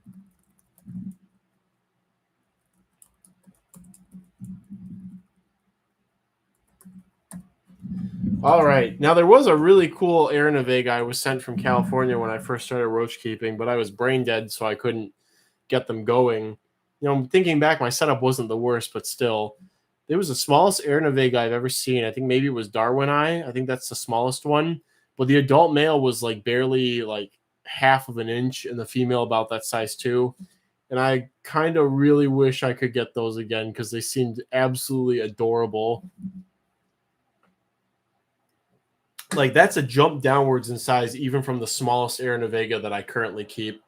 So all this specific locality will be mine. All right. Maybe instead of photos, I'll show off the next one. We're going to do a group of 30 Aranavega species, Chiricahua Desert Museum, Arizona. Starting bid of $40. These I actually collected as an afterthought while looking for millipedes. Oh, they're under another thing. That's okay. Kyle's got to work today. Well, I was going to do that species next, so we'll do that one next. But we'll look at these Chiricahua Desert Museum ones. Well, they were underneath a fallen over beaked duck, and I was like, hey, free Aranavega. And I found some millipedes. Millipedes did not do so well long term, but the Aranavega have been fine and thriving in here. Actually, probably the lowest amount of effort I put into starting any Aranavega with the highest yield. So I'm not going to complain about that. Oh boy, look at them all. Again, we go looking for boys. We got to get ourselves a husband. We go looking for females for display purposes. Gotta be somebody over half grown in here. And as for species, I don't have a clue. Again, part of that's dependent on having, an adult, which I apparently do not have readily accessible in here. Despite the abundance of nymphs, how many nymphs is this? Probably close to 300 nymphs. Cannot seem to find a single adult. So it seems like they did the needful last year and shuffled off their mortal coil as fast as they could. God, I wish that were me.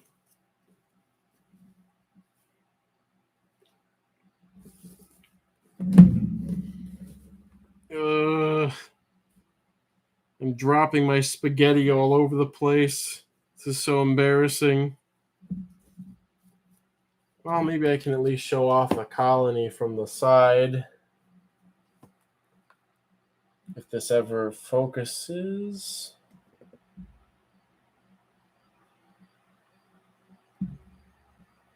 Oh, that guy's waving high, so that's pretty cool. So this is their enclosure. I added all the woody material thinking the millipedes would like it. Millipedes were not. Describe them with words. Well, here's the problem. I collected nymphs. I threw nymphs into here. And because I wasn't really putting any effort into making them establish, I didn't really commit anything particular about the adults to memory. Since I just sort of saw them pop up, they did their thing, and then they were gone. So I have no particular pitch as far as the aesthetic of the adults. But I can say not much effort to get them established, which is nice. I never realized how cute Aranavega are. They're absolutely adorable, and if you look at them under a microscope, they've got a little bit of hair on them, too. Not as much as a Remablatta, though. So anyways, we'll see. I'll just slap a pass on that one. IDK, it's from here, the genus. Yeah, that's honestly. All right, there's an X. Anybody wants them? I'll do a better pitch for the next species, I promise, guys. Oh, we have one actual identified species with certainty coming up, actually. So that's fun. What bins do you recommend for huge collections? I usually just buy some dollar store bins, but I hope to be more uniform. You can do that. I use the faunariums for a lot of stuff and glass tanks because I have space and I'm insane. So it really depends. Find something that works for you, that you can get for a reasonable price, that works with your husbandry schedule and methods, and that you can be sure they will not stop manufacturing in 2 years. That's another big thing now, is them switching up designs and pricing and stuff. Magnificent Animals, Pack Notice, Sinuata Flaviventris have it closed.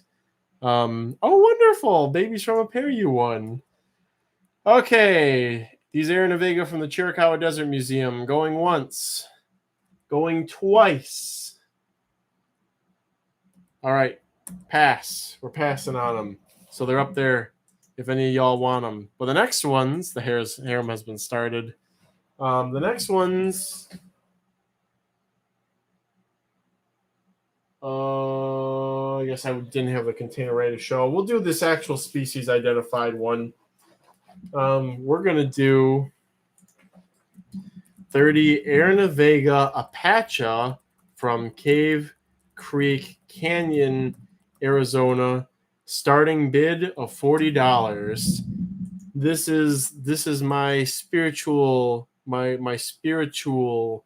partner, Aranavega, because I absolutely love Cave Creek Canyon. If you can go there, if any of you bug people can go there, go there. It's great. You go up in the elevation, you find stuff. You stay at a campground, you find stuff. You go out into the desert, you find different stuff. It's just great all around, all the different things that you can find. And I know TJ's got pictures of these because I'm pretty sure I sent him some. Cave. Yeah, here's some pictures on Roach for him. And I think he sent me pictures of them to use for making the Roach hats, which that company still has not gotten back to me. Irritated by that. Oh, this is a good one. Really shows you how fuzzy the female is. Did 30 for 30 in Texas, 30 for 40. Add them to the colony. That's interesting. You remember what the old pricing is. For a lot of the Aranavega, where I've busted my butt to go find them, but not too much butt busting, it's going to be probably auction pricing will always be close to 30 for 40 or 30 for 50. Site pricing will probably be 12 to 15 for anywhere from $60 to $100 for some things. These are the two last time I got them. That's why. That's funny.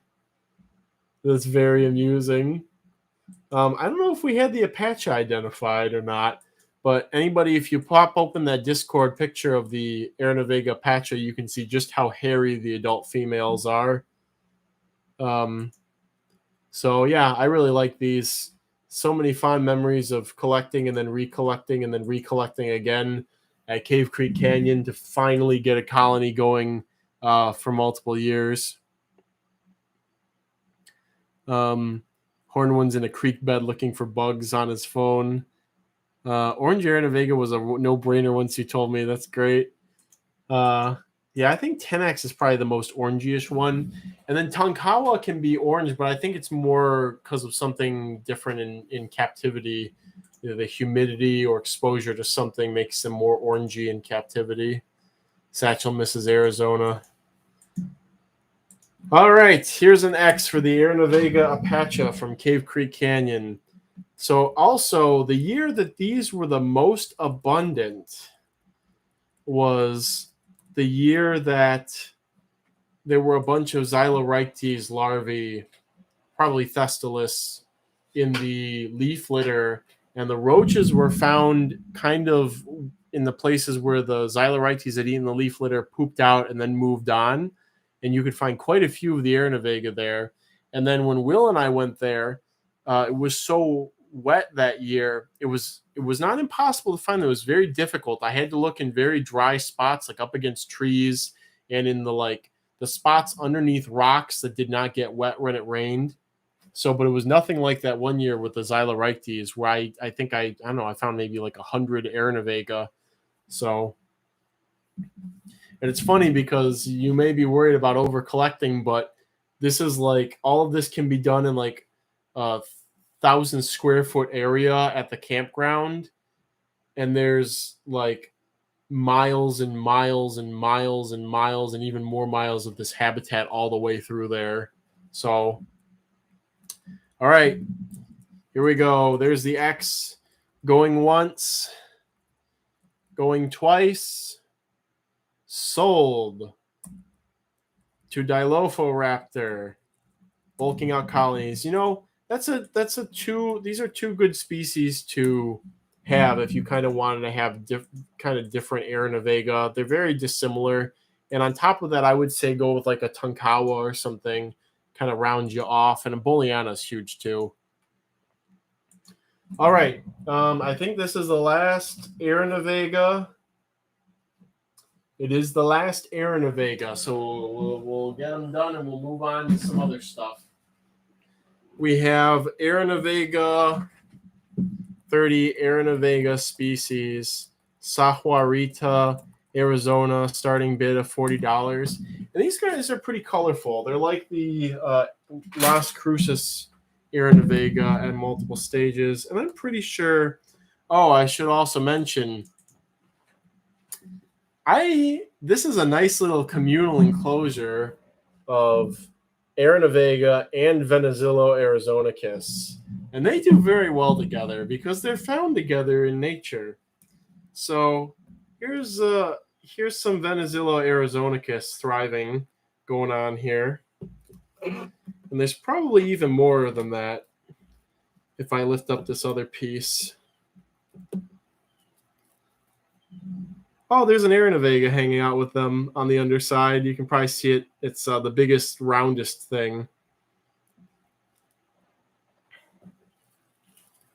Let's see. Oh, we have an adult, too. Are you alive or recently deceased?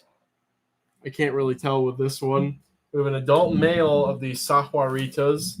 This is the best that my V. Arizonicus and my Aranavega from Sahuarita have ever done is being housed together. So here's the adult male. There we go. And let's see. Hopefully the lighting's good. Come on. Adjust. Oh, yeah. There we go. So pretty colorful markings on this guy. Again, I can't tell. Oh, yeah. He's still alive. He's still alive, and he's not the happiest. Put him over here about this whole arrangement. So, but if anybody wants to make a Desert Southwest communal Detroitivore bin, this is a good combo. The Arizonicus and the Aranavega, they probably facilitate each other with their activities. Got quite a few of these adult males in here. I really need to set some aside for Heidi the next time I do husbandry. So, but yeah, so for everybody's, all the crazy isopod people who are afraid their mortgage payment isopods are going to get eaten by roaches or something, it's very natural for the two to cohabit. Oh, yeah, here's an adult female. Here she is. She's quite pretty. There we go. Put you up there. Try to figure out how to turn my hand in three-dimensional space. There she goes over here. So put you. Try to get you in the limelight. Come on. You want to be a star, don't you? Let's see. Whoop. Now she's typing things. There we go. The asset has been contained. Cute little Aranavega. Oh, focus for a second there. Really close. Makeup trick. Maybe not so much of a trick right now. Come on. There we go. Cute little face. So yes, if anybody out there wants some Venezillo Arizonicus tomorrow, I gotta close that curtain. You got the foundation for a nice little communal here. I should also say I'm not looking at the Discord while I'm messing around here. So for all I know, people have gone into a bidding frenzy, and I'm behind on the times here. But let me just finish putting my precious away. It is nice when you do a functional communal of something like that. All right, Photo Gallery put a bid in. Early B-Day present. All right, here's an X. Oof. I gotta close this for now. A little less light in here. Easy, yeah. I mean, as easy as just keeping them with Venezillo, just like that. It's kind of drier. Surface of the substrate is getting dry. There's lots of like leaf litter and stuff for the isopods. I'm sure the roaches are using it too. A good tenebriated in that mix would probably be Blapstinus. Those would do really well in there. Pro Steven says, out of topic, would you house magic pill isopods? As the person who refined and named the magic potion isopods, this is full circle for me, hearing them called magic pills. But you can house Vulgari with different types of roaches, and I do it very frequently. Okay, going once on the Aranavega, going twice, sold to Photo Gallery, winning bid of $40.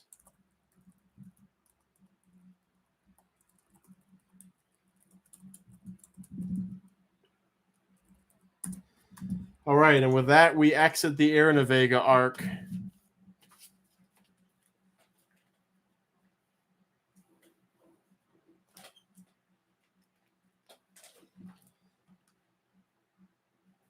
All right, let's get some got to go for the day work is done. Hilarious. Let's get another round of spirited bidding up. I'm going to put another group of Perispherus punctatus up for grabs. Starting bid of $60. These are again the punctate roly-poly roach. Whip out some good stuff so I can make bad choices. Quite humorous. And I'll get to somebody was saying something in the chat. I had magic potion. I don't know. I've never tried, but I also know they are huge eaters more than my scabers, so I wouldn't be surprised if they had nibble problems.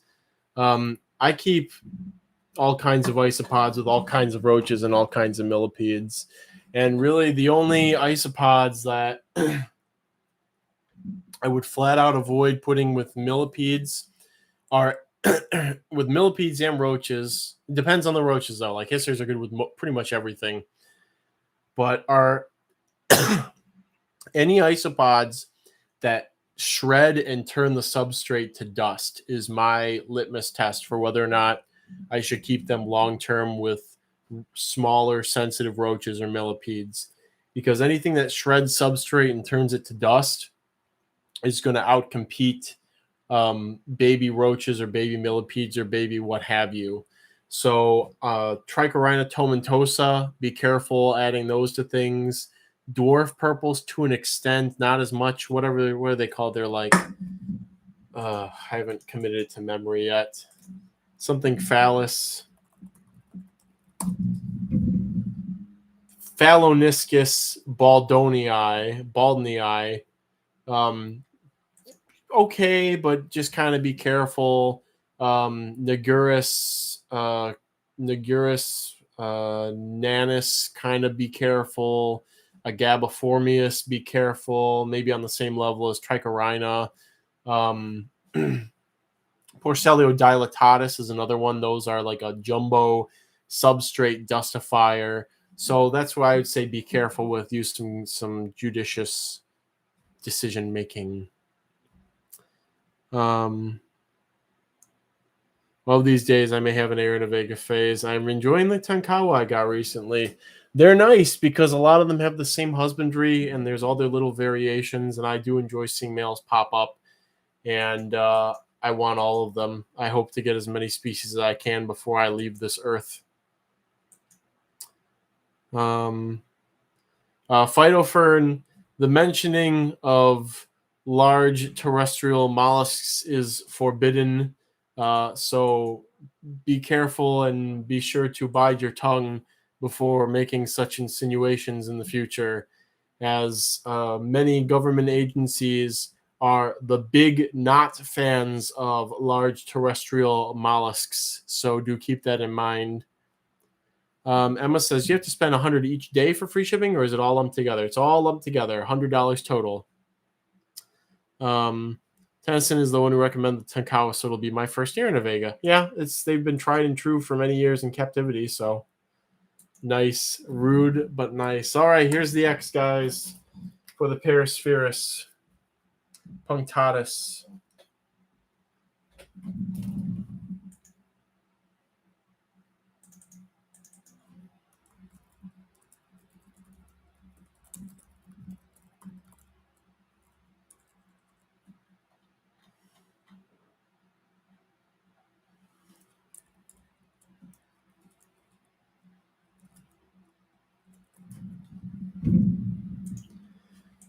Okay, punctatus going once, going twice, sold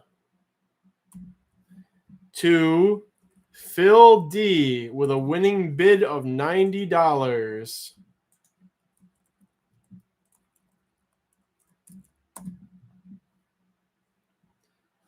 All right. Next up, we have ships when ready, a group of 40 Darapeltis species, Darapeltis species, Masai Mara, starting bid of $40. I'm waiting for a very huge hatch of Masai Maras, and thus this is a ships when ready.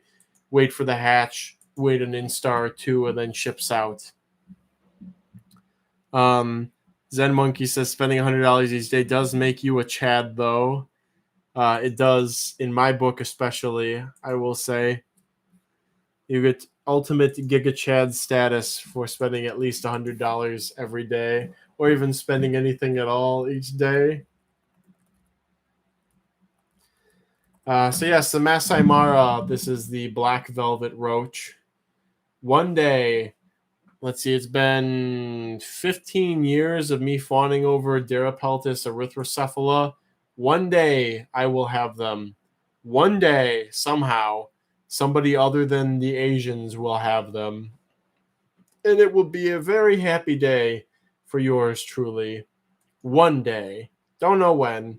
Been waiting 15 years for it, but it'll happen. I have faith. How easy are they? Can I be a Sigma male if I spend some two out 3 days? Imagine giving money to Kyle. Imagine simping for anything other than roaches. They're fairly straightforward, like the Polino eye. In the winter, you got to make sure that you don't have a lot of airflow or too dry. It's kind of better to keep them on the moist side overall. All right, thank you, Photo Gallery.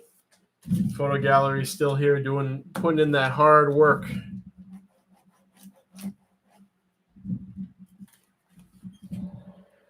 We'll put an X here just in case while we get ready to move on. Yeah, we used to have Jinka in culture, and then everybody kind of screwed up with those. I've still been known to screw up with Masai Maras. Polino I have been good with for a while now, but I don't know why to keep them the same way. Duchess Venom joins us. Thank you for popping in. How's the day going? It's going all right. Had a couple of things. I need my guidance. A couple of things I thought would be more eagerly consumed. Some things not so much. All right, Masai Maras going once, going twice, and we're gonna pass, I suppose. Most unfortunate. All right. Next up, we're gonna do a group of 100 Blatella Asahina eye, starting bid of $20. One day I will isolate a mutant that makes them not look like German roaches. And on that day, I will become the richest person in spirit and maybe like 1/1000th or 1/1 millionth in in monies, because these are the perfect feeder insect for a lot of things, because they're day active, they fly, they climb, perfect for mantids. But the fact they look like German roaches is just a little bit too much to pitch to people. It's like, oh, I'd like to buy these roaches. These look like the roaches I had in my apartment when I was in college. No, you don't understand. It's a roach that looks exactly like that, but it's not that, because those roaches can't fly and they infest houses, and these ones can fly and they don't infest houses. I'm not buying that. It's a bit of a hard sell. Just something, a red mutant, a black mutant, anything. All right, here's the X for the Asahina. Phytophthora bringing up Polyzosteria mitchellii. The funny thing about P. mitchellii is that there are actually several prettier Polyzosteria species. Just for some reason, people really fawn over that one. But I would not hold your breath on Australian species never being propagated or making it stateside, as for one, we have rhino roaches, which are an Australia endemic. So we will see. Okay, Asahina going once, going twice, sold to Pomotu. Wow, didn't see that coming. Winning bid of $25, which is pretty typical for Pomotu to sneak in there on some of these things. It's par for the course. All right, now we have a group of my second favorite cockroach, 30 Hemithorsacera vittata, starting bid of $50. Kyle's second favorite cockroach so far. We'll see how this changes as I get older. Red goblins I think they're also maybe introduced to New Zealand or like some of the islands near Australia. So we've had those for a while, like a long time, surprisingly. Dynamo Terrace saw a little Asahina in my shower with me once, nearly had a Germanica-inspired panic attack, or heart attack, sorry. Yeah, they're cute little goobers. I remember finding them once when I was in Florida. The first time seeing them, I found them under some like boards behind a shed. I was so captivated. Went into a live oak forest, and each time I stepped, there would be like a bunch of Asahina moving around. I don't know, it was very magical, very whimsical, childlike wonder, and all that Shazam. I should put these guys back.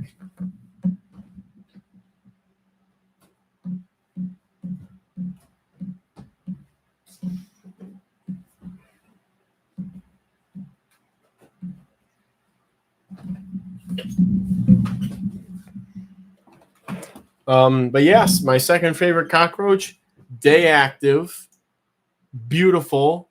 All life stages are beautiful. The newborns are ant mimics up to, I think, third instar, and then they become beautiful black, white, and red. The adults obviously are gorgeous. They don't reproduce stupidly, ridiculously fast. You get like a gush of nymphs, and then it sort of equilibrates from there. They're pretty long-lived too. You kind of always have adults around. I notice I personally end up with more of a glut of adults from maybe like May, April through like October, November. And then sort of the colony becomes dominated by nymphs. And they're on this, again, very roughly 1 year cycle.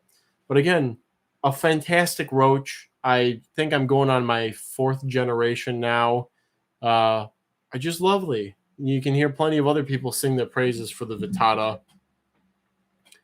If I miss all these amazing roaches and there turns out to not be an earwig in the miscellaneous, I might, explode. There will be some earwigs in the miscellaneous. Don't you worry about that.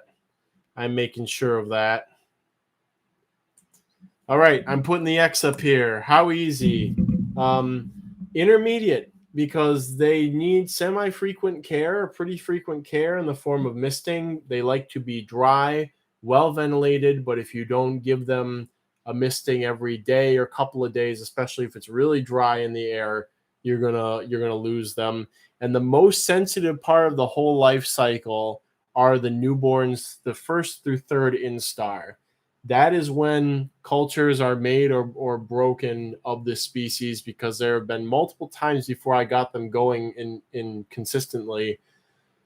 I would get a bunch of babies. They get between first and third instar, and then they would all die. They'd just be gone, go from dozens, hundreds of them gone. And I found out in my experience, they really want that ventilation. Otherwise, they just kind of decline. While you show the pics now, everyone wants them. Babies, not ants. Oh yeah, that's important. Those are in that picture. Those are probably first instars. They're ant mimics. So I'm gonna leave this percolate just while I go get another drink. So I'll be right back.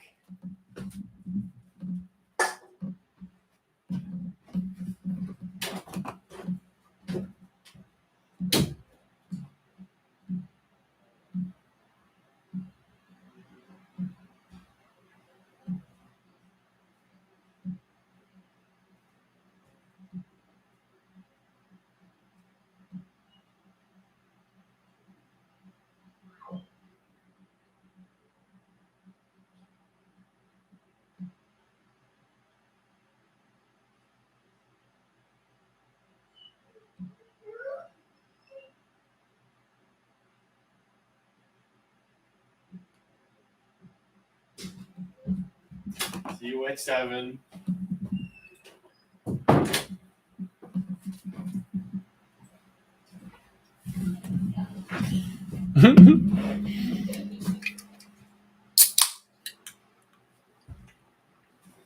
Okay, final bids on the Vitata. Going once. Going twice. Sold. To Beetle Pixel. Starter winning bid of $93.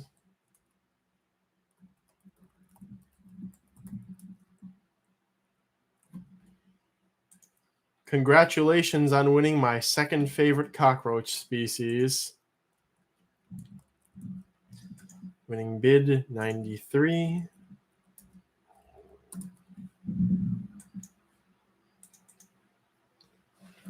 I like a lot of people are singing their praises. A lot here have had luck, so they're not hard, just different. Again, not to pop anyone's bubble, but be wary of short-term success. You really need to get past your first set of babies to call it a success, because again, I got babies out of them several times before I finally got the colony going and thought I was in the clear and thought, oh, they're so easy. Why aren't they more common? Lost all the babies, and then you get upset. So, if you get them past the third instar, you're golden. Keep doing whatever you're doing, but do not celebrate your victories too early with them. I will answer the question about my favorite cockroach right after I put up another species here. We're going to go with a group of 50 Margatia nimbata, starting bid of $30. I think this has been called the raindrop cockroach. Have another roach I have a difficult time pitching. It's a very eclectic taste. It's another TJ special, and pretty fast breeding, tolerant of high and lower humidity enclosures. Actually, where is Margatia nimbata native to? From Asia. Where in Asia? Asia's a big place. Okay, seems to have, according to INET, has some records all over the place, but also not the most reliable because it's a small brown. Oh, they changed the cockroach species file. Oh, I don't like this new interface. I liked it when it looked like it was still stuck in the 90s. I do not like this new interface. It's so unintuitive. Oh, I don't like this. I don't like this at all. It's gross. It's gross. Why? To modernize it. Maybe it looks better on mobile. I don't know. It's gross. Don't like it. No, sir, I don't like it. Boomer, hilarious. What's your favorite cockroach, Kyle? That would be Eublaberus distanti, the ivory head roaches. Practical, beautiful, easy. If I ever get to the point where I'm in my 80s or 90s and my brain rots so much it starts leaking out my ears, I know I'll still be able to take care of them and enjoy them. And so that's why I really like them. Lizard being asked about the benefiting from a small computer fan. The Hemithyrsospora or the Pseudoglomerus is my question. The Hemithyrsospora, especially with humid air, would 100% benefit from a small fan blowing on them. 30. This is a terrible idea. We've got a couple of good pictures here. They are easier than the Aglauterix gemma. They're more tolerant of a wide variety of conditions than the gemma were. It was actually housing them with something. What was it? I think it was housing them with my Eurycotis Venezuela. Oh no, it was. I don't know if it was these or the CF bisignata. I was co-housing with Paraspherus punctatus when I started the colony, and they actually did extremely well together. So, what else is doing well in a weird setup like that? Oh, one other thing about these guys, their ooths hatch ridiculously quickly. Like a lot of ectobioidy roaches have pretty fast hatching ooths, but these guys seems like they lay them and they hatch within like a week or two after that. It's pretty crazy how fast it seems. All right, Dynamoterror is interested.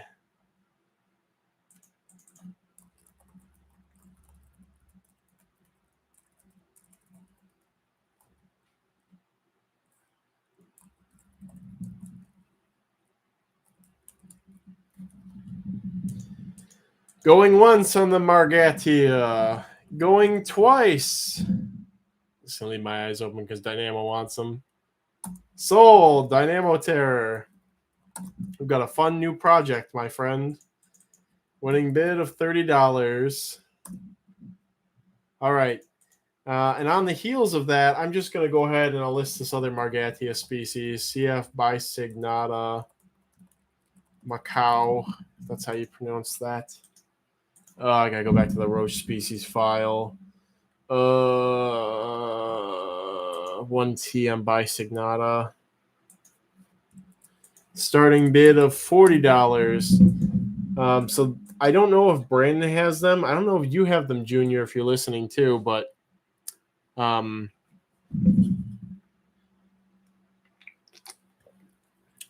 think I might have the last of the CF bisignata in culture.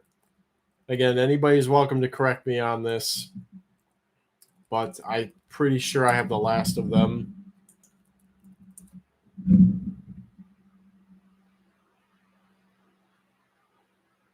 Margatia species Macau is what he had them listed as originally before they got the tentative ID. Some nymph pictures.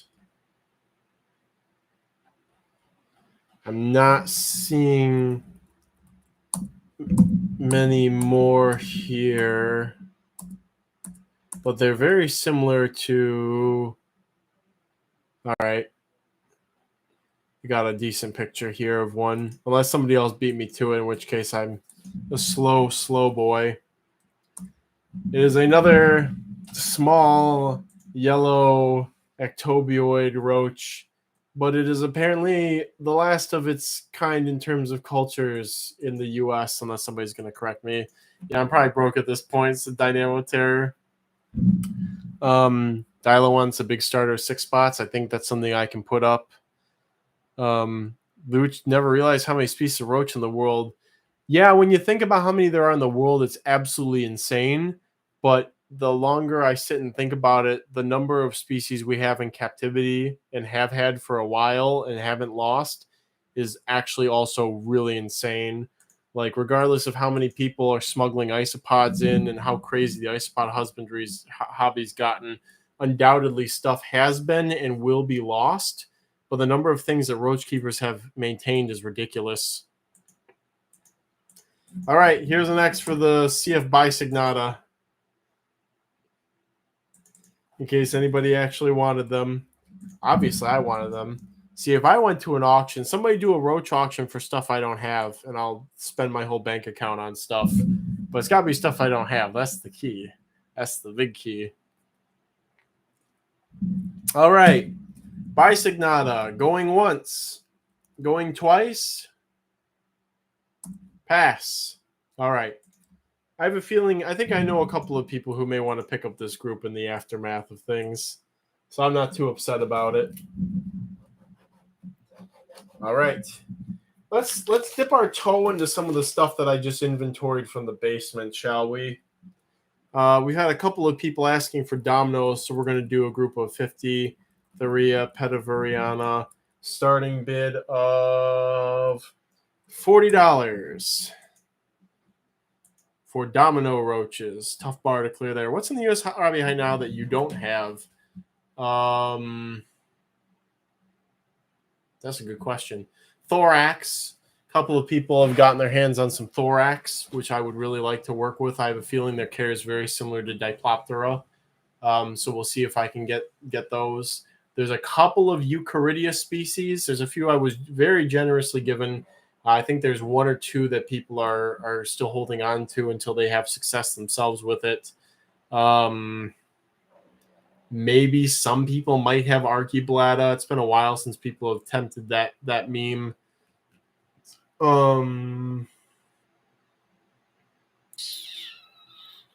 Couple of Blabberus too. Blabberus Matagro, CF Chacoensis. Need to reclaim a colony of those, get those going again.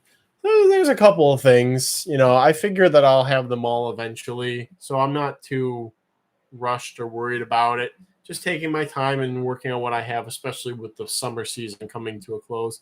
It's a war in the bids. Dang. Oh, geez, I didn't even look in there. I've been so busy talking about how much I love Margatia and what I don't have. I didn't even notice.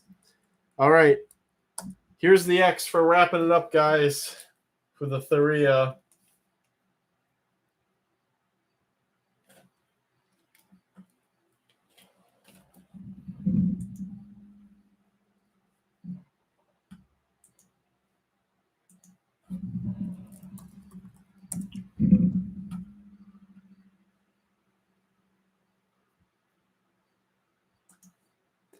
I have an idea for a giveaway too.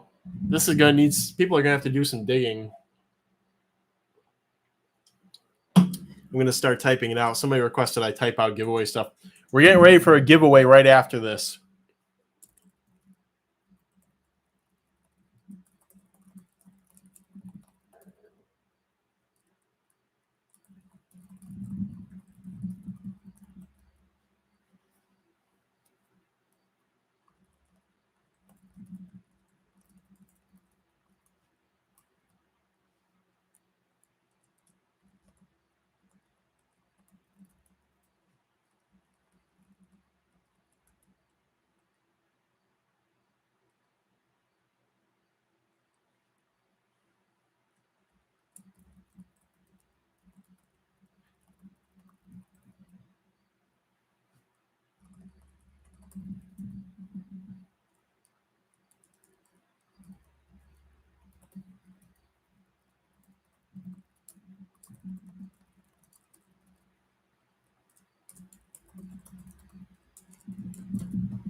All right, I got a good one.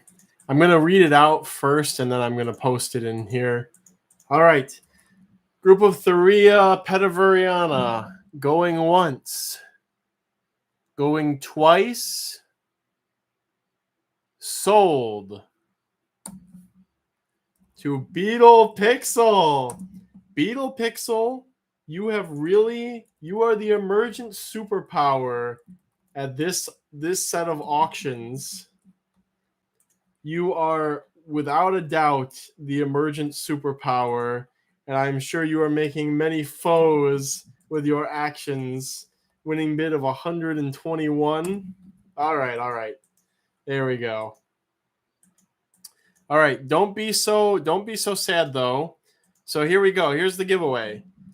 This courteous roach, native to the Gaza Strip and surrounding areas, was once in culture but is now extirpated in collections. Its hairy body offers excellent desiccation resistance. What is its Latin name?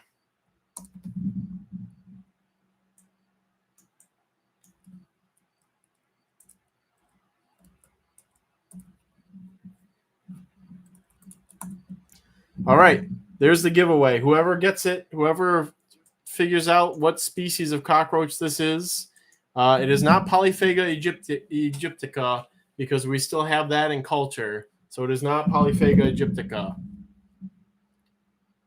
or Aegyptiaca. But at 81st bid on regular dominoes, no bodes well. Yes, people. And again, as I said at the spring auction, or maybe the summer auction, there will be plenty of question mark and orange dominoes up for grabs this time around. I have really turned both of those colonies around, and you guys are about to reap the benefits and the violence of it.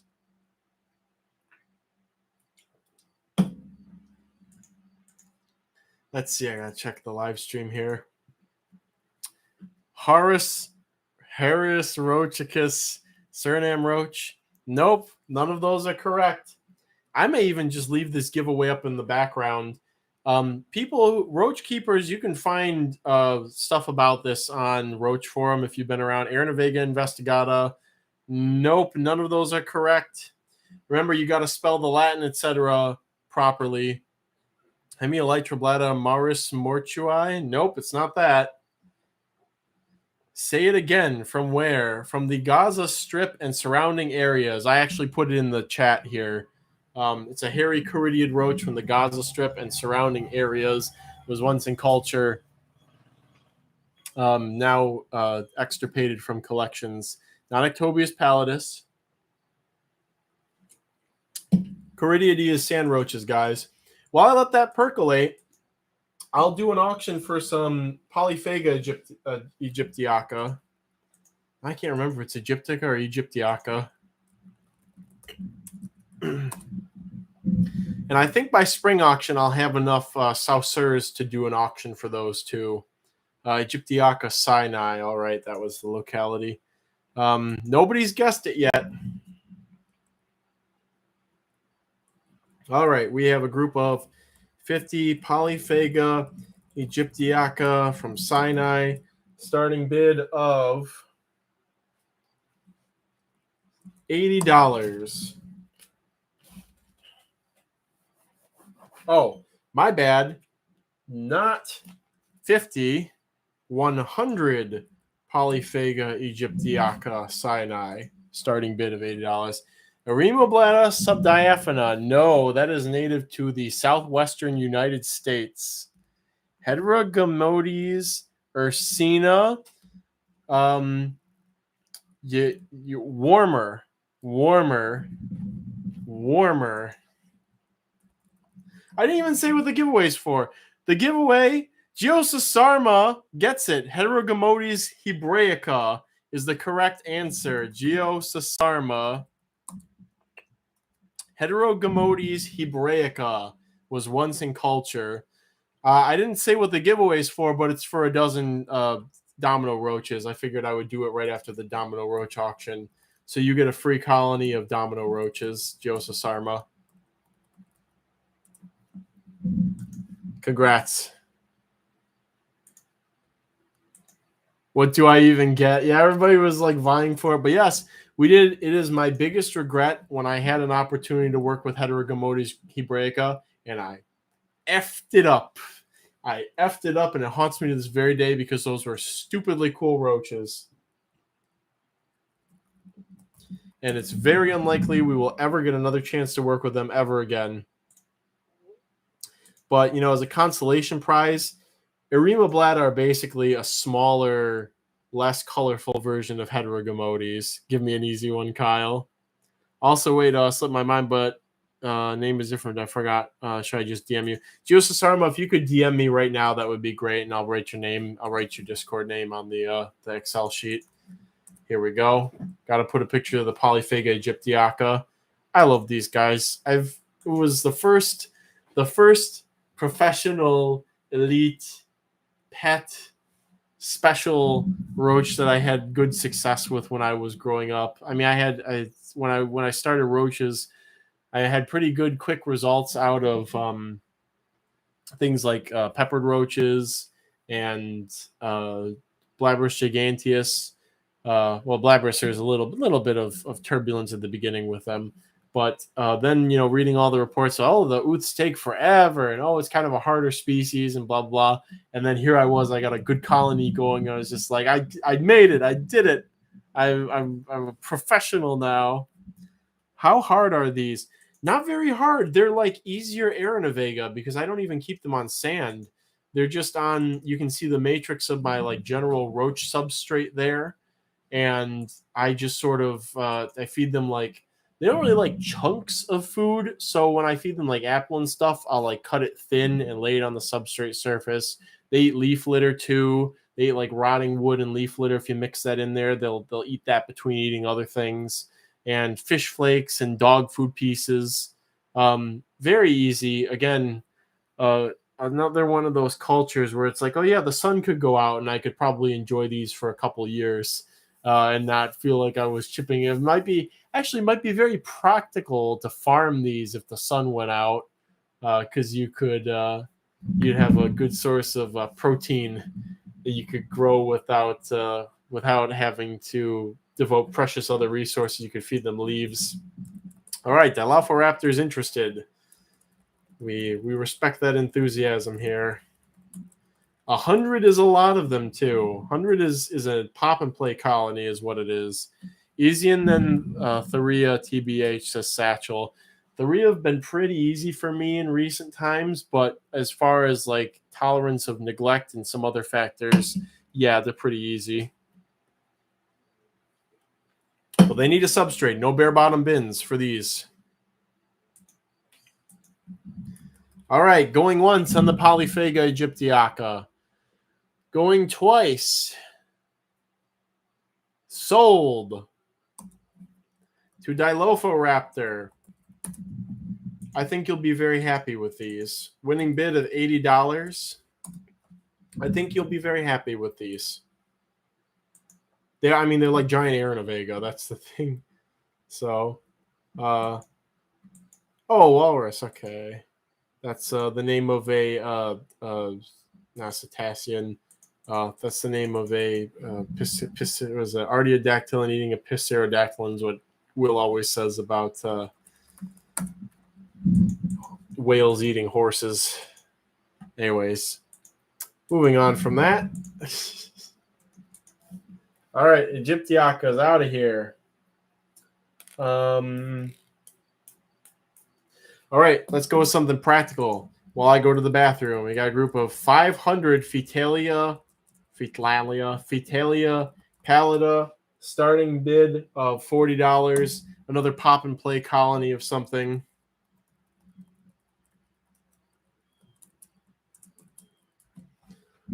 Florida legal, excellent feeder. I use these for feeding jumping spiders. Actually, this is like my go-to spider feeder, actually. So more basement stuff, please. Yeah, we're dipping into it. The Pallida and the Aegyptiaca are basement stuff, actually. So I'm kind of going. We got like a couple of things from the office. We're kind of going a little bit back and forth between the office and the upstairs now. I'll pay for half. Okay, I'm going to the bathroom. I'll be back.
Okay. I'll accept both because it means more money for other things. Okay. 160 deep now. Also move to general. All right. Here we go. Here's an X. Wrapping up bids on this gigantic group of pallet roaches. More basement stuff, please. Let's go ahead and cross those off of here.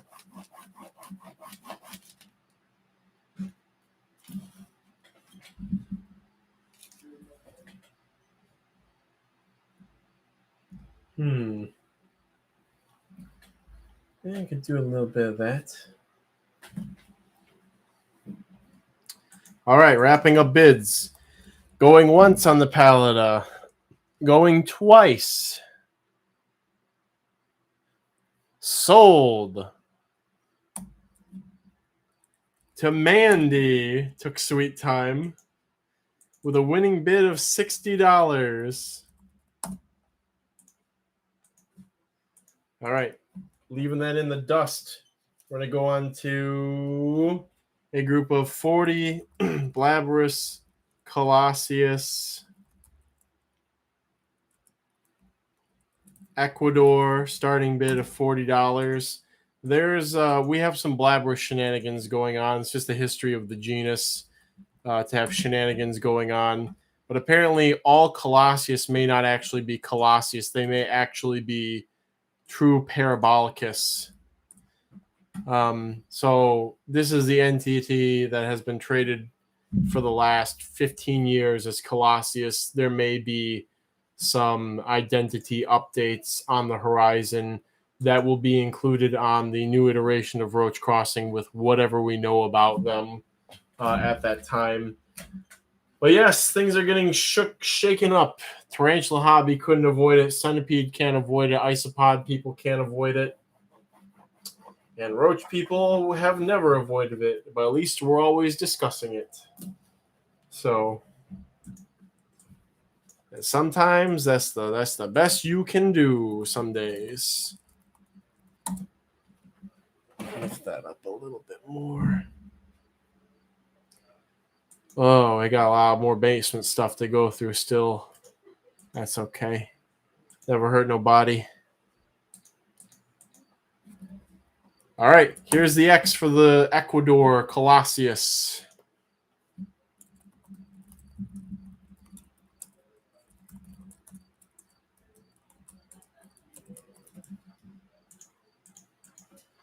All right, going once. Going twice. Sold to Taranchi with a winning bid of $61. All right, I'm going to keep this pace up, guys. We got a group of 40 Blabberus, Cranifer, Orin, McMonagle, starting bid of $40. This is the strain that has the most pronounced and well-defined of the pronotum markings. And it's the first time in a while I've had a good number of them available. Colony has really turned around with some husbandry improvements that I've made in the last 6 months, and I'm happy to be able to offer them because it has been a while since I've made them available.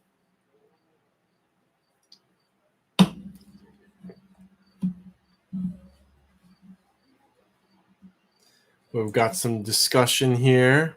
I love my death heads. Everybody loves Cranifer.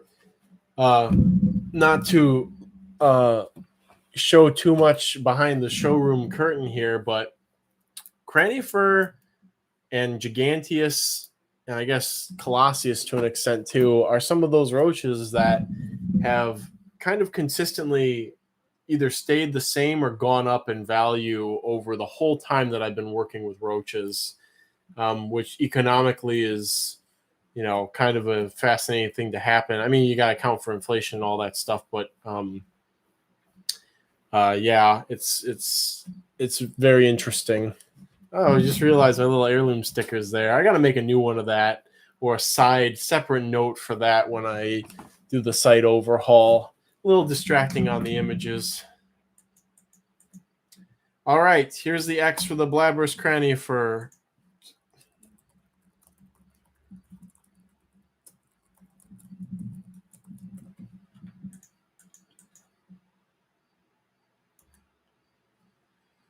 Going once. Going twice. Sold. Oh, shit. I didn't type. Oh, sorry. Oh, balls. I didn't type sold. To Beetle Pixel. Oh, I get a little tired, guys. With a winning bid of 72 doll hairs.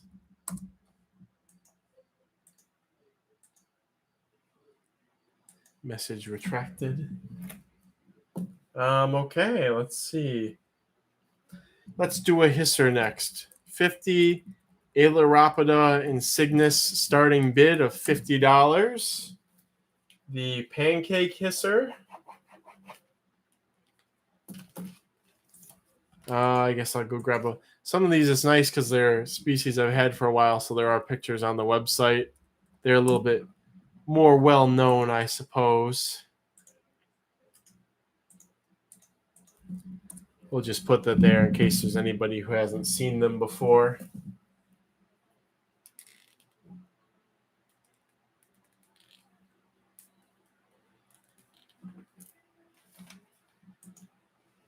I think I hear my noodles done too, so I might actually. Oh, it's only 6, but I do need to touch base with Will on some stuff. Phil D says, honestly, might be my favorite hisser species. I believe it was Dr. Humroyd who is actually the person who loves them the most, having purchased an obscene number of them in the past couple of auctions. Notice they're not present currently, but maybe waiting in the shadows to strike. Here's the X for wrapping up bidding.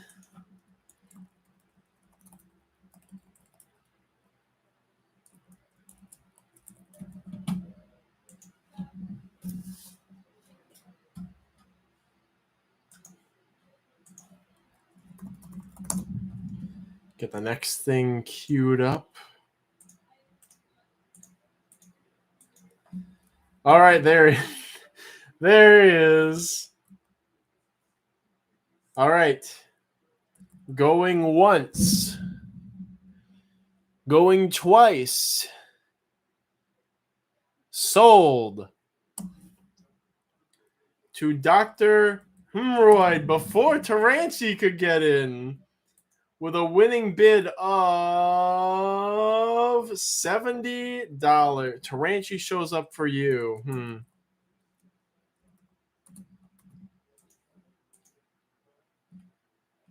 Taranchi is first on mine.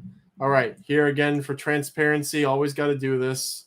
I will copy the chat logs, put it in there. I will do a Control R. Again, we must be transparent here so people can see what I see.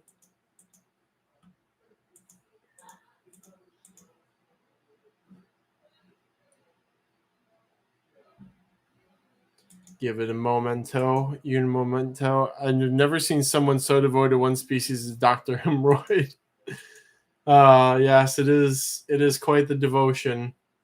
All right, and now that I have refreshed, it does say Taranchi. I did the refresh, and it does say Taranchi now. So I'm gonna have to do the edit. I gotta do the thing that I hate doing. I gotta go up here, and I gotta do the edit and put edit Taranchi. Got the snipe in. Dr. Hemorrhoid, if you want a group for Taranchi's winning bid, I can do another group of them. Just say yay or nay. Thank you, dear. I'll be out in a little, 2 minutes. Please don't. So yes, Dr. Hemorrhoid, nay. All right, that's fine. No worries then. All right, all good. So, okay, we're gonna do. Next up, I want to try and do 2 or 3 more before I leave the room. I'm going to eat some noodles really quick and touch them with Will, then come back, then get ready for another break, a fuller break at 7. So we have a group of 100 Panchlora species Costa Rica, just the regular Costa Rica, not the yellow variety. Starting bid of $60. Again, just the regular species Costa Rica, not the yellows.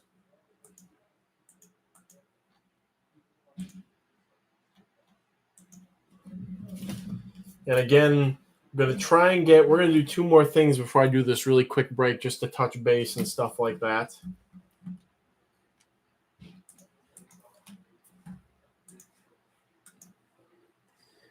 Panic Dog says, any pick nose coming up? Pick nose will be after the 7 o'clock break.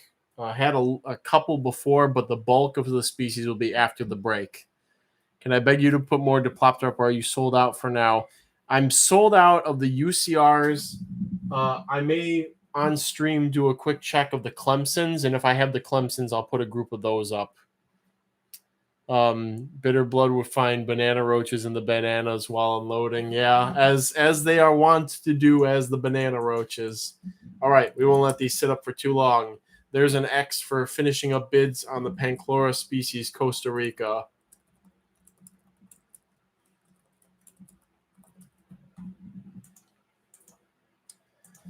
All right, going once. Going twice. Okay, we have a bidder. And sold to Underdog 101 with a winning bid of $60. 101, Underdog. I think that is your first win of the auction, so congratulations.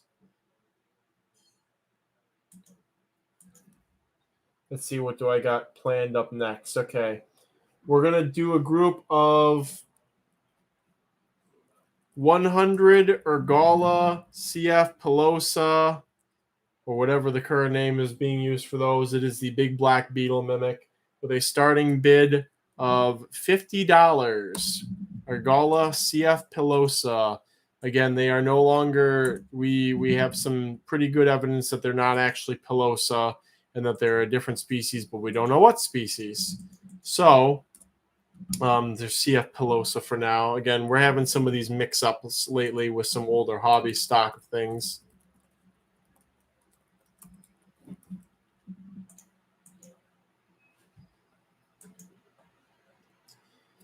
All right, we've got a little bit going on here. 69, very nice. Always love that lucky number bid. Gray species, very easy to breed and handle dry really well.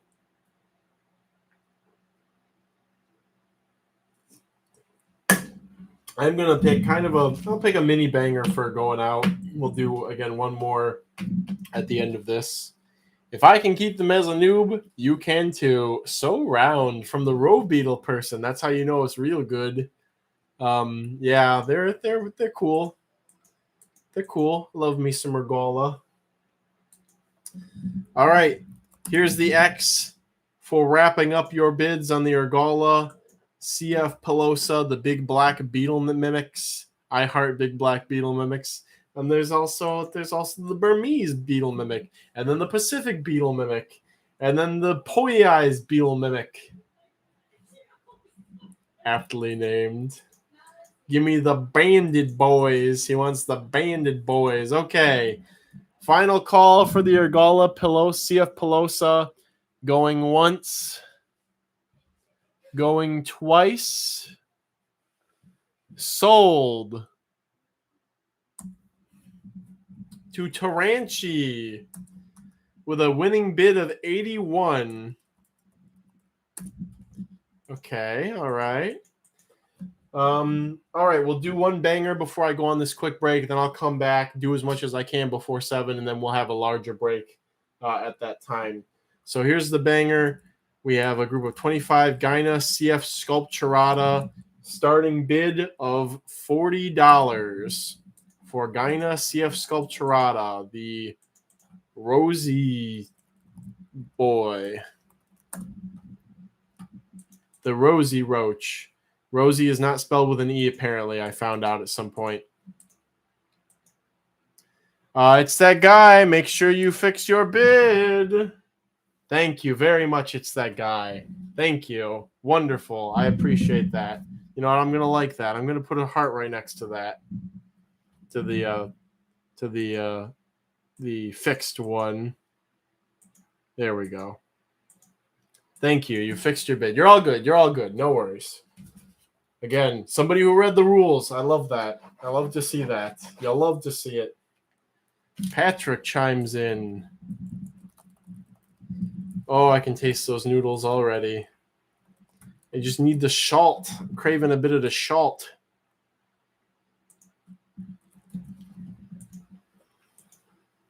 More folks have chimed in. Love it. Will Roths be before break? They will be before the 7 o'clock break, but not before this break that I'm about to go on really quick to check in. I've been craving salt up a storm lately. What about Simon Doas? Simon Doas will be after the 7 o'clock break. Can't believe it's 7 o'clock already. And I have barely even inventoried the basement. This is going to be nuts. All right, here's the X for the Dynasty of Sculpturata. Get your finishing bids in.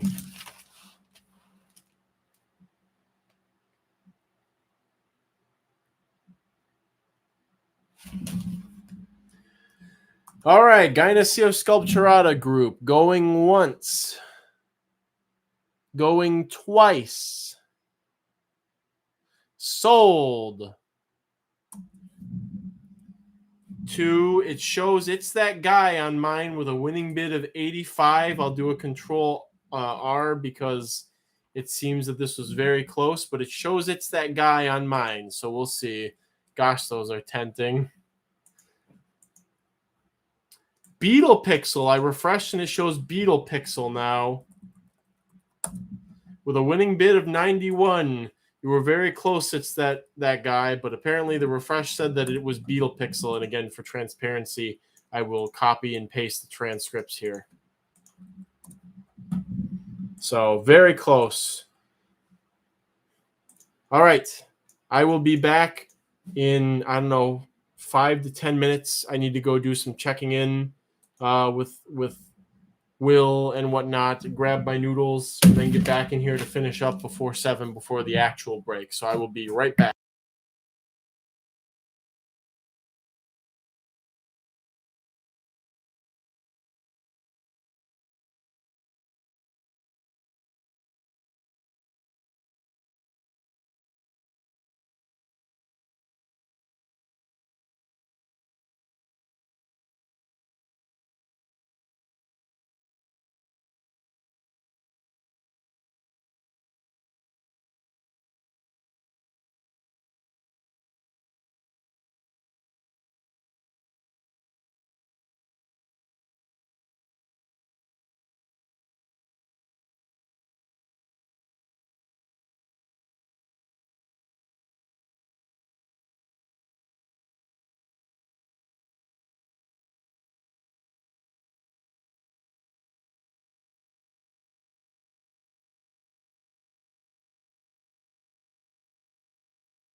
Statosoma might need some fresh raspberry. Okay, I'm back.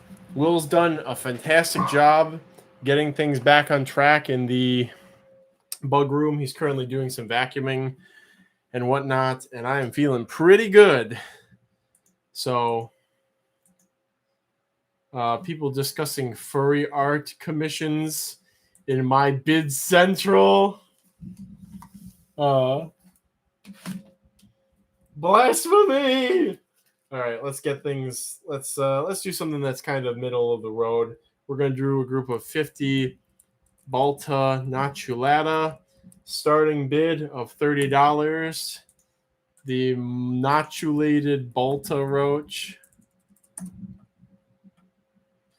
small spotted Balta Roach. I got an okay picture of them for here. I cannot wait for high quality macro photos of stuff.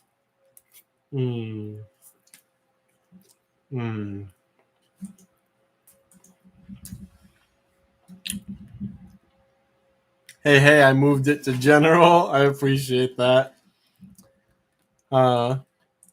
We will get to Gyna Sculpturata and whatnot will be after the break. We may have another Gyna before the break, actually. Some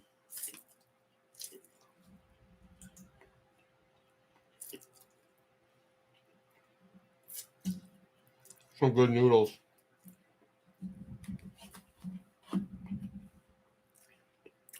Interesting. A second shot.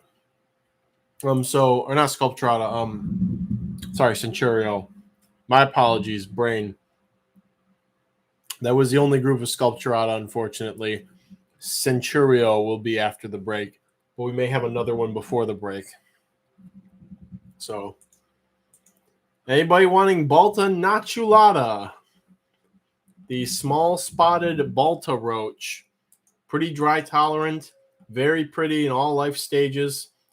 I think it's one of those roaches where the nymphs are quite a bit prettier than the adults. Hemiblabra tenebricosa tonight. CF Rosenei tonight. And I might have some captive bred actual tenebricosa to share. I have to check that colony, though. I might actually have some tenebricosa. CF Rosenei for sure. Granulata will maybe, hopefully, if everything goes well, will be a spring auction thing. But Rosenei for sure. There will be some groups of Rosenei.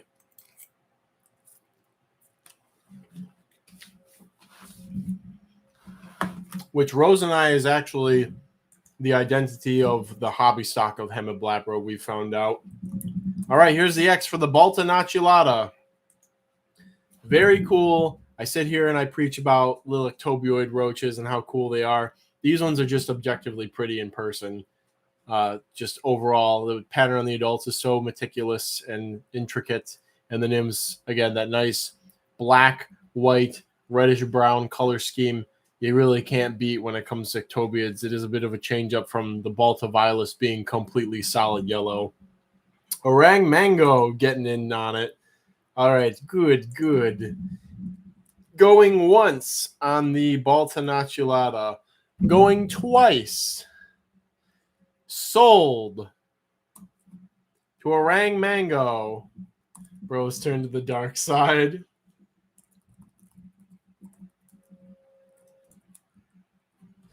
It's a starting bid of $30. All right. All right, we'll go back to some basement stuff. What is that? Okay.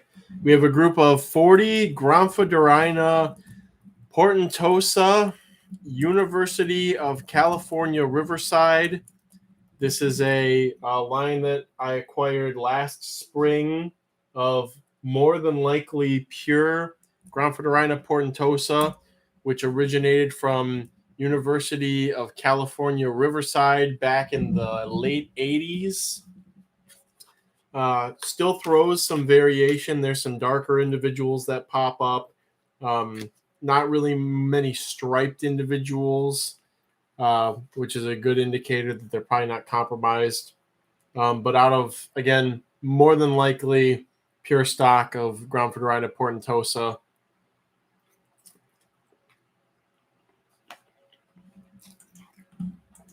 I wonder if I have any pictures. Let me see what happens if I look that up. University of California, Riverside. The interesting thing is that UCR has actually lost a lot of their insect colonies over the last couple of years, I've been told, and they actually ended up buying stuff back from me. Again, very amusing for me to hear that happened, and then they end up back in their hands after getting them from me. Let's see. I know I have a blog post, but let's see.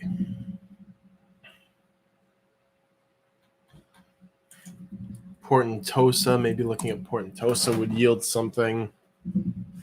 A new line of pure portentosa from 2022. I have an in situ picture of these are the weirdest males out of a colony of like hundreds, which is, to me, seeing such little variation over so many roaches suggests that they're probably pure. We also have this label showing that they have actually been isolated since 85 at the colony's current location, but ultimately before that, before 85, they came from UCR. So I put the label. I put the label here, and people are more excited about it. Again, it was nice to see these. There was some suspicion that the line could have had some contamination, but here's the thing: the only other line they could have been contaminated with was labeled as another portentosa line from another university. So again, looking through all of them, nothing in the variation looked too odd or out of the normal for portentosa, especially when those males in that cup, those are the only 7 males out of maybe 100+ adults that had any sort of weird variation to them whatsoever. It's not even all that weird out of those ones that are there. Bama style, make sure you fix your bid with an X before and after it. Fix it to your appropriate bid. There we go. Thank you very much. Okay. Here's an X for wrapping up the UCR portentosa strain.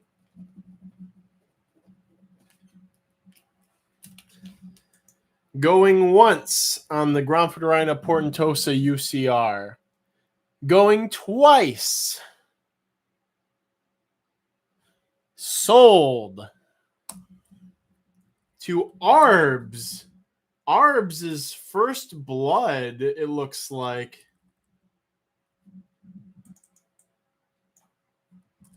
Seems to be first blood for Arbs. With a winning bid of $70. Congrats on your first blood. And I do appreciate everybody picking up the bidding after I posted the pictures and showed that label, because localities are important. Any black tiger is going to be up. That's a good question. Let me see. Ah, yes, we have a group of 40 Granfordina grandidiri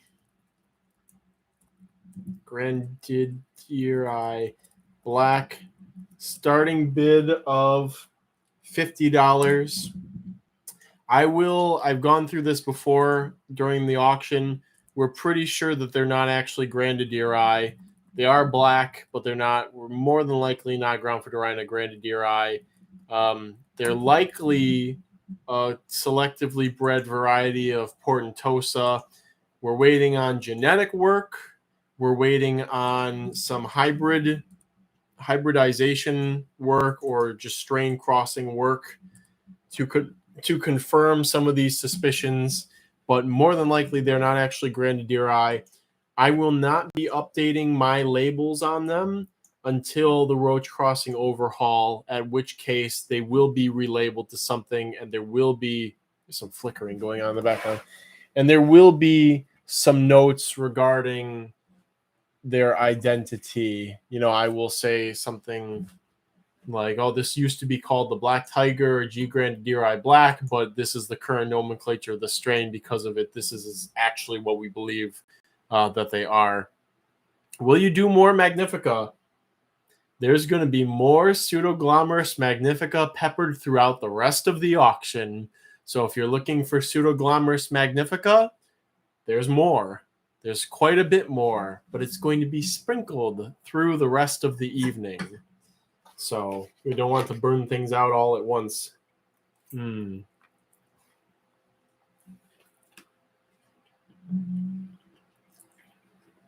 good noodles. Really need the sodium, I think. So, all right. Here's the X for the black tiger hissers.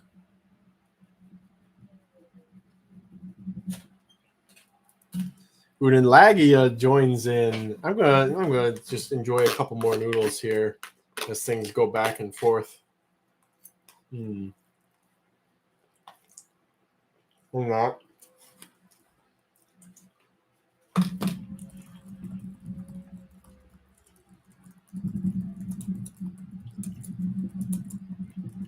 All right, going once. Going twice. Sold. To, I'll do a control R. It shows Unilagia on my screen, but I'm going to do a control R and then do a transcript post. Still says Unilagia after I did a control R with a winning bid of $61.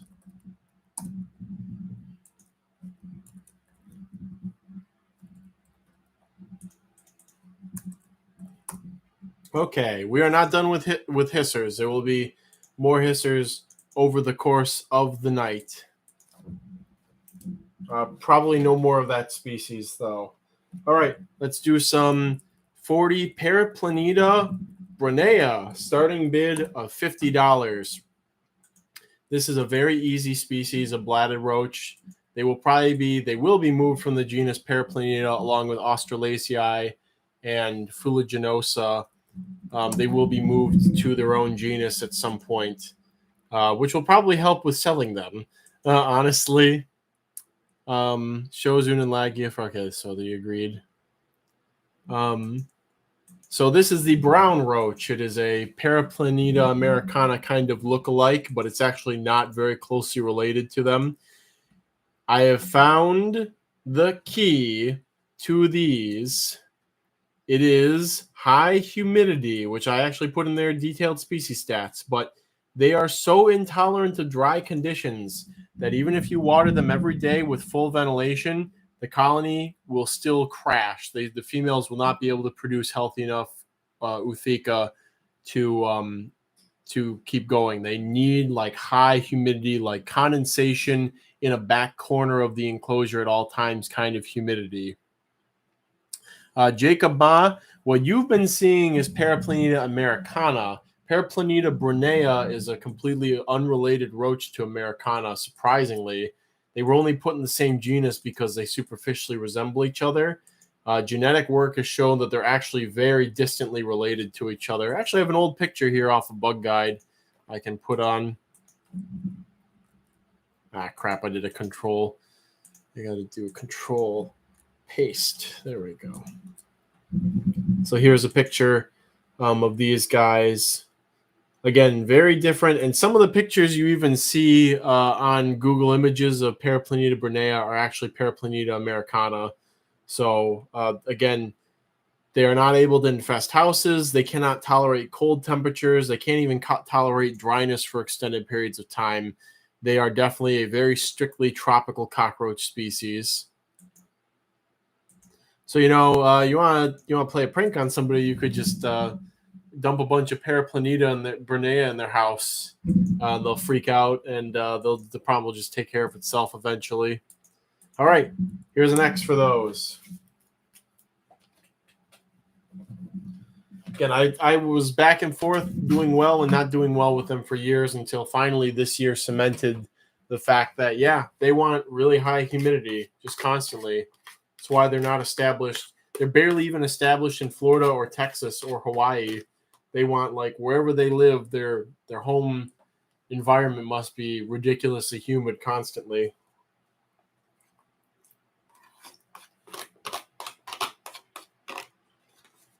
All right, going once, going twice, and before they're gone, this is one of the few roach species that will probably, regardless of whether or not your house is humid or dry, do well in a plastic container with absolutely no air holes. There's my final pitch. And we're gonna pass. Unfortunately. Anybody wants them? There they are. Again, a neat roach, if not for their similarity to Paraplaneta americana, if for the way that you can actually keep them and should keep them.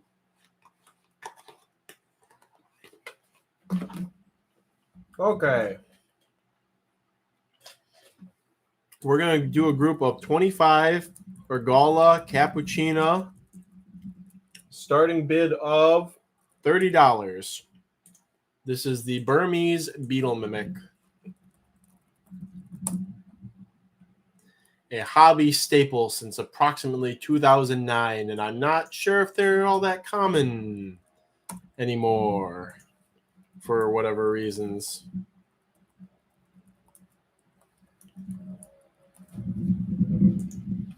I don't know if they've fallen out of fashion, or maybe just people for some reason haven't been doing too well with them. Will there be dwarfs? The horned one, there will be dwarf hissers eventually.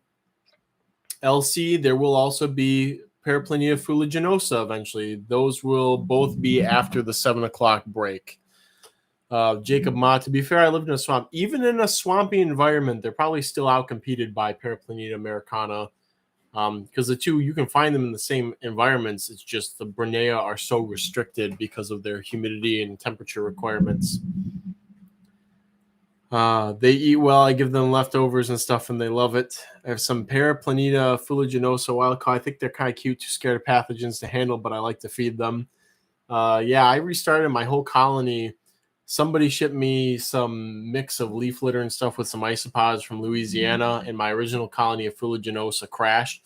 And so I was like, oh, I had some fuliginosa hatching here. Why don't I just keep these? Maybe I'll use them. And I did end up needing them, and so my whole colony has been restarted from that ooth from like 2 years ago. So I do love, I love my bladdids. I love my Paraplanetas. It's a shame. There used to be a giant Paraplaneta that was in culture for a short period of time. Here's the X for the Ergala Cappuccina. And I actually got to try them once when I was younger, maybe around 2012 or 13. But they had that yeast that affected the Suriname roaches I was talking about earlier. And so just one by one, I watched the whole colony just dissolve into a disgusting, smelly ooze. And we definitely are never getting those again. I sometimes forget that I even had those, because it was like I was riding on such a high because I thought they were doing well because they matured and seemed to be on the trajectory to succeed, and then they just all started dying. And then I was like, no, it definitely wasn't a husbandry thing, because I was keeping them like Paraplaneta Brunea at the time. And so the Brunea were doing fine. So this other species should have thrived too, but it was definitely the pathogens they came in with. So, all right, Ergala Cappuccina, going once, going twice, sold to Mad Dog with a winning bid of $48. Mad Dog, is that your first win? Is that your first win this auction?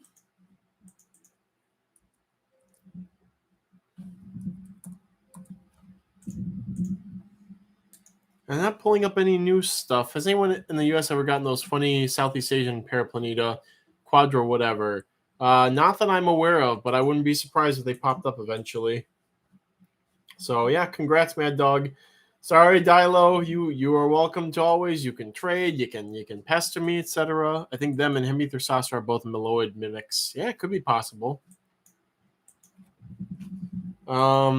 Nick Snyder asked me, any Roach can be a feeder Roach if you're extra enough. Yeah, except for maybe like adult Eurycotus and Darapeltis and adult Diploptera. There's a couple of two forbidden spicy boys in there.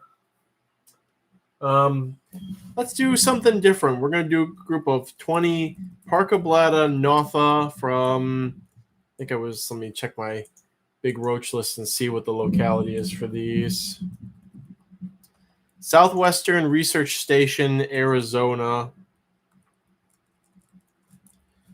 The starting bid of $50 for this very rare Parkablata that Kyle had to climb out onto a dead pine log over an active wash to pick the bark off of to catch the roaches, and the Notha kept jumping off of the bark and into the rapids below.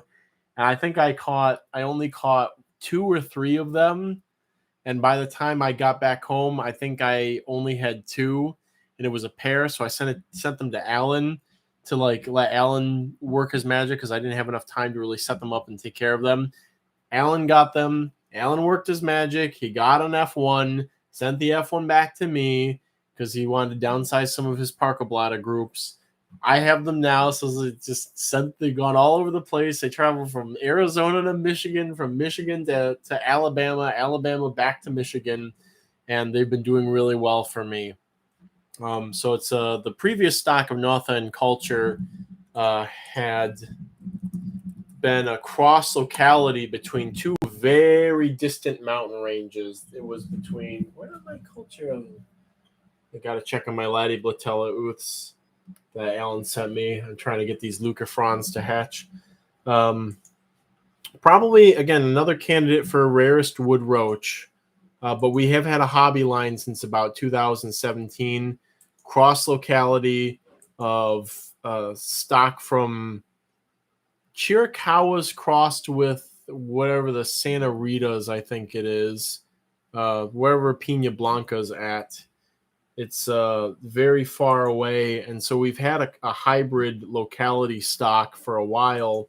But of course, locality snobs, we wanted some locality stock, and thus finally we were able to do that thanks to Alan. I'm trying to see if there's any of Alan's pictures coming up here. Oh, here's a very nice, dramatically angled picture of an adult female Notha. One of the few, again, Parkablata next to Caudali and that species or strain of Divisa that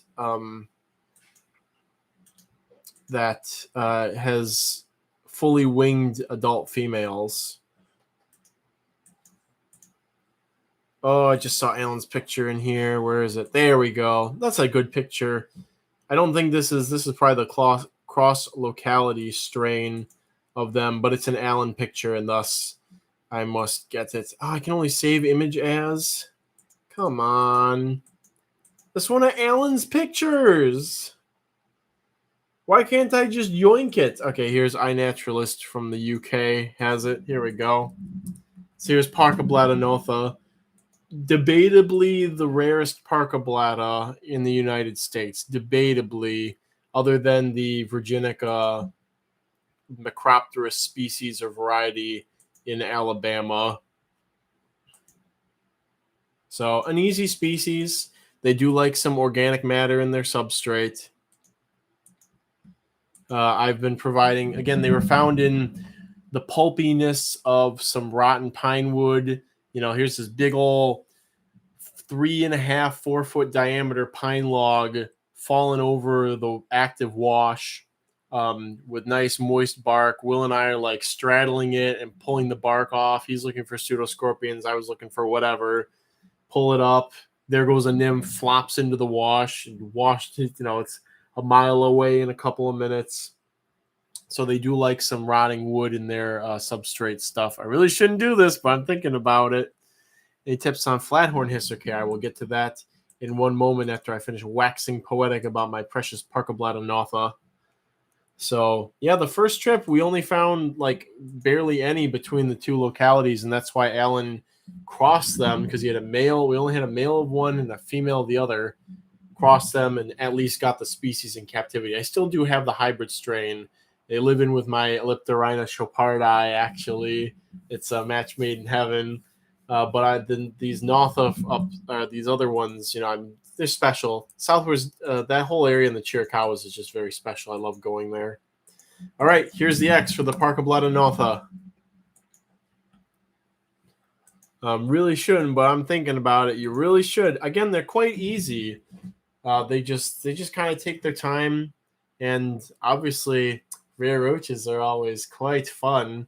They're good size for Parkablata too. More on the size range of like Uleriana than Virginica or Boliana or Zebra, which are all on the smaller side.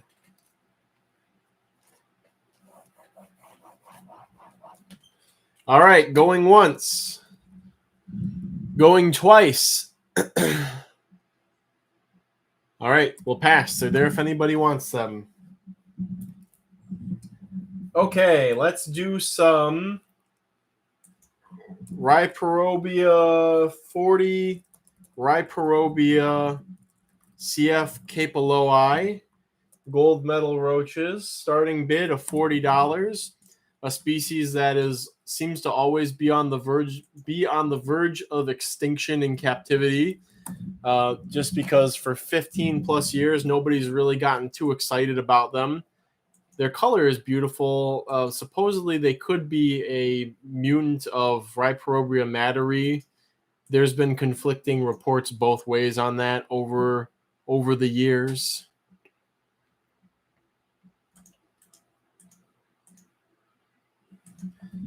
I'll put the picture here. There's some commentary on their reproductive habits of there being some vestigial parental care. They have a lot of interesting defensive mechanisms, as do many members of the Oxyhaloinae. And they're very dry tolerant too. They do not do well.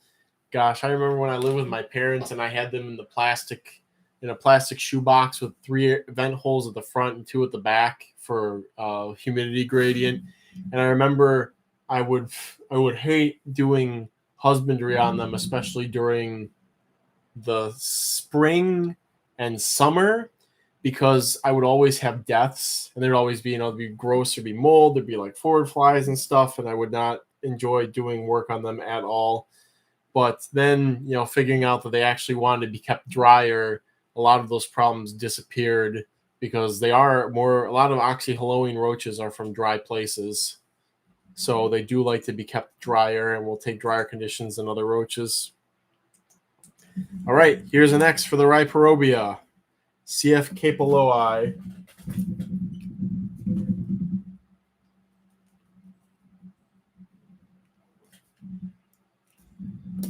Anybody, the curse of Rhyperobia, your golden shower line ready. The gold unnamed gold project.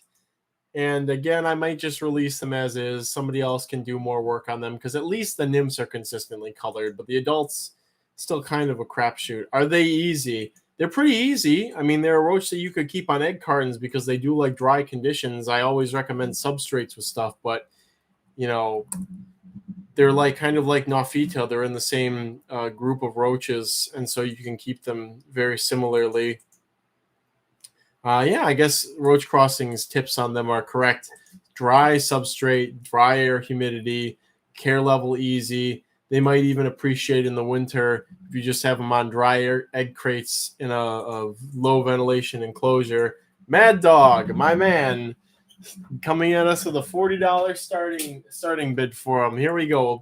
We got the X there. Going once, going twice. Sold to Mad Dog.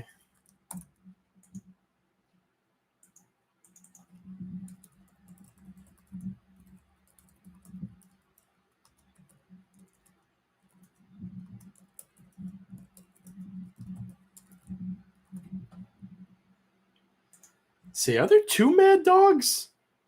I need to scroll up. It was there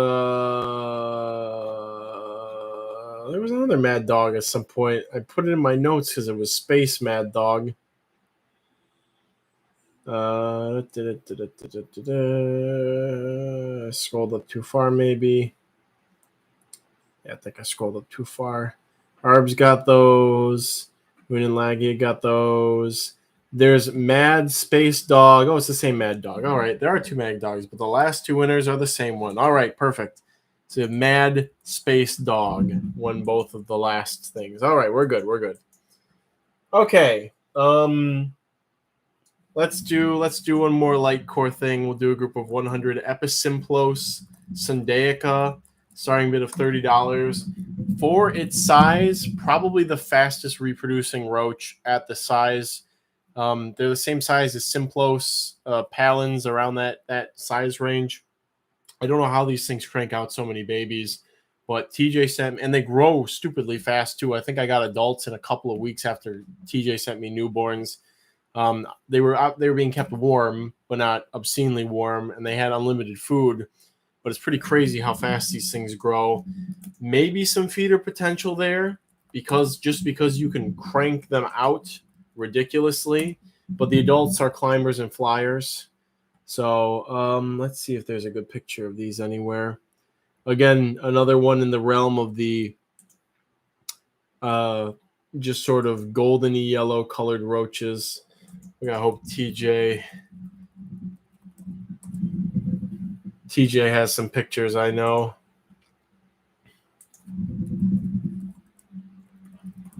Check the blog for Episimplos. Unless somebody else has finally figured it out. All right, Sundaica. Here we go. Here's a picture of a female with an ooth.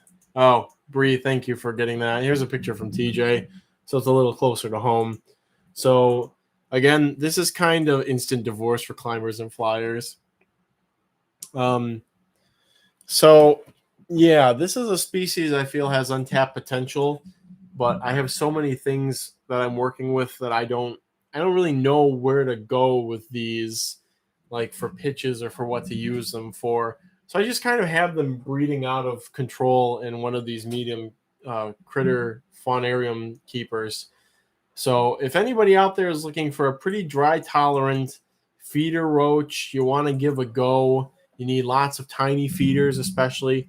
There might be some value in, like, if you had like tarantula slings or something, you could maybe even put like unhatched ooths in with like tarantula or spider slings, let them hatch, and then the spider has like a bunch of really like weak, feeble, tiny sized prey on like a time release, basically. So yeah, again, unexplored technology. Thought so because I was like, it's his first win. A Mad Dog won auction a few hours ago. Yeah, there's Mad Dog and then there's Mad Space Dog. So, all right, there's the X for the Episimplos. Instant divorce for climbers / flyers. Could be good for dart frogs or spheros or something with the same ooth stocking. Again, I haven't really had I have other roaches that fill this kind of niche, and I don't have a crazy need for feeding like individual slings at the moment. Like the closest thing I have to that at this moment is like tiny jumpers are getting fruit flies. Tiny brown recluses are getting pallid roaches. But this just feels like there's some untapped potential that maybe somebody with a stronger need for tiny feeders could take advantage of. All right, going once, going twice, pass. All right, they're there if anybody wants them.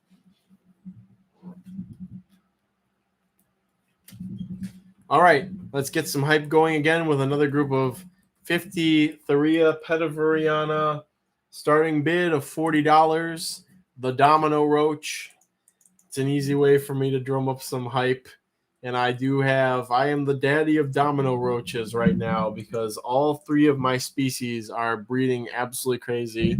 Food for Sei, yeah. Well, here's the thing, Zen Monkey.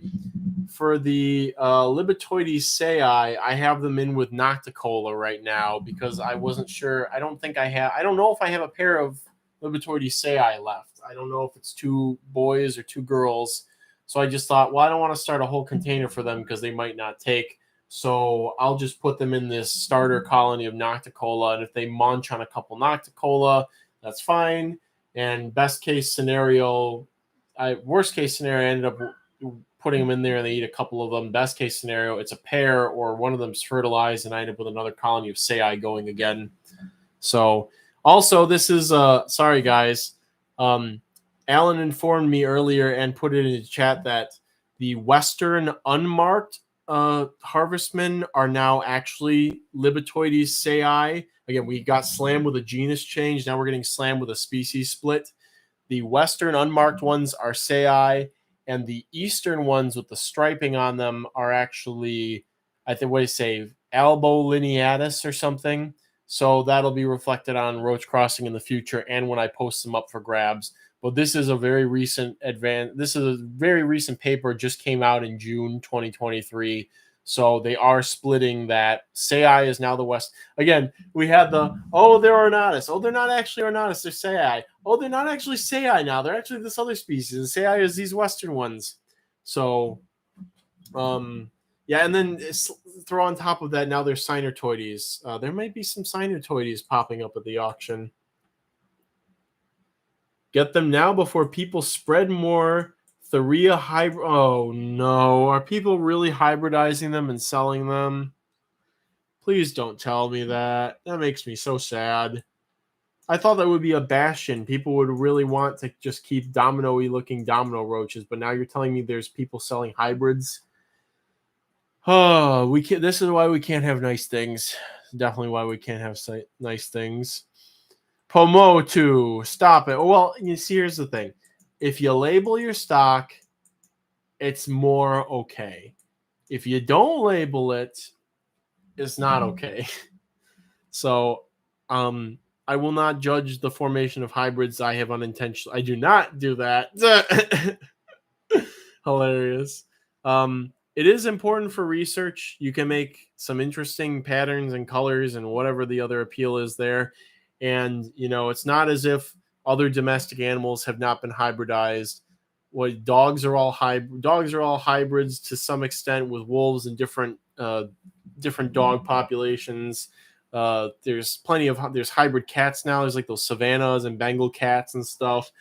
Horses are probably hybrids. Donkeys are probably hybrids of different populations of wild ass. What else is hybrids? Chickens. Chickens are always a gray and red jungle fowl hybrids now. Or, well, not now. They always have been. So, you know, it's just part of life. But also, it's nice to keep things separated in case we need to replace them in the wild or in case we ever need the components that added to make the hybrid. It is better to have more options than fewer. Here's the X for the Thuria pediveriana group as we near the break time. You didn't see anything. I do love those penguins a lot. I do love some wild ass. I'm a hypocrite. I have a Savannah cat. Again, it is mankind's nature to mix and mingle certain things. It is also our nature to dichotomize and itemize things too. And you know, I'm not going to dabble in hybrid roaches, but what I will do is I will breed the living F out of different roaches to isolate different characteristics. So it's kind of the opposite side of the spectrum. Kyle, would you be interested in Neobaretia spinosa eggs? Not really at the moment.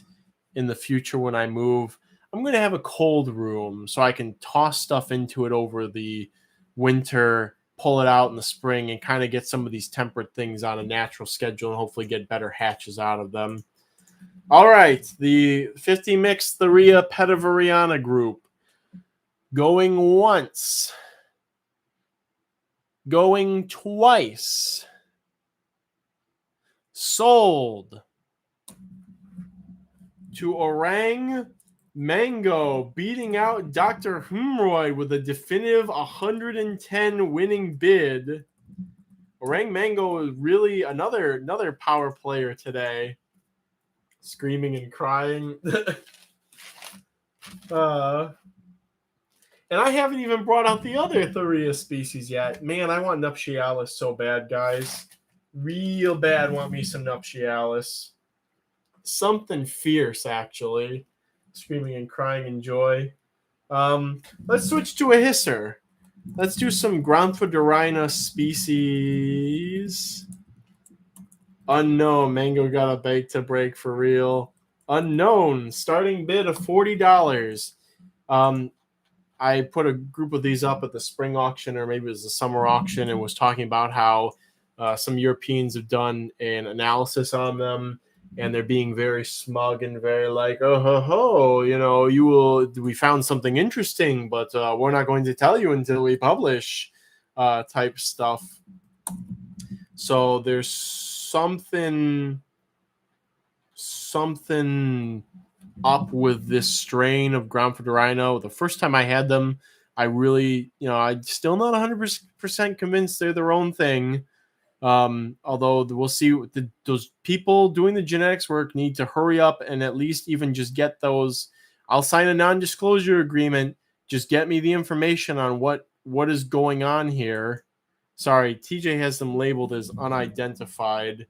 Maybe he sent them to me as a known before. Gotta try and find a good picture.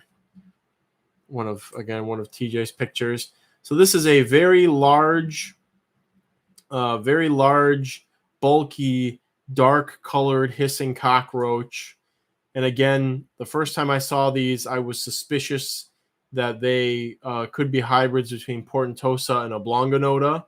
Still on the table, still could happen. We haven't heard any. Again, we're waiting for those facetious folks to say something about what the scenario is. But if they're not hybrids, and again, there's some color diversity, which doesn't always say that something's hybridized, but the patterns and colors are very similar to Oblongonota and Granthrodorina. But it's also very possible they could be true Granthrodorina grandadiri, if that even is a valid taxon. There's an ancient photo somebody took of supposedly Granthrodorina grandadiri. It's been on Google Images forever, since I even got into roaches. Who knows where it exactly came from, but it's in a side shot. It shows this orange brownish hisser on the ground, supposedly in Madagascar, and people have parroted for years that this is Granthrodorina grandadiri. So we're going to see when that genetic work's done what these are, but they did work with these. Oh, that's my alarm for my break. But they did work with these, and supposedly there's something interesting about them that we don't know. So we're gonna see when they finally make that information public.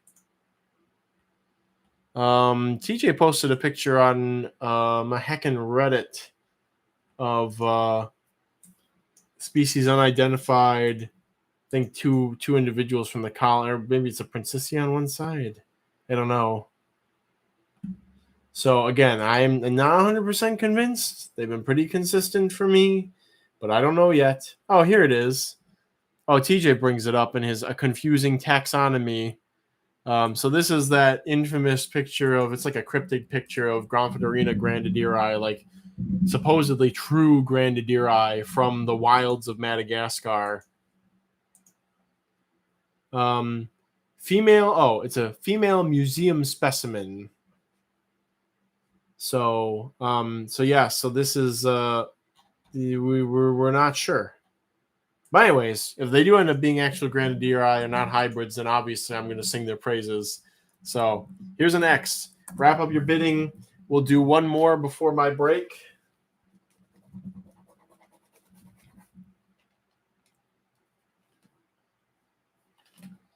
We'll do something pretty good. We'll do a gyna before the break. Actually, we'll do the last gyna before the break.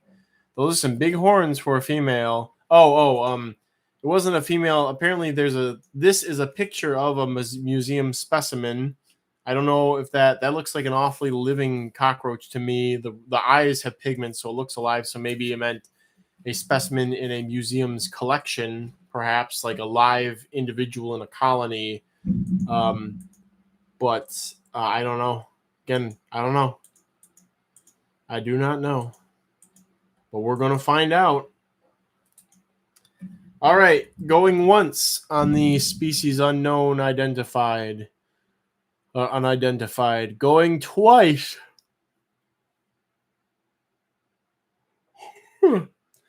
And sold to Braden with a winning bid of $66.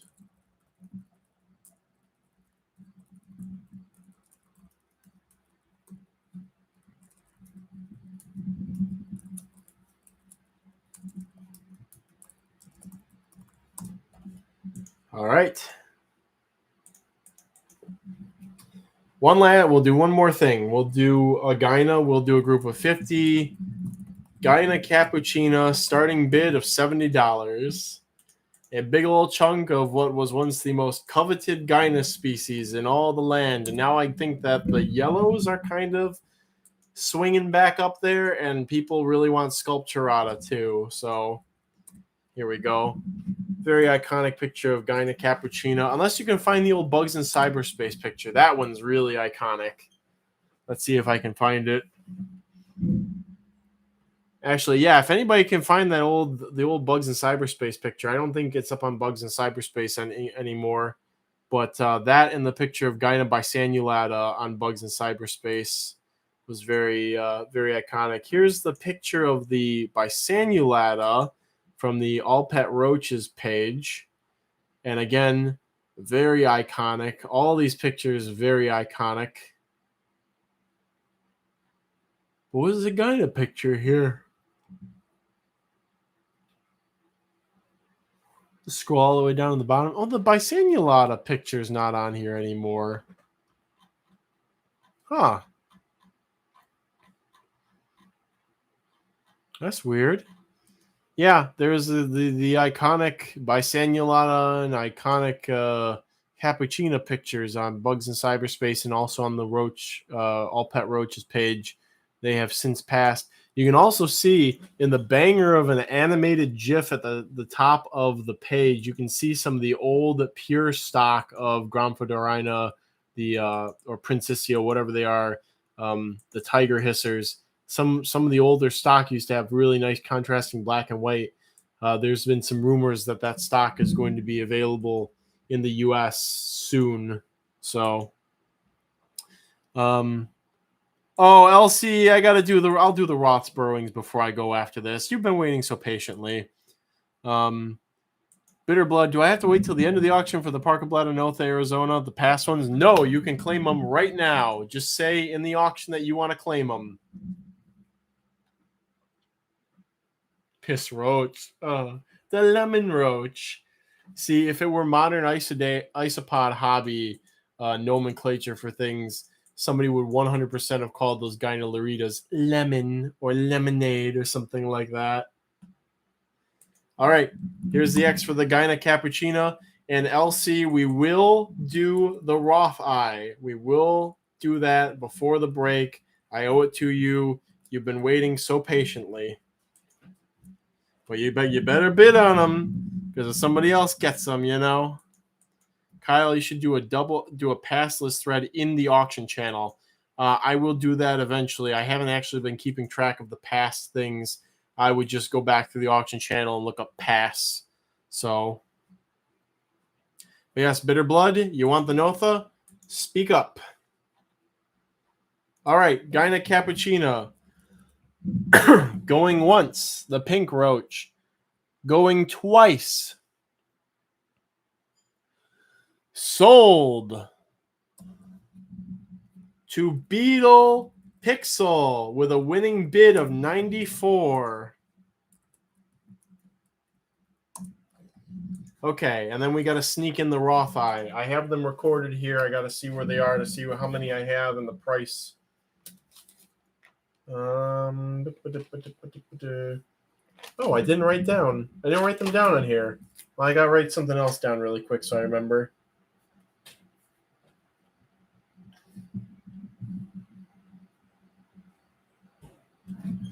All right.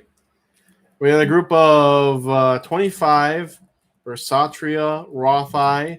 Starting bid of $40 for a group of 25.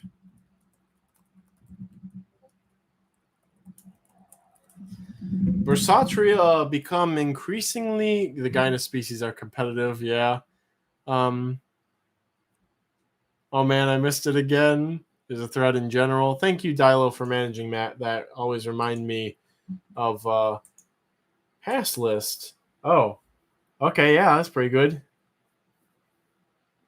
Pecnoda went up fast.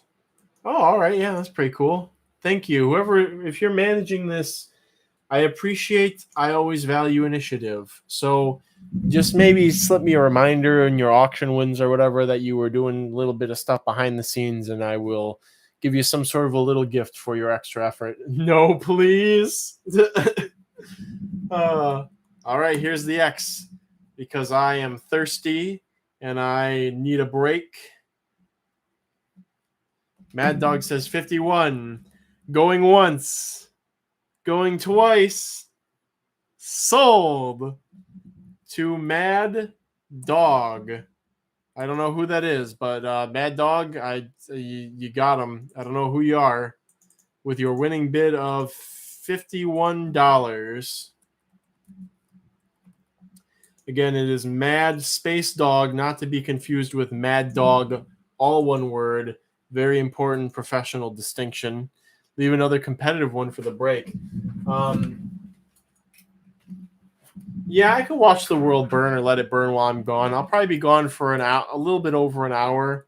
So I'll throw one. Though I don't really like Hawks. One wants the Derapelta species Masai Mara. Sold. I'll write that down right now. Anybody else want to claim some things before I leave off the pass list?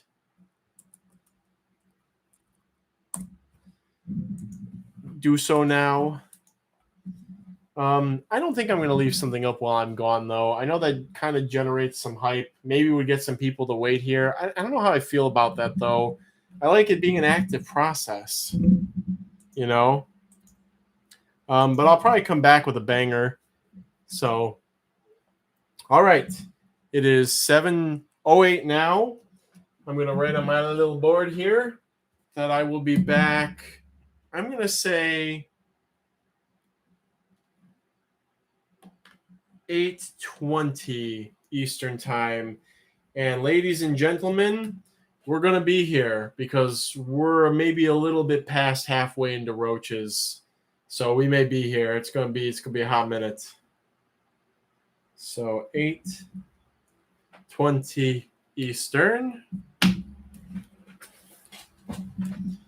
Get this all set up nice and good looking here. Check to see anybody else claim anything. Pass and claim list is there. All right. I'm taking off. Break until 8:20 Eastern time. All right. Just now notice, Kyle Jr. is hanging out in the back. He can't be right behind me or by the door because I've got this stuff here now. So I might end up having to go out and get some food for Ecstatosoma tonight because they're getting, and same with these Anisomorpha, they're getting a little barren in there. So take care, everybody. I will see you all at 8:20.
Howdy, everybody.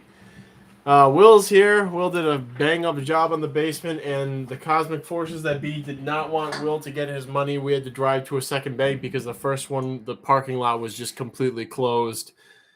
So actually, I have to give some stuff to Will really quick. I have to pack up some bugs for Kai and send them home with Will. So I'm going to be right back, but I'm going to get an auction going while I'm gone. Love you, Satchel. Wow. All right, I'm going to just say at everyone, bidding has resumed. We're going to just throw another group of 53 Petavariana up here for the masses to go over while Will and I take our quick break so I can get him his pseudoscorpions and some other stuff. So I'll be right back in a second. But there is a bid active. Oh, also, Will, you want to say anything? Not really. Okay. Just wanted to pop in and say hi. Also, some of the pseudoscorpions that Kyle's got coming up for bid are stuff that even I don't have in my collection. So, well, you will soon. Yeah. So I will have at least one of them as of tonight. The bearded Lithuanian. All right, let me. We're gonna go and do that stuff.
All right.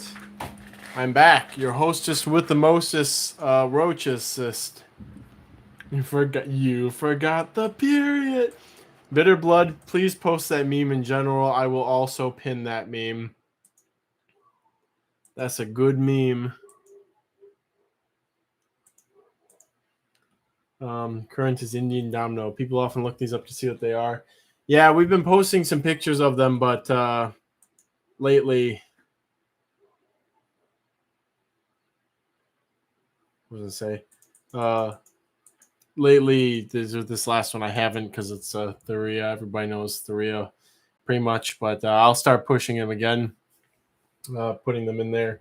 So yeah, same ways, yeah, the world did not want Will to get paid today, which is why we had to drive around to find a place at an ATM. Found a place with an ATM, and we were like, oh, we'll just go through the drive-through. There's no drive-through. We went to the ATM. There's somebody at it. They were there since we pulled up, and then because we circled around the building looking for a drive-up ATM, somebody else pulled in and got in the way first.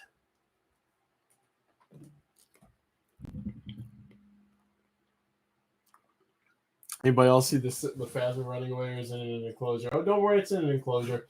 Actually, I should water them really quick.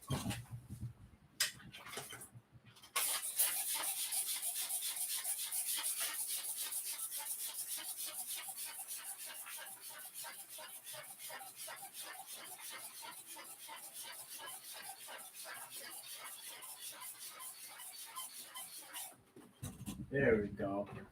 My life is basically watering things. Bitter Blood, claim the Parka Bladanotha while you were gone. I couldn't resist after all. All right.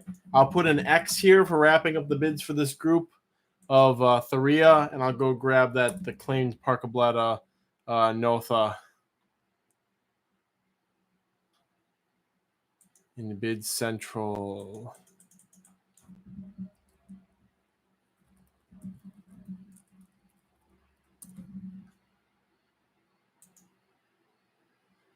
Why can't I find them?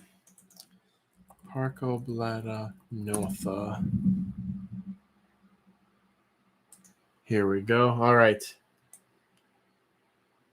All right, those have been claimed. 25 for $50. Claimed by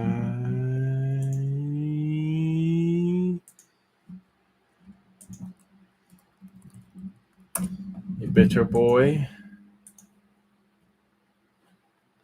Also got lizard beans for the Sandaica and Hoxa one for the Masai Mara. I wrote. I'll have to get the Sandaica in a second. I'm going to wrap up the bids for the Thuria. Going once for the Domino Roaches. Thuria Petavariana. Going once. Going twice. Sold to Dr. Humroyd, you fool. Dr. Humroyd with a winning bid of $105. All right. That's what I likes to hear. Okay. All right. We have, again, we're going to keep this momentum going. A group of 12 Pseudoglomerus Magnifica, starting bid of $100. Or wait, not 12. Wait, was I doing 12 counts before? Let me see what I was doing before. Yeah, it was 12 count. 12 count. Starting bid of $100. Why do you need this many, hemorrhoid?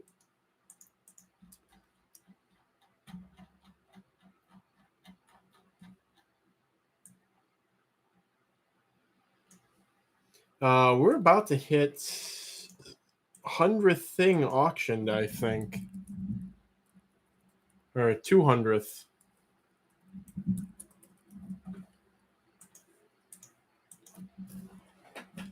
Chris Sniper out the gate. We've got quite a few people after the Magnifica this evening. Magnificent, I say. Absolutely magnificent. Surprisingly, because I got back home so late, I didn't get to inventory all the basement roaches. There's still 2 or 3 racks. I got most of them inventoried, though. So we've got plenty of stuff to get us through the next couple of hours. Cook whatever still, right? Yes, let me go ahead and I'm going to edit and just put in that they're cook fuongs. There we go. Eric says 222. Reminder for some of the other localities, they need a bromation. TJ suspicious they do. I'm not so sure, but I don't have any experience with the other localities yet, so I'm not qualified to talk. So, Americana Venom coming anytime soon. My Venom colony has been completely picked clean by foreigners, and so I don't actually have any Venom available right now, unfortunately. There will be black available, but Venom, unfortunately, will not have. There will be plenty of Venom at the spring auction, though, because I've taken measures to get the colony going at a reasonable rate again before then. But yes, the Canadians have completely picked over my Paraplaneta Americana Venom inventory. Should do more history so I can go to bed. Canada addicted to Venom. I talked to Martin and TJ. They both seem to think they do in reference to the Pseudoglomerus magnifica. There was discussion that Eucharidia linglong might need a cooling. I did not give them a cooling, and I've gotten very good results out of them. And I am actually, gasp, everybody, gasp. I'm slowly changing my mind on diapause requirements for some Parkablata. Not all, but for some. It's just very strange that a species like Caudali may need a diapause, while Virginica from Michigan and from further south may not need diapauses. I have some suspicions on why they may be. I'll go over it in a live stream eventually. Okay, wrapping up the Pseudoglomerus auction. Here's the X, getting in your final bids for the group of Pseudoglomerus magnifica Kuk Phuong. I think that's how you pronounce it. Is there anybody here who speaks Vietnamese who can tell me how to actually pronounce that? I would like to be respectful of the names of places that things come from when saying them, which is why I'm now forced to say Buell, Alabama for the Parkablata zebra. I have had Michigan Virginica mature and reproduce in captivity without a diapause. And I wonder if I've always thought that maybe if you had enough of them, you'd have some genetic variation where some would mature, some wouldn't. And I did have a good sizable colony going into the winter. But it's just interesting. Notha does not appear to need a diapause, but Caudali might. And Caudali is a very southeasternly restricted species. So my Jellicoe from Tennessee, Uleriana, did not need a diapause either. Donate a toe for one. All right. Pseudoglomerus magnifica, group of 12, going once. Going twice. Sold. To, I'm going to do a control R because it shows two people close to each other. Eric did correct, but did he correct soon enough? Let's see. I'm doing a control R, refreshing. Does Caudali have any weird habitat preferences? Geosarma, do you want me to talk about Parkablata? Because this is how you get me to talk about Parkablata, and I will. If you go past Buell, you'll eventually get to Reform, Alabama. All right, I'm seeing Amanda Reddy with a winning bid of 245. I'm going to post the chat logs here. Amanda Reddy with a winning bid of 245.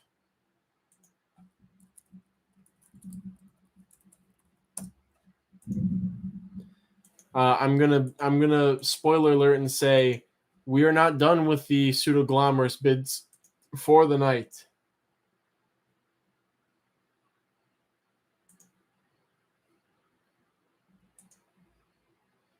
Let me go ahead and get something put up here before I talk about the Parkablata. What is that? What did I write down there? I can't read my writing sometimes. All right, we have a group of 100 Gynacafrorum. Starting bid of $40. I'm going to go ahead and I'll get the Roach Crossing picture for the Caforums.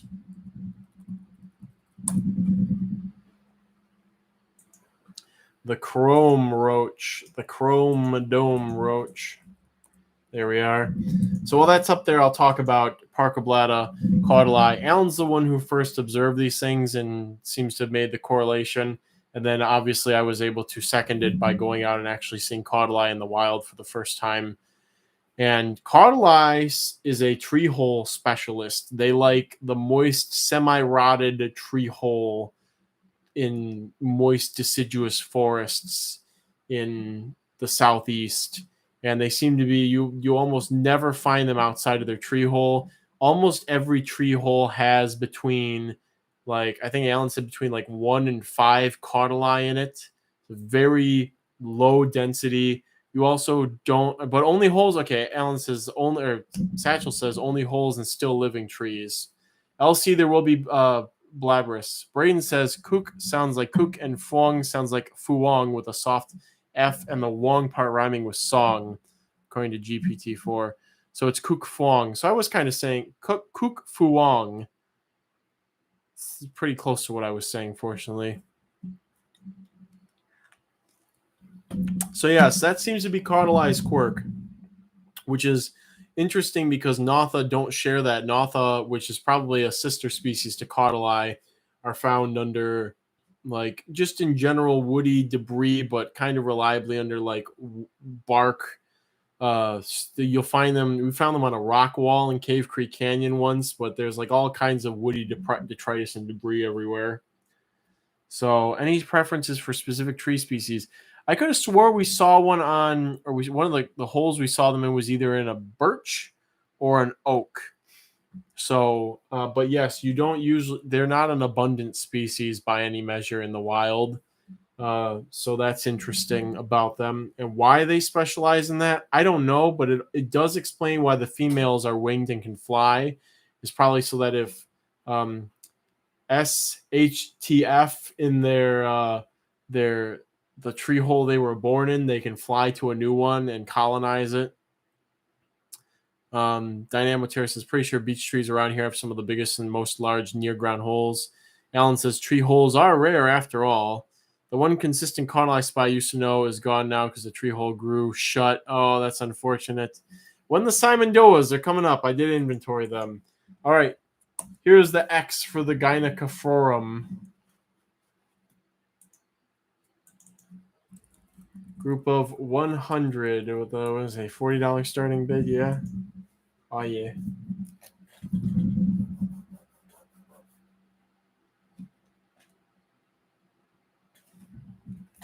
Yeah. Now, we're getting to the, I've got a lot of the roaches recorded. I'm going to kind of hop back and forth between some of the remaining office stuff and the basement stuff.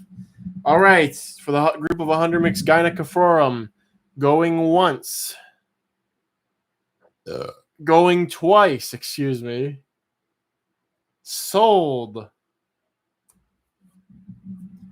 to Beetle Pixel with a winning bid of $77.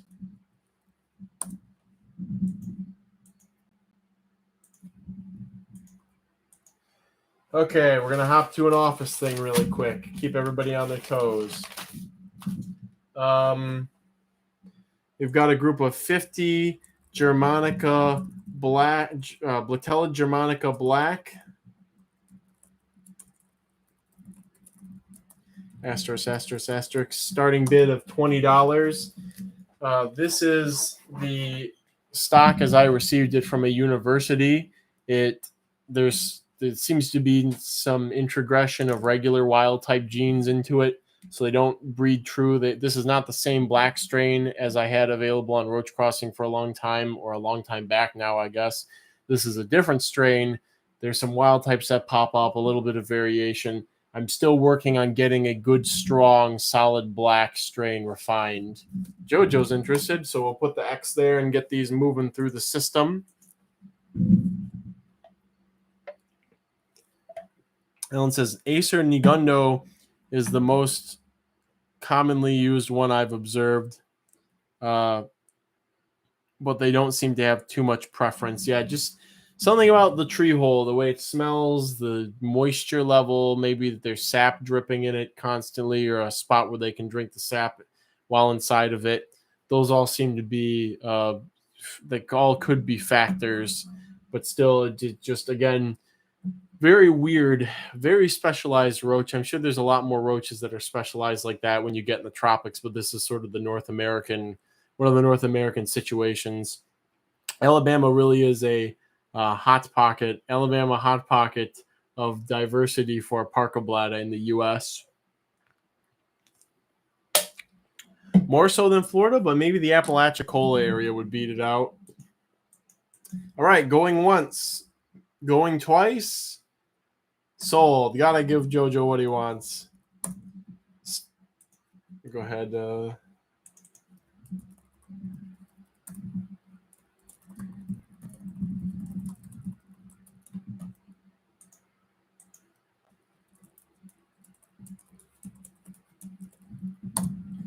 All right, let's do another office thing.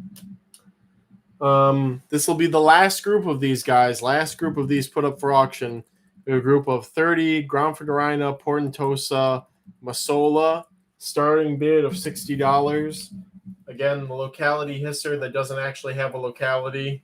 We don't know where exactly this Masola is in Madagascar. What is an Alabama diversity hotspot for?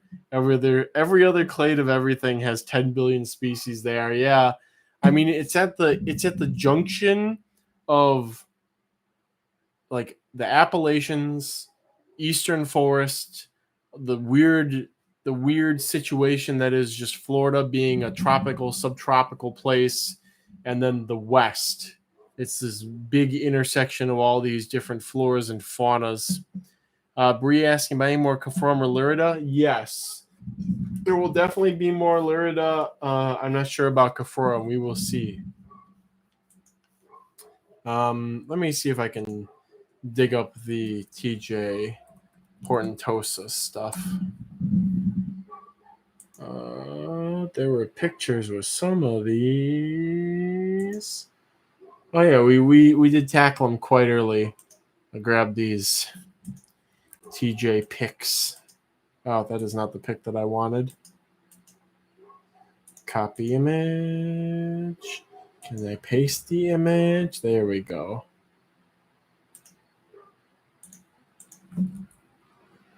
Pasted the same image. I do not like that. All right, these are the two images that I could grab. Uploading 2 files. Okay.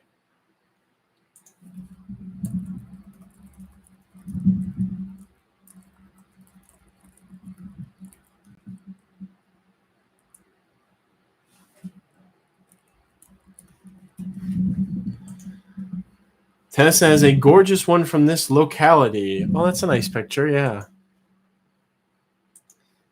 From TJ's stock. Well, mine's all from TJ's stock, too. Here's the X for the Portentosa Masolas.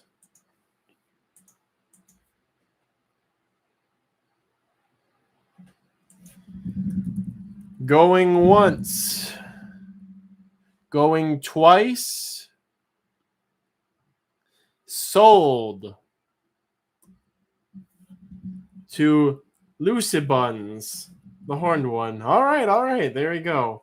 Winning bid of $67. Okay. All right. Let's see.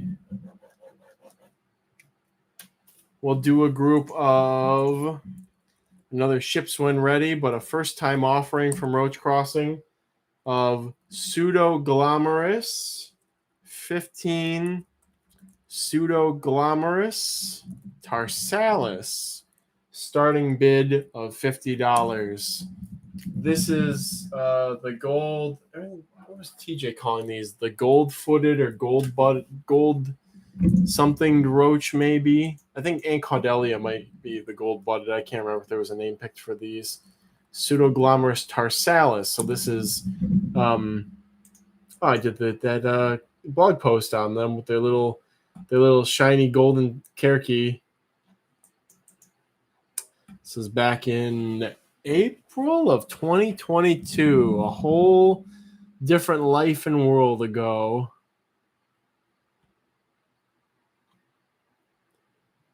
The species names to point to the gold coloration of the tarsi, and then I noticed that the cerci are also, the palp tips and the cerci are solid gold, which I found very amusing. It's very amusing to me. Still salty about the black tiger snipe. There will be more hissers. Again, I haven't inventoried some of the hissers yet. I write this down. I have a picture of them. I should have just copied it from my blog and posted it. So, not quite as flashy as their shiny relative, but again, may I point out, their little cerci are gold. It's really amusing. And of course, the tarsi are, the antennae are, the palps are, the mandibular maxillary palps.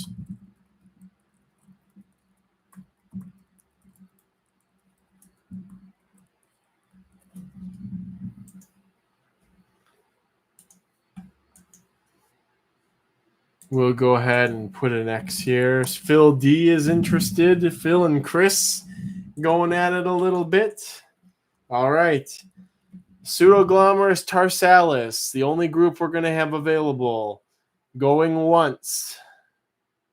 Going twice. Sold to Musk Rate with a winning bid. Oops, Musk, I'm going to just correct that. Musk Rate with a winning bid of $72. A true snipe.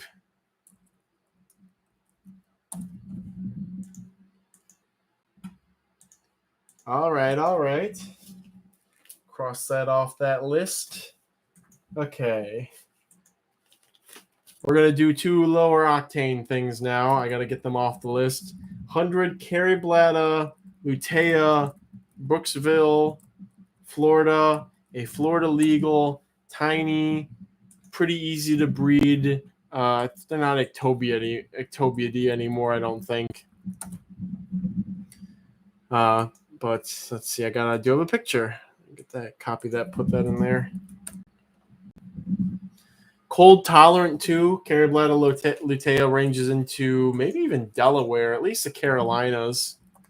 So for a species that does not require supplemental heat, and a ectobioides roach that is not too picky about humidity conditions too is nice. So let's see. They're found all the way from Texas south to southern Florida and north to about Virginia. It's interesting. Look at those records from the Appalachians. Yeah, a couple of records from the Appalachians. Interesting. Kind of nifty.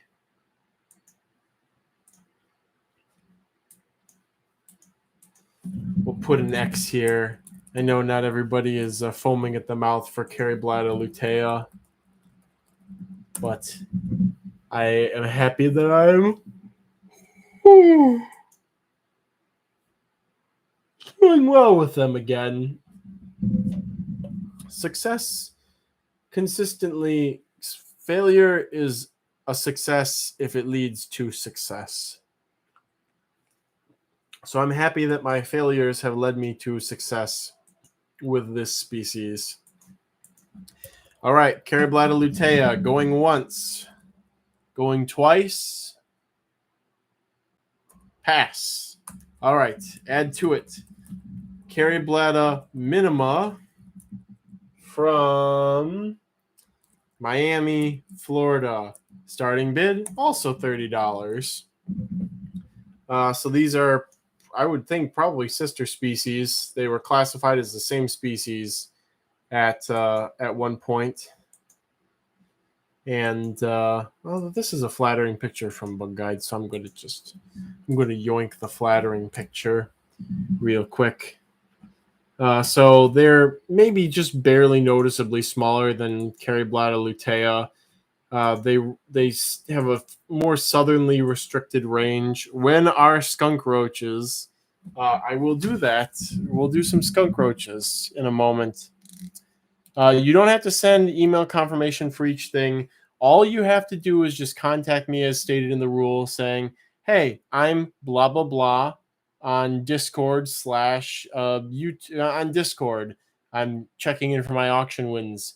And then I will send you the list that I have on hand of everything you've won using your Discord name with the full pricing on everything and priced out and all that jazz. But you guys have to contact me. I will reach out, but you got to contact me so I know who's on Discord is associated with what. So, all right, let's see. Anybody wanted some carry bladder minima? Can they climb or fly? They cannot fly. No fly. Come on, just climb. I'll put that there real quick.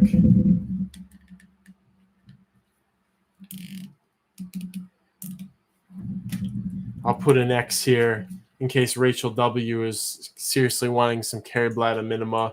They can decide. All right. Going once on the carry bladder minima. Going twice. Pass. All right. They're there for the people at the end to pick over. Okay. Let's do a group of very special ETA on shipping. I will not be shipping auction orders until October 10th at the absolute earliest. Expect more on the order of between October 16th and November 6th, depending on a couple of factors, including whether or not you had items that said ships when ready or whatever I had put.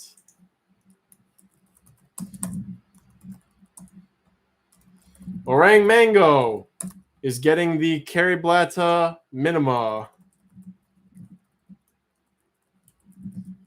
with a winning pass amount of $30. All right. Goody. Okay, next up we're gonna do two special Uricotis floridana in a row. We're gonna start with, they're both pretty special, but we're gonna start with the more universally accepted as special. They're a group of 30 Uricotis floridana big torch key Florida, starting bid of $40. These are the legendary pronotum marked Uricotis floridana from the Keys. And as I have found as time goes on, these are going to be in our rarer and rarer, because now the longer I've sampled the Keys and had friends sampling the Keys for, the more localities of Uricotis floridana I've acquired, and I'm noticing that the colonies and strains from the upper Keys look more like the typical mainland ones. Some of them have a little bit of pronotum markings, but the majority of them look like the solidy ones from the mainland. It's only in the lower Keys that you get these ones with these more frequent pronotum markings. And there are some that have less in these colonies. So when you get these, expect it to be about 70% will have the pronotum side striping, and the other 30% may have lower quality or barely any at all. That's how they came to me straight from Big Torch Key. I think there was one male and two females, and one of the individuals had weaker markings on its pronotum, so it's completely natural for this locality to have that variation. So,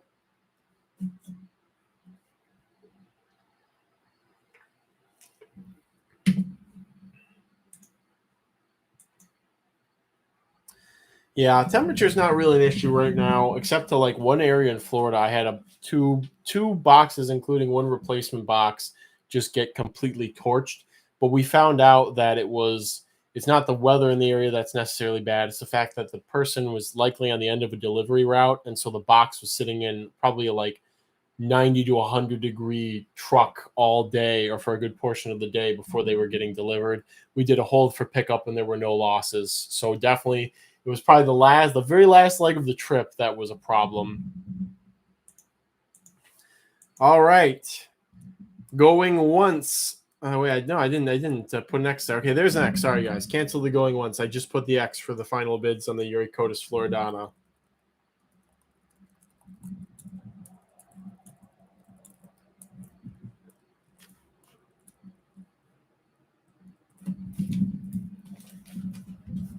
Now remember these other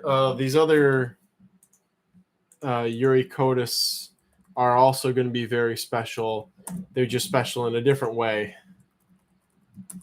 I'm going to look up and see where the southernmost observation of floridana is, because up until the 90s, they were found on Key West, because that's where Oren's old colony came from. Then that was lost, and now on Big Pine Key, I've seen Uricotis oots, but there don't, from the records I'm seeing, there don't seem to be many Uricotis records from the lower keys.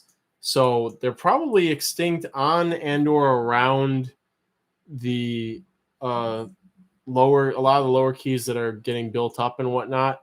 And you would probably have to go to all these weird outer keys to find them still, which is why it's nice that Eric Maxwell, he was there doing, I think, fish surveying, and he found them and sent them to me. And so I've kept them. They've been a treasure ever since. So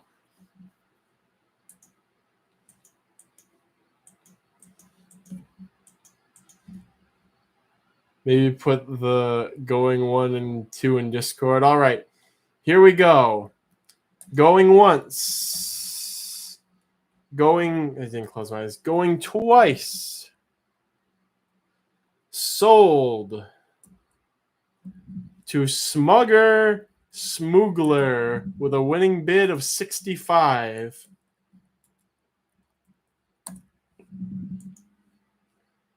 I know some people have been, some people were really waiting for these. Fortunately, they can be quite prolific. I didn't have any at the last auction because there's ebbs and flows in a lot of colonies, especially if I'm very busy. And these guys, just conditions kind of got a little too dry in there for too long. So I had to correct that. Now we're seeing the results of the collect. You got some of those eggs. All right. And now time for, let me see if I have a picture beforehand.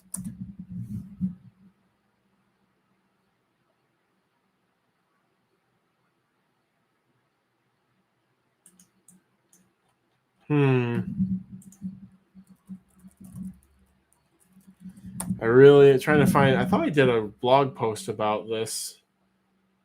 Nah, I didn't. Thought I did. I talked about them on a live stream. There is some weird island near Big Pine Key that's loaded with cool bugs. No name key, I think. Well, it has a name. Can I get normal skunk roaches? Yeah, those are coming up. Normal ones.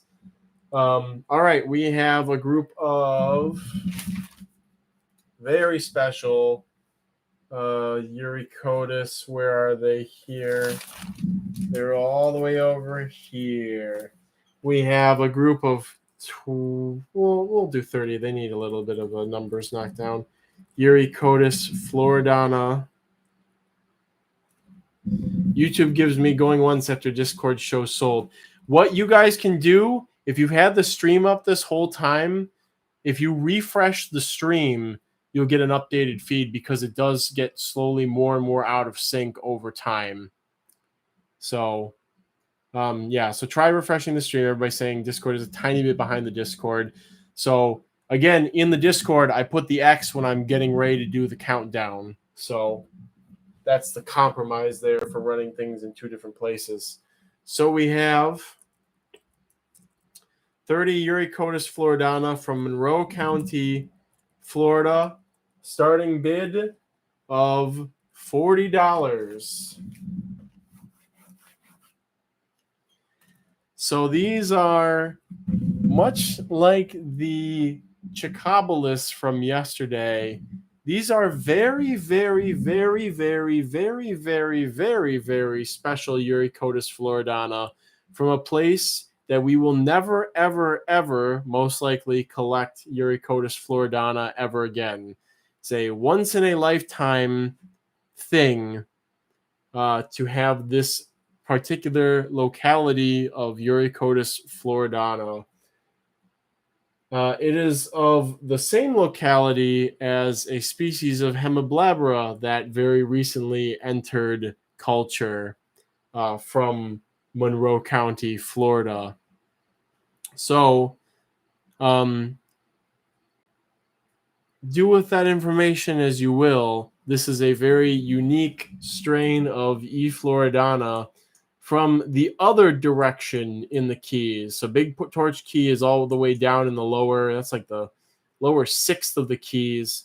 These are E. floridana from the other direction northwards into the Keys, as are the Chicobolus that were auctioned yesterday.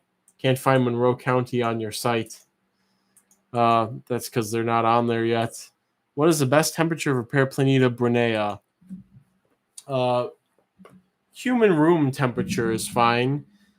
Since they are tropical, they probably do their best in the 80s, but I think there are plenty of universities that maintain their colonies at more like 70s, and they seem to do fine. Sorry, not normal. The Silver Springs one. Those will be coming up pretty soon. I'm gonna put an X for these Monroe County, Florida, Floridana. One of my old live streams shows off some things.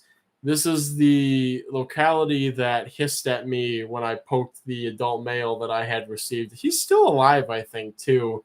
He's got a lot of children, got a lot of kids. More Fordioica species, Ecuador? I think so. I think there might be more Fordioica. Do you have a pic of the Monroe County?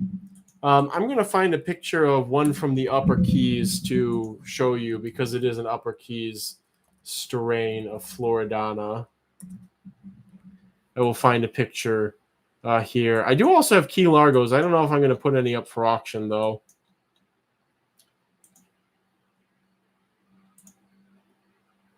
Oh, yeah, that's pretty good.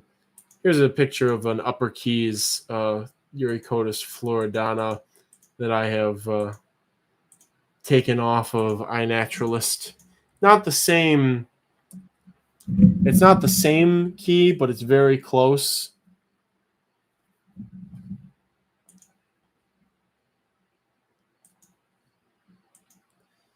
I need Nocticola Malaysia. I was asleep. I think I'll leave the end of the day tomorrow for extra requests, maybe right before, right after grain pests. So I think I'm going to try and do that. All right. Eurycotus floridana, Monroe County, Florida. Going once. Going twice. And we will pass. So if anybody wants them, they're there.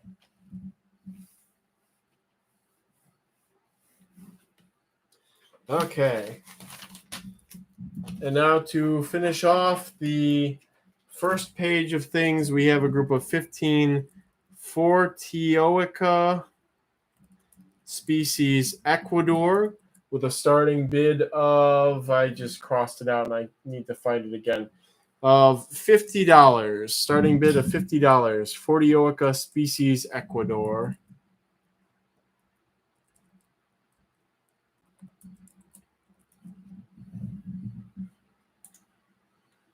See, photo gallery bot seems to be malfunctioning right now, so I'm gonna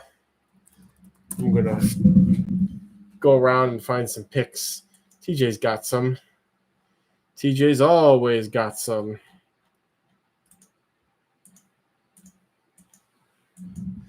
Jojo posted some good pictures. Here's some pictures of the nymphs. Thank you, Jojo. Much appreciated.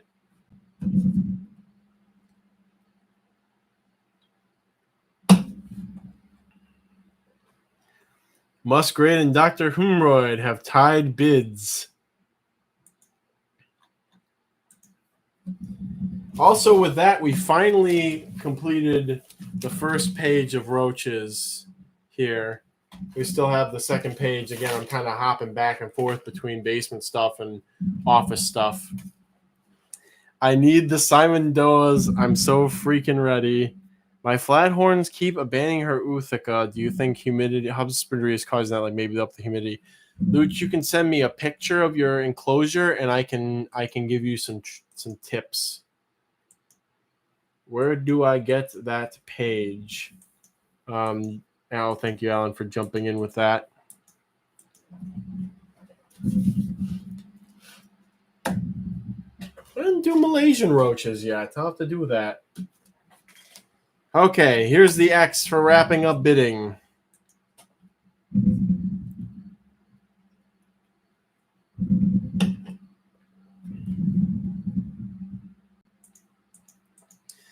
All right. 40 Oica, species Ecuador. Going once. Going twice.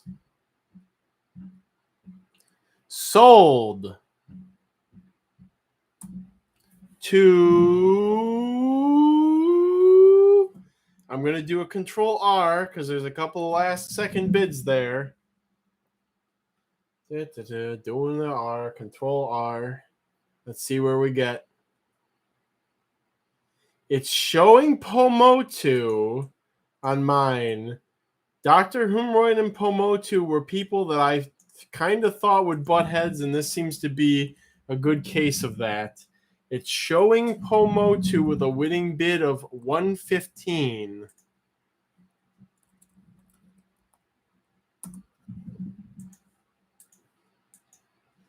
So, again, spirited bidding, gentlemen. Cheddar doing business with you. Let's put these up because I really wanted to I guess it's Botelony species. West Coast, 0.005 seconds slower. Yeah, that might be it.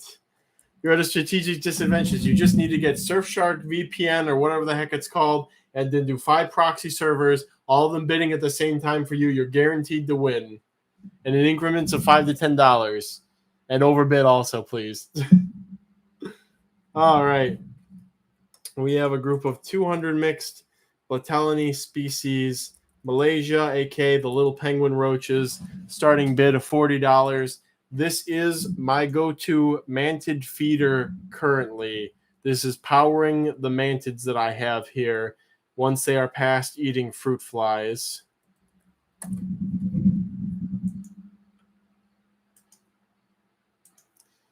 Get a picture of this. I am Califrona. Califrona sounds like a person's name. Califrona sounds like a person's name. I'm writing this on my list of quotes for this year. Califrona.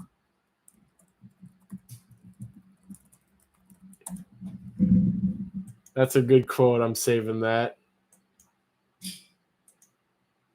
Califrona. They are on the site.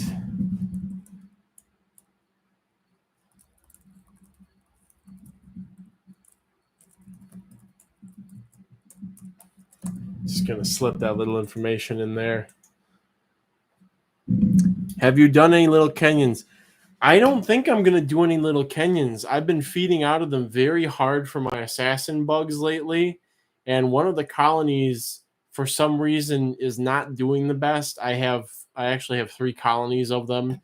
And one of them's kind of like tanking a bit. I really don't know why. I think maybe I underwatered and then I overwatered to compensate. And sometimes that's a very bad recipe for things. So I don't think I'm going to do any Paraplecta, actually.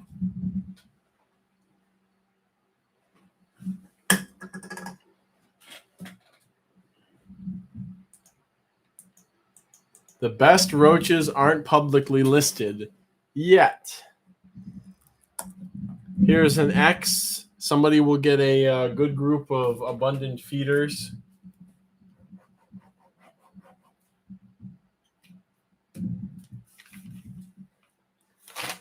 We'll do something big next. We'll switch back to a large species next. The species Malaysia do not fly, but they do climb.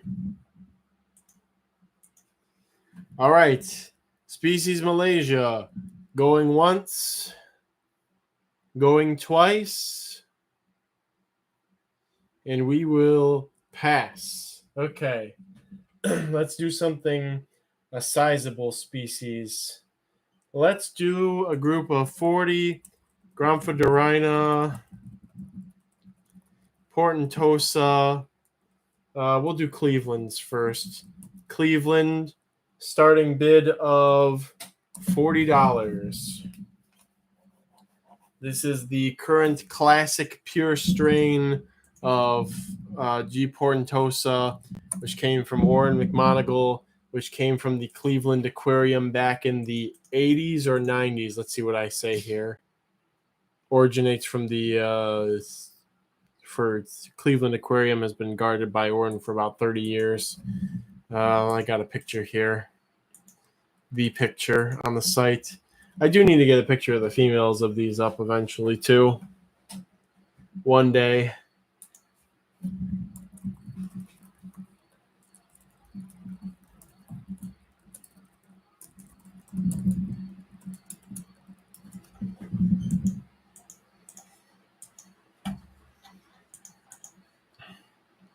Are we going back to skunk roaches or are we done? We will have more skunk roaches. We have a lot of things. There's a lot of roaches. Justice Armour says, you think penguins would do well in my Craniophora aphylosia 64 quart hell? Would Compsodies be better for that? I think Nocticola might be better for that. I have to see how humid it is. Greenhouse frogs eat more than you think. I quickly found out. Yeah, a lot of frogs do for ideal production. All right, we have an X for the Gromphodorina portentosa Cleveland strain here. And then I think we're going to do something that somebody's really been looking forward to all day today. All right, Cleveland portentosa. Going once. Going twice. Sold to Underdog 101 with a winning bid of $50. All right.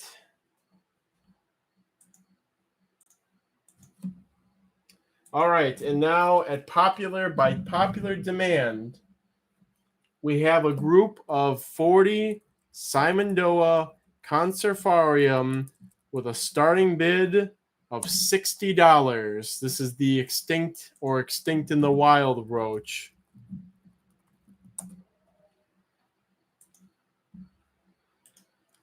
Go ahead and grab my beautiful roach crossing picture. Bitter blood. My time has come. I appreciate all Uguay memes. I greatly appreciate all Uguay memes. Very, very good meme right there. And we have, of course, please let me have this. We have had people come out of the woodwork for this. Are we still calling at 10 Eastern time? Panic Dog, it really looks like we're going to end up going past 10.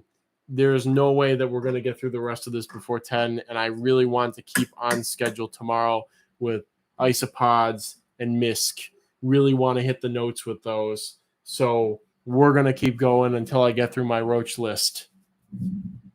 So, yep, tomorrow night should be around 2 a.m. I wouldn't be, and I expect a follow-up session on Monday. No! I would not be surprised if tomorrow went late, too, with the shenanigans. And maybe if I could get Angela to be a little less shy, maybe she'd join me while we're doing some of the grain pest bids. We'll just come in here and have a good time and stuff. All right. Here's the X for the Simondoa Conservarium group of 40 for, $60 starting bid. We are long past that now. Got a lot of people in here looking. Give it one more minute to percolate before we move on. Bitter blood, I believe in you. A lot of us believe in you, guys. I believe in all of you. Pay for your right to obtain them. Again, I swear it was last fall, or maybe it was in spring, I put up a big group of them and nobody wanted them. Marshall Arachnid swooped in and got them and got the deal of a lifetime. I think it was a 60 count for like $80 or something. It was like, you got the best deal of everything so far. I'm going to myself. All right. X, we're going once, going twice. Sold. 2. Oh my God, JoJo meme. Beetle Pixel. I'm control R-ing. I mean, I know that the other one came afterwards, but I'm control R-ing this. What an upset. Out of left field. Beetle Pixel is the new sniper now. $197 winning bid to Beetle Pixel. Okay. We might do another Conservarium group later, but we got to move on. I put it out there. Oh my God. The blood is really bitter. Ooh, plot twist. These are the upsets, man. These are the upsets. Wow, that's brutal. That's coming from Chris too, saying, wow, that's brutal. Oh my gosh. All right. We're gonna have to calm down from that. I don't know how we're gonna calm down from that. Let's see. We'll do something that's a higher end, higher mid end. We're gonna do a group of 25 Hormetica Strumosa, starting bid of $60. The swole horned roach. Get those guys out there. We really going tonight, lads and lasses. We are really going. We still got a lot of bugs to do. A lot of roaches, not bugs. They're just all roaches, and it's looking to be pretty. Hey, that's pretty good. Swole from JoJo, just swole, full stop. After this, somebody wanted Uricotis. We'll do another Uricotis Floridana locality. We'll do another one after this. So again, we got so many upsets. I'm dead, bruh. That's insane plot twist at the last second there. Again, I close my eyes so that I can be nice and fair, and it's not like, oh, he's waiting for somebody to make a bid. So it's just like I say, oh, going to blah blah blah, and then bam. I open my eyes and I see what the damage is. All right, here's the X for the Hormetica.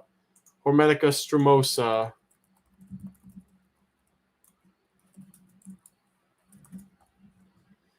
Oh my God! Okay, Hormetica Strumosa. Man, it's still hard to get over that upset. That was pretty extreme. Going once. Going twice. Sold. 2. Keen the Snake with a winning bid of $71. Good deal. Good deal on these Hormeticas. All right, and as promised, we'll do another Uricotis. I think I have a few more Uricotis localities after this, but I have not inventoried them yet. So we have a group of 30 Uricotis Floridana, Silver Springs, Florida. This is what we perceived as traditional Uricotis Floridana for a while. Solid body color, no pronotum markings, just a nice maroon 5/mahogany looking roach. I'll put the picture up in here. You had to do a purge of Simon Doa, a problem that many people wish that they had. I love this one. Uricotis Floridana. I might have to go get a drink pretty soon, too. It's nuts. Sitting in here with the window cracked, with the fan on me, I have to just constantly drink to stay high, and talking so much, too. Talking. It really, really dries out the gullet.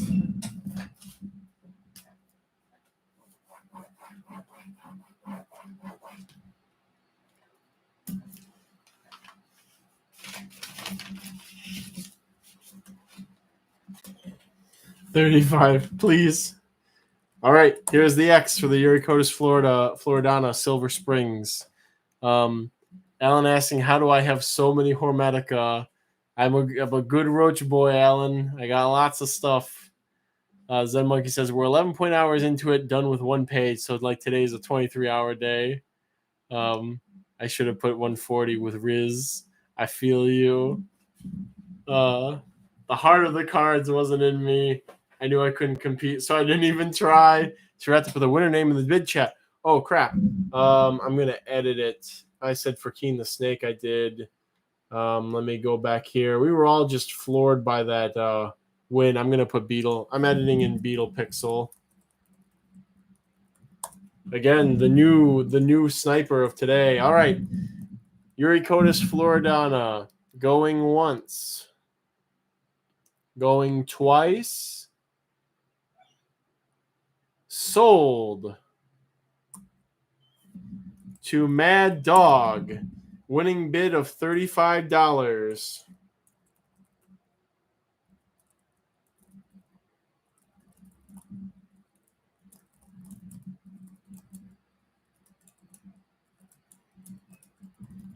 Mad Space Dog. Okay. Do you have room for all the roaches you bought? I always have room for roaches. You can always keep them in the kitchen. All right. 50 Blatella Germanica chocolate. I hear a whiny puppy I might have to go say hello to. Starting bid of $30. This is a brown German, not black Germans as shown on my website. This is a brown German cockroach. And I will be right back. I'm going to go grab a drink, maybe say hello to cute puppies, and I'll be right back.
All right, let's see how many billions of bids these Germans have racked up. All right, Jojo wants them. Here's the X. Finishing bids on the chocolate Germans.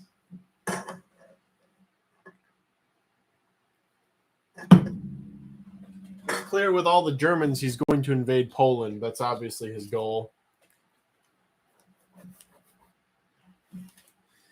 Going once. Going twice. Sold to Jojo. Needs some Choco Germans.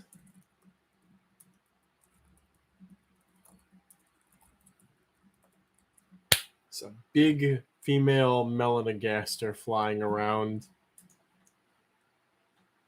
I want to squish it. Winning bid of $30. All right. Okay, let's do.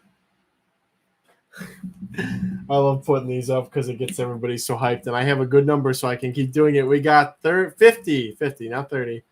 50. Tharia Petavariana starting bid of $40. The Domino Cockroach. I'm going to check the YouTube feed in a second here.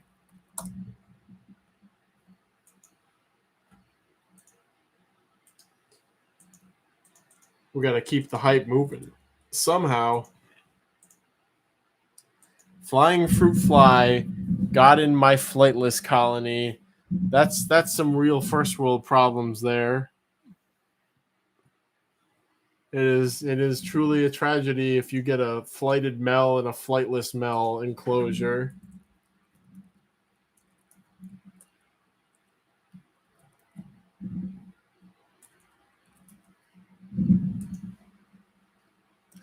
People really upping the ante for the Tharia Petavarianas here.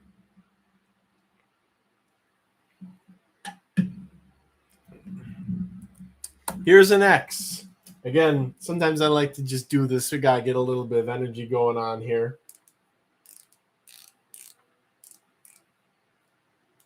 And I also feel like I'm feeling a giveaway coming on soon as well. All right. Tharia Petavariana going once. Going twice. Sold to Dr. Hemroyd with a winning bid of $120.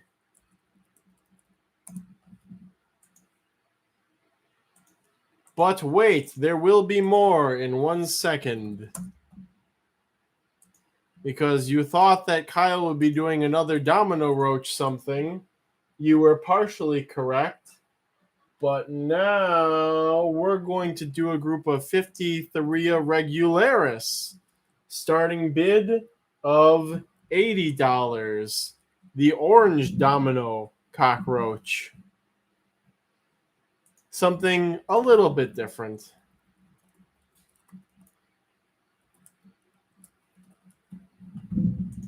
Just a little bit, though. Just a smidge. Just a little snack. My spiders loved it. My frogs just watched them leave. Yeah, all the fruit flies. $1 million. Bama style AGR getting in there. Bama style AGR currently has the highest bid with a definitive 120. Dilo with a 121. Some people just want to watch the world get cool bugs. Where did I put these on here? I just saw where I had them. There we go. With a period. Billion with a period. Oh, dang, the orange dominoes are cute. I got to think of a trivia or something question to ask for the next giveaway. It's never free. No easy wins here. I got to think of something, though.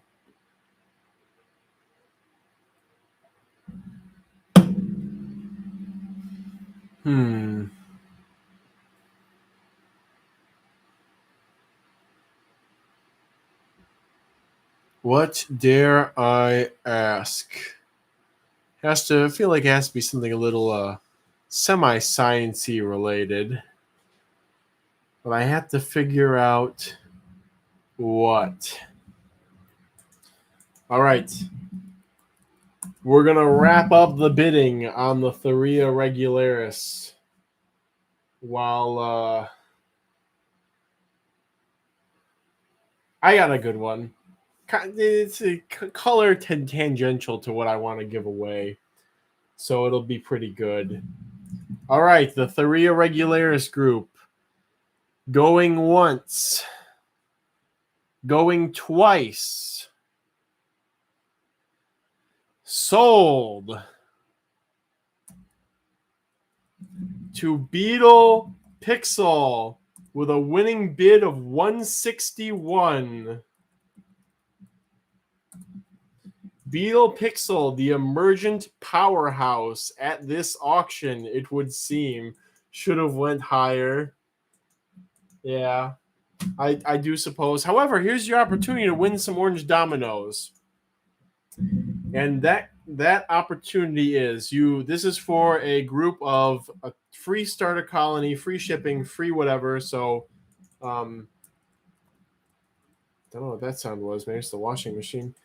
Free dozen Thuria regularis orange domino roaches. And I gotta figure. I have a question. I just gotta figure out how I want to word it. I'm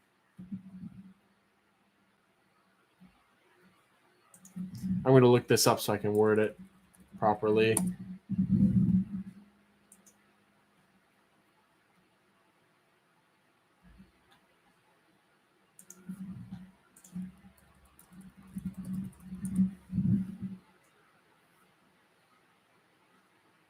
Let's see.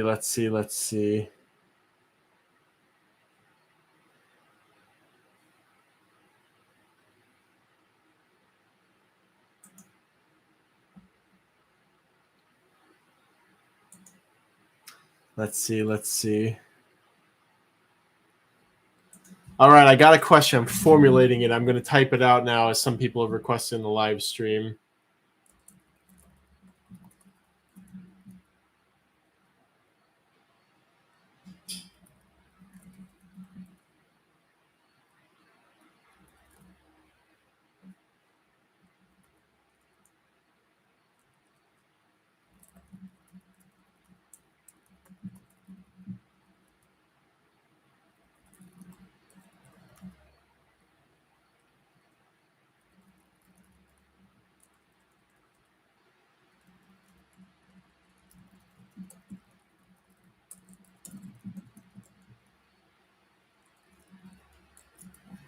All right.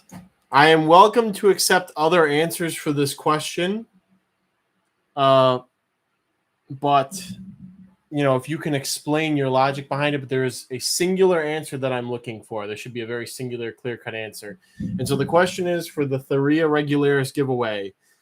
This tropical fruit is called by its Latin genus name in most languages, but has a very different name in English. What is this fruit?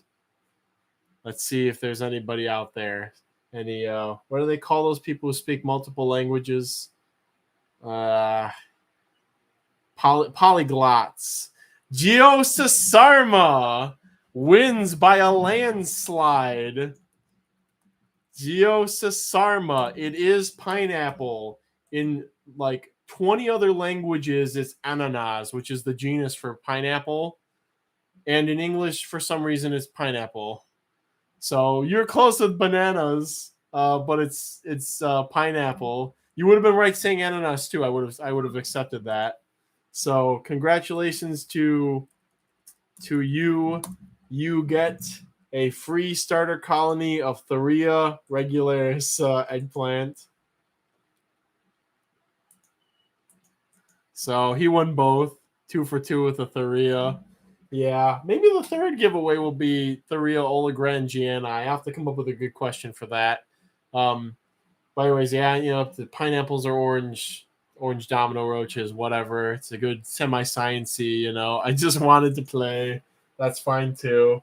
Okay, we'll go back to bidding. We have a group of 100 Gynolarita, just the regular color. Starting bid of $40. just your regular old Gynolerita. I'm working on, much like Exotic Wildernesses, I'm working on pulling those, pulling a restart of my yellow line out of the yellow ancestral stock. So I'm in the process of doing the pairing up, first gen pairings. Exotic Wilderness, it'll be an interesting little competition to see who can get a good F1 of higher quality yellows faster. So, Kai, they could bring cockroach wasp, but you didn't get yours to breed, so not gonna be the best course of action, I think.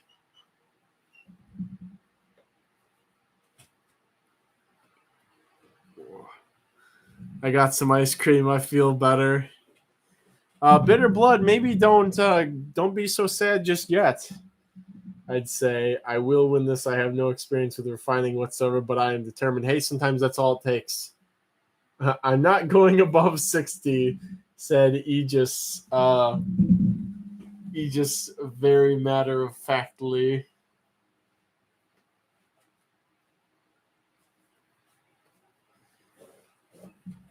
I'm gonna have to sit this one out. All right, here's the X for the Gynolerita yellow, or not yellow, just regular Gynolerita, no yellow, just Gynolerita. All right, going once, going twice, sold to Bree with a winning bid of 62.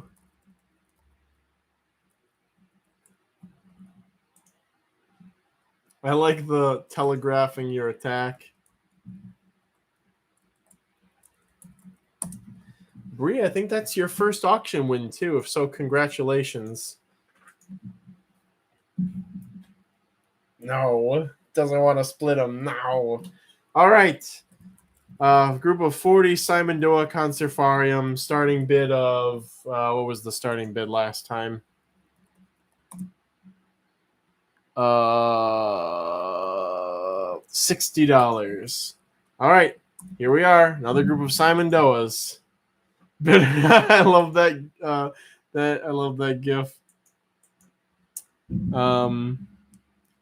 GG's Beetle Pixel, though, they've been going crazy all day. I also won some Pie-dish Beetle larvae yesterday. What, did I record you under a different name? Let me look that up. Maybe the oh no, for some reason it just didn't autofill Bree. So yeah, you did get other stuff. Sorry about that. I get used to, I say congratulations on your first win if I go to type in somebody's name in the winner column and it doesn't autofill. So my babies. Fight. Very, very fascinating. 145 with Riz. All right. Here's the X for the Simon Doa. I'm going to go and write them into my Excel sheet, and when I come back, we will close them out.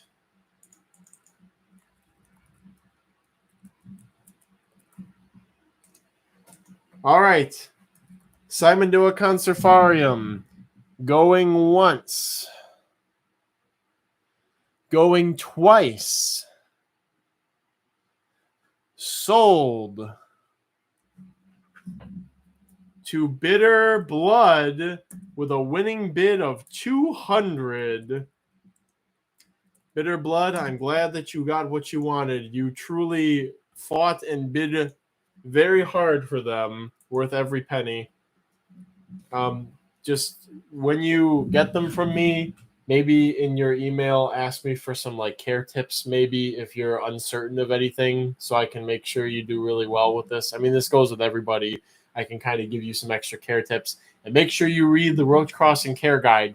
There is an abundance of information in there that was funded by so many lovely hobbyists who are paying me to write the care guide.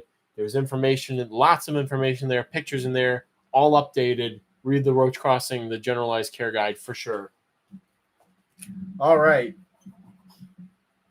Let's do some 40 CF Neo Stylopyga Propinqua Starting bid of $40. It was $200, right? Yes, it was $200. These are the African. In truth, we bid for the high of victory. I bid for the roaches, guys. If I ever got it, I think the only bid I ever did, the only Facebook bid war I ever got into was actually over Archibald Hovenai. I won a group of 5 half-dead smuggled in ones that somebody posted on Facebook back in 2018, and I think the winning bid was like $400. So, but I was not going to lose that. I wanted those Archibald. I do not mess around when I want new roaches. It is a key of my existence. So I do not F around. I only find out, basically. So anyways, yep, here goes a group of African bullet roaches.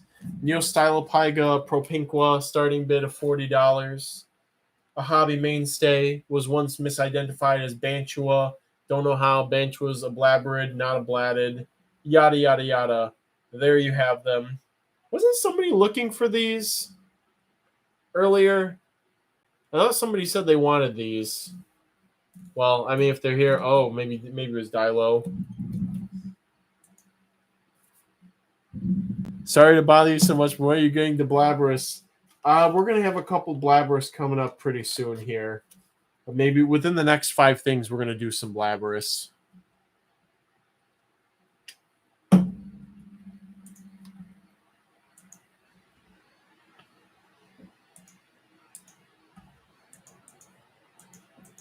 Within the next 5. 40. Dillo, thank you. All right. Well, if nobody's going to contest that, we'll start the countdown on the Neostylopyga, CF Neostylopyga propinqua. They look almost identical to figures of that species. I just have not found a key to Blattidae, and Blattidae needs a lot of work, so we're not ready to cement the ID. And they also have the same defensive smell as Neostylopyga rhombifolia, so chemical similarity suggests they're probably closely related. So, going once. Going twice. Sold to Dilophoraptor. Winning bid of $40.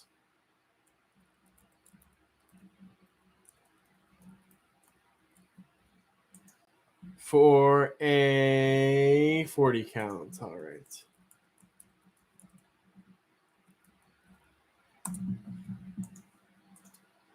Okay. It's picking up killed and desiccated roaches. No. Let's do some of these. We got a group of 50 Blabberus boliviensis.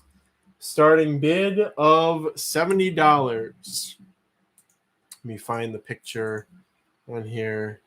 Boliviensis. Pure stock. Some of my oldest and proudest pure stock. I've had these for a very long time, since at least 2009, could be as late as not 2010. I had them by 2010 for sure. So it's 2008, 2009, probably 2008 was when they were acquired, long before any of the, well, not too long before, the hybrid nonsense started around 2011-ish. So a couple of years before that started happening. But anyways, yeah, the double dot roach with its little pronotum markings, a hobby mainstay, one of the Blabberus that we have from Central/South America. We do not get identified Blabberus very frequently. We do not get accurately identified Blabberus almost ever, unless they're like discoids from Florida. Even then, it's kind of a crapshoot. So, all right, here's the X for wrapping up the Boliviensis. Blabberus. What's the CF mean? CF means that it is, I think it's like comparable forma or something, which means it's very, very similar to this species or this entity that you put after the CF. It was originally used more when stuff would get brought in, like tarantulas and stuff, and they would have, you'd have one species that's already known from the west side of the river, and they bring in the stock from the east side of the river, and it's a little different, but maybe it's similar enough that you at first glance you think they're the same thing. But then, maybe in 10 years, somebody will write a paper and say, oh, yeah, they're actually two different species or something. Or maybe they'll say, oh, yeah, it's just a color form. So it's just a way of saying it's very similar to this other entity. It may be it. It may not be it, basically. Nocticola species, Malaysia. Maybe I do another 100, maybe. I don't know. CF also used in loose quotes. All right, wrapping up the Boliviensis. Going once. Going twice. Sold to Pro Steven. Winning bid of $71.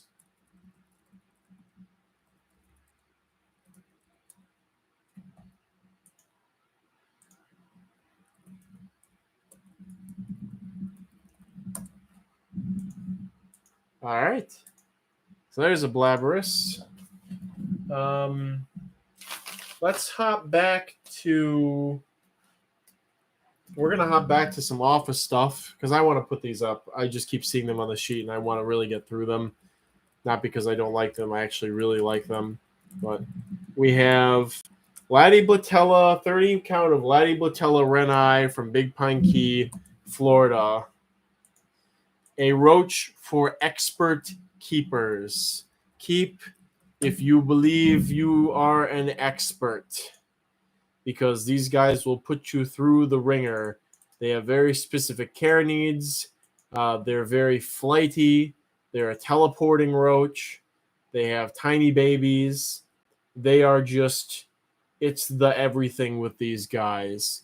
And I can at least say part of the appeal, how big do those get? They get, let's see, what do I have listed for the size range? Males 14 millimeters, females 15 millimeters. So these are their main niche in the wild where you can find them most reliably is the dead, fallen palmetto / palm fronds in Florida, for anywhere in Florida, basically.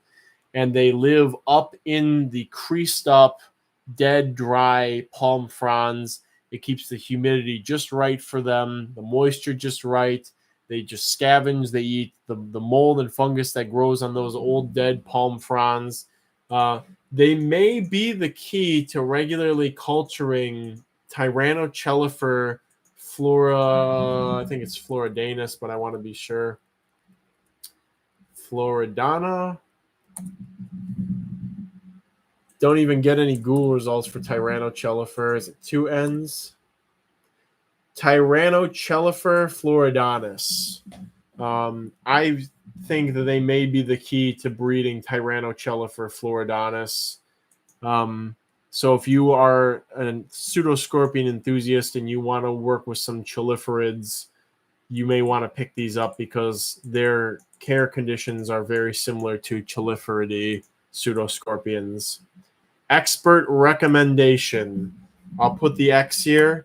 I know not everybody considers himself a roach expert, but here's your opportunity to give them a try. You have beautiful eyes. Yeah, a lot of these small ectobioidy roaches do have very pretty eyes. They have like very, very glassy or crystally eyes. You're not the first person to point that out. All right, going once on the Latiblatella renai. Going twice and pass. All right, I'm not surprised, but maybe some brave soul will pick them up eventually. Okay, we're almost done with the page 2. We'll skip back to some bigger stuff and then go back there. We'll do a group of 40 Eublaberus posticus from Limon Province, Costa Rica, starting bid of $30. This is a locality strain of Eublabrus posticus. It's the only group I will have available. I had a larger order of them a couple weeks ago, so I don't have enough to spare for more than this at the moment. But they have some cool pronotum marking trends compared to I like Eublabrus in general, but you guys can see the picture of some of the crazy pronotum markings that these get. They get like this little mustache man face. So, pretty cool.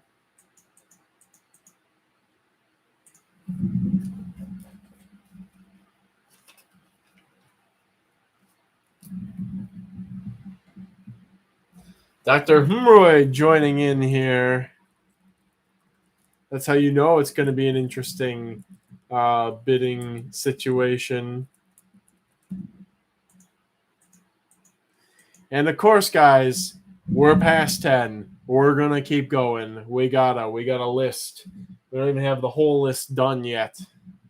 In fact, maybe in about 10 items, we're going to do some real heavy hitters.